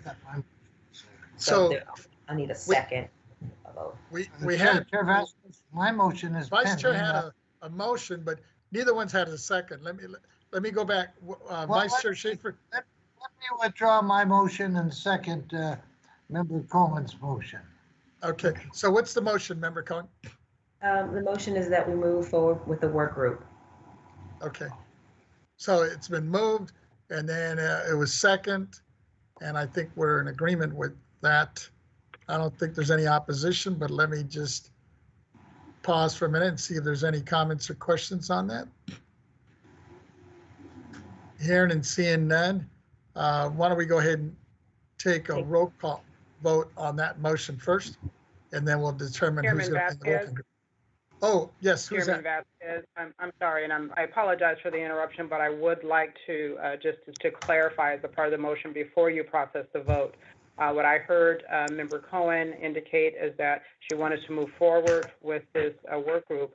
The question that we would like to be able to confirm or include in your motion or for your consideration is whether that's going to be an ad hoc work group, which means 2 members, or if you want it to full members, because there's a slightly different process. The ad hoc could be 2 members only, but your process in terms of publicly agendizing and communicating that, we would handle that a little bit differently than if it's the full board, where we're operating fully under Bagley-Keene. So just to clarify. It's my understanding that, I think to answer your question, I think it's a work group because there would be 2 members. And if there's no disagreement, I think the 2 members, it looks like that would step up and do this would be Member Cohen. Is that correct? Let me say this because it sounded like there was more than one. More members were interested. I don't know. I know Gaines has a lot of ag in his district, so I definitely want it subject to Bagley-Keene, so that all members can participate as well as members of the public. Sometimes when you have the work group, other members of our body are not subject to the conversation. The public is not always publicly noticed and brought into the loop. So if we were to properly agendize it as a collective board group, acknowledging Bagley-Keene, that allows us to have full transparency, it allows the public to know what's going on, and it also allows all board members to be able to fully participate should they choose to. Right, and so the ad hoc committee creates limitations, so that's why I'm shying away from the ad hoc. Thank you, Member Cohen. I just wanted to clarify, members, because there, as a part of the material that was presented for your work group, there was a distinction between the 2. So just before you process your vote, I just wanted to ensure that you were fully informed about your options. Okay, so I'm speaking to the 2 I guess the motioner and then the seconder, it sounds like, are you comfortable if we, I guess, change the wording? So we're talking about really a working group that would be inclusive of the whole board as opposed to. Vice Chair Schaefer, I would agree with Ms. Cohen's sentiments there. Okay, because I know several of us want to participate. I was just trying to expedite it, but I'm open. Why don't we just do that? Call it I guess technically is it considered a working group as opposed to ad hoc, correct? Member Gaines has a lot of ag, and I don't have Yes. that much except in Imperial County, and so I'd like his input too. Why don't we do that? All right, so if Member Cohen, if you're comfortable with, can we just state the motion as it's basically a working group that would include all the members, and of course we have to agendize this and give public notice, and then we'll come back and hopefully resolve this here in a timely manner at our next meeting. That's fine. Is that good? Yeah. And the seconder, I'm assuming is okay, Mr. Schaefer? Vice Chair Schaefer, okay? Okay. Member Gaines, I see your hand up. Thank you. I appreciate the comments by Member Cohen and Schaefer to make it a working group is helpful. I'd like to be engaged in this process. Thank you. That sounds like it's the best. Okay, so Ms. Taylor, I believe I think you have the motion now, right? Yes, we have the motion, and we probably should take public comment. Yes. AT&T operator, can you let us know if there is anyone who would like to make a public comment on this matter? And ladies and gentlemen, as a reminder, if you'd like to make a public comment, you may press 1 then 0 at this time. And we do currently have one that's queued up. He's currently with an operator. One moment, please.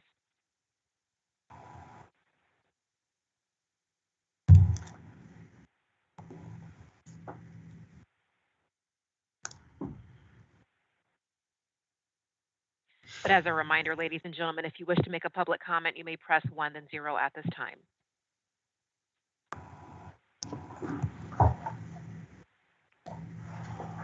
And we'll open the line of Tim Schmelzer. Your line is open. Hi, I got disconnected mid-discussion, but I just wanted to say that we support the direction of the board here, and I very much appreciate the generosity of the board members' time in wanting to participate in this and help us craft a solution. So thank you, and encourage your support. Thank you. Any other members of the public on the line? We have no one else with a public comment, sir. Thank you. With that, Ms. Taylor, if we could just call the roll. Chairman Vasquez. Aye. Vice Chair Schaefer. Aye. Ms. Stowers, do you have a comment? I'm sorry. I just wanted you to restate the motion because we had a lot of conversation going back and forth. I want to make sure that we're clear on what we're voting on. At least I'm clear. All right. Okay. The motion that I have is that the board would like to establish a board work group comprised of the full board in order to address data concerns raised by wine growers. Is that the motion? Right there. Yes, I think, is that clear, Ms. Stowers? Okay, great. Thank you. I appreciate it. All right. From the top, Chairman Vasquez. Aye. Vice Chair Schaefer. Aye. Member Gaines. Aye. Member Cohen. Aye. Deputy Controller Stowers. Aye. Okay, so that's unanimous of all those present. So we'll leave it to Ms. Flemings, and we'll put that together on our next agenda and move it forward. With that, Ms. Taylor, if you would please call our next item. The next item is N, public comment on matters not on the agenda. Persons who wish to address the Board of Equalization regarding items not on the agenda. Please note that the board cannot take action on items not on the agenda. However, the board can schedule issues raised by the public for consideration at future meetings.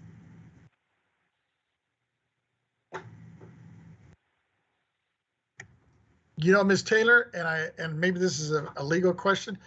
If I wanted to go back to items F1A and J1, is it appropriate to do it now or after the public comment? I think we can do it either way. Okay.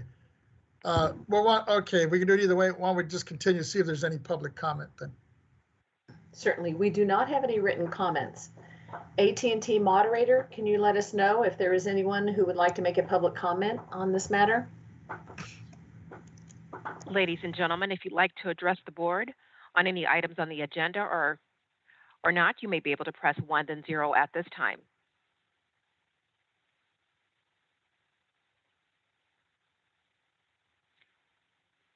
Once again, if you'd like to address the board, you may press 1 then 0 with a public comment.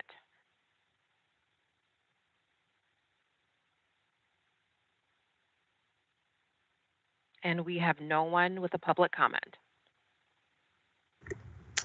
Thank you. Members, before we get to the conclusion, or I guess I should say, this is going to be a carryover until tomorrow, but before we get to that point, I wanted to see if I could make a motion to reopen the vote on both F1A and J1 items to allow Member Cohen to cast her vote on these two items.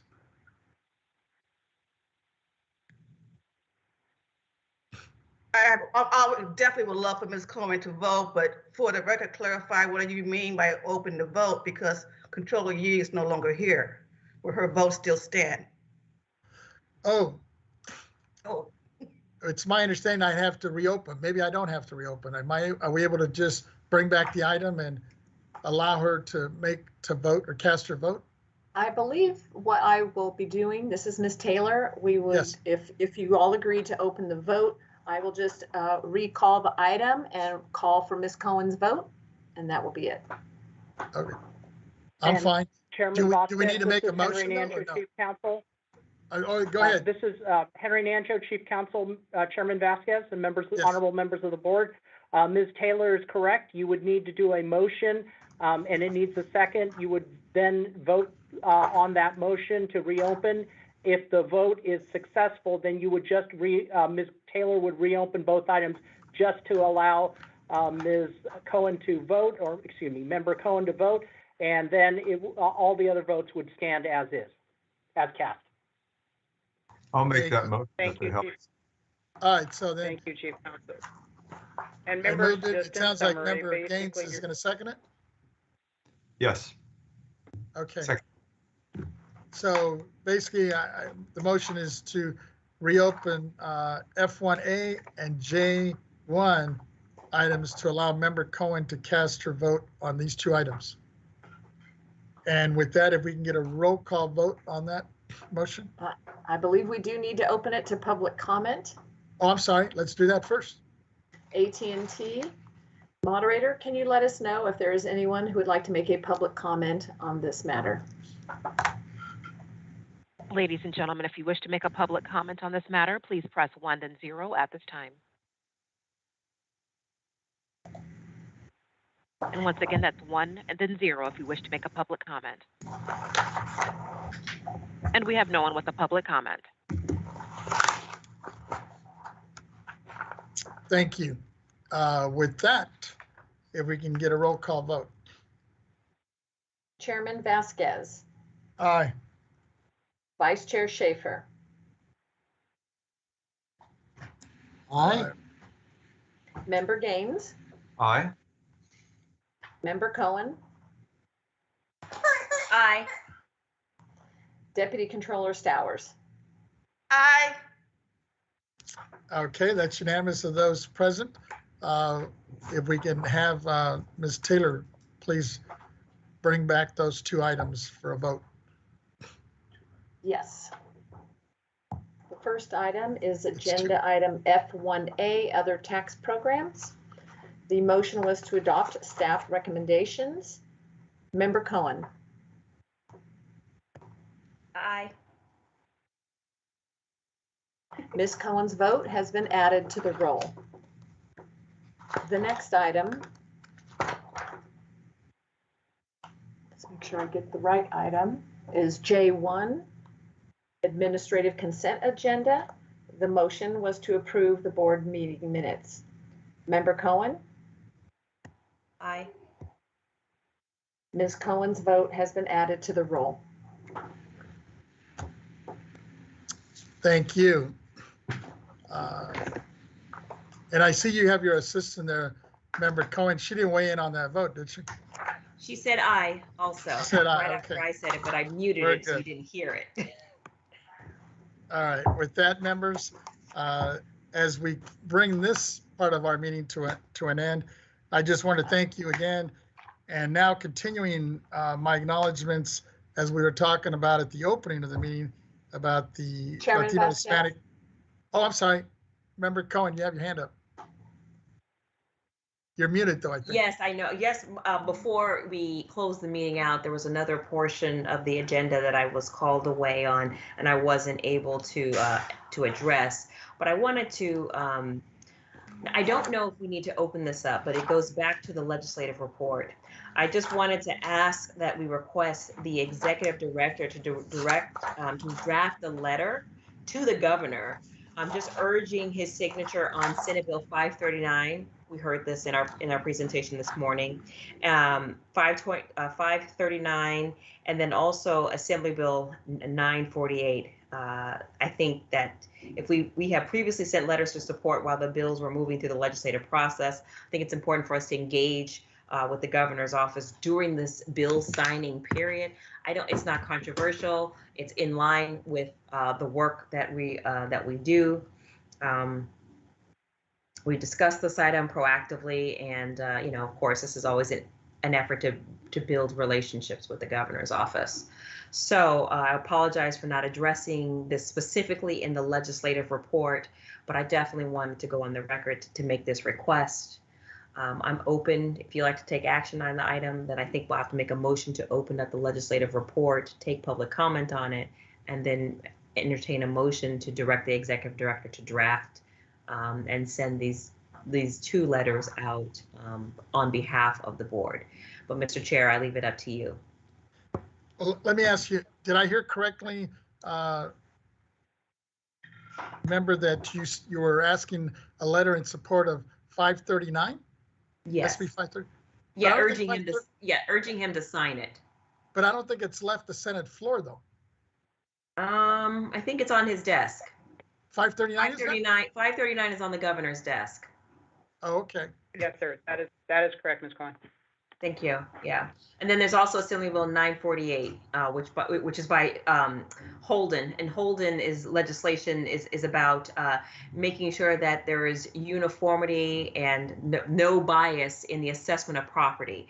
This legislation was spurred because there's some folks that were putting their homes on the market, and these were African Americans, and their homes were under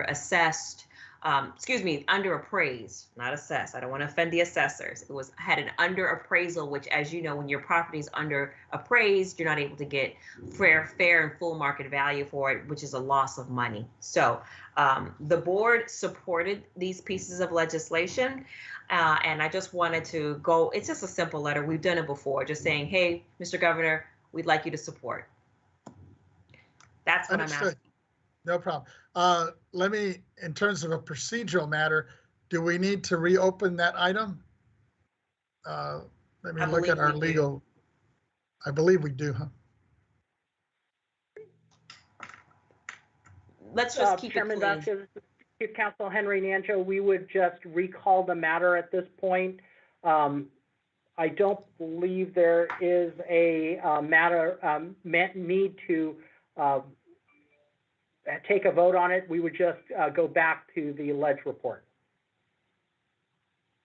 Can we, Ms. Taylor, can we go back to the ledge report then?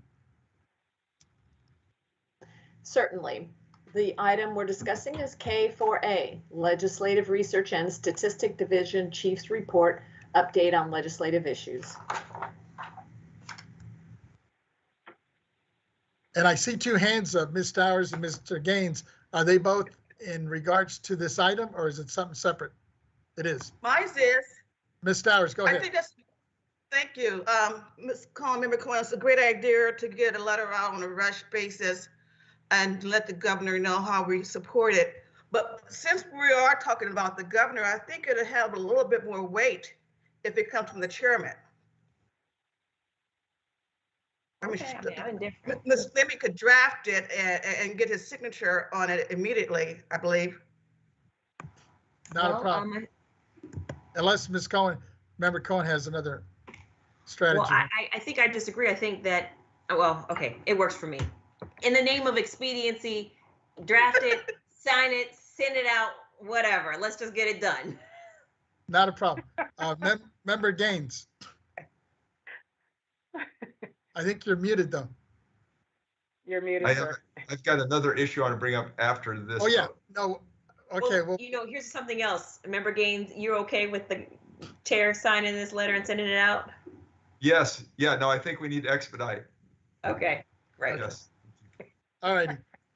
So with that, funny. Did we need an official motion or no? I don't think we need an official motion now because it's coming out of your office. All right. You got our support. So, Mr. Nanjo, are we good? Yes, sir. Chairman Vasquez, the consensus of the board that you can send that out through your office. Will do. All righty. With that, let me have, Ms. Taylor, do we have to close that now, that item? I don't know that we need to close it, but if we're ready to move on to a different one, I can recall that agenda item for Mr. Gaines. Yes, let me hear from Mr. Gaines. I'm not sure the actual item. Yeah, thank you very much. I just, we had Mr. Naughty give us a little update in terms of operations. I just wanted to get a monthly update in terms of what's happening with new hires. Oh, yeah, good idea. And then members, if I might, sorry for stepping in Ms. Taylor's lane just a bit. We're going back to item K1E for operational priorities. Ms. Renati. K1E. Ms. Taylor, I guess if you can call K1E. Certainly. We're returning to K1E, Executive Director's Report, Operational Priorities. This would be presented by Ms. Renati. Good afternoon, Chairman and honorable members. As far as our recruitments and vacancies, we're making continue to make good progress on reducing our vacancies. Since last month, we've filled 5 positions. 3 were new to the BOE and 2 were internal positions. As a result, in the last 15 months, we have filled 54 positions. And the department currently has 26 vacancies and 82% of those are in active recruitment. So we're making very good progress and steadily just bringing those numbers down as quickly as we can. Of course, and before you ask Mr. Gaines or Member Gaines, I'm going to let you know we do have turnover. So those positions, a little bit of a revolving door, whatever the saying is, because we fill promotions and we leave a vacancy, but we are making some progress on getting those done. That's great. That's very helpful. And part of the reason I'm asking is I just want to make sure we're making progress in filling the vacancies. That's critical for the demands of the BOE. And I know our hands were tied earlier on, and some of the requests that were coming from board members on particular issues, whether it was long-term planning or additional LTAs or the pandemic or working groups, it was very difficult to juggle all that. So I think as we're getting closer to full employment, we'll have a little bit more flexibility as board members to look at those areas at the BOE that we see fit as members and as we decide as a body. So thank you very much. I appreciate that. You're welcome. Thank you. Member Cohen, were you going to add something to that? It sounded like I was. Thank you, Ms. Renati, for that information. I'm talking about AB 105. It's the Upward Mobility Act.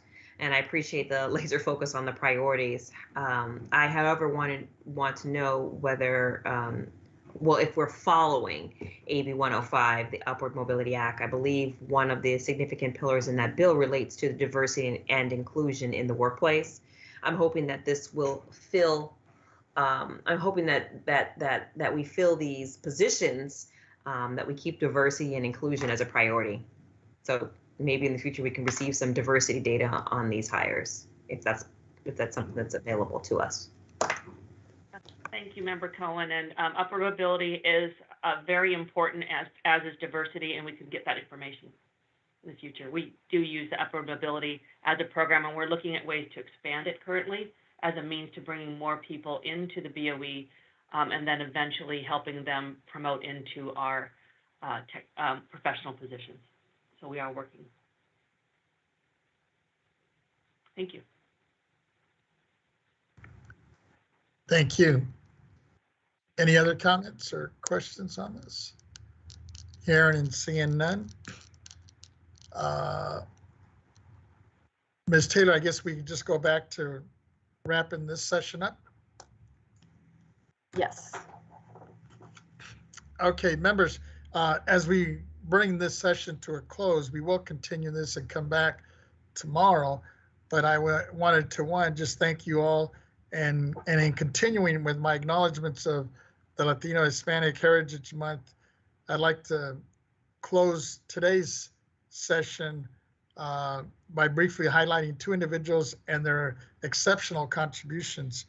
One, a happy belated birthday to a dynamic Hispanic Latina leader, Dolores Huerta, who turned a young 91 earlier this year. I recently saw an interview of hers, and when she was asked if she planned to retire from her activism, she simply replied, "Not until my last breath." We should all be so lucky.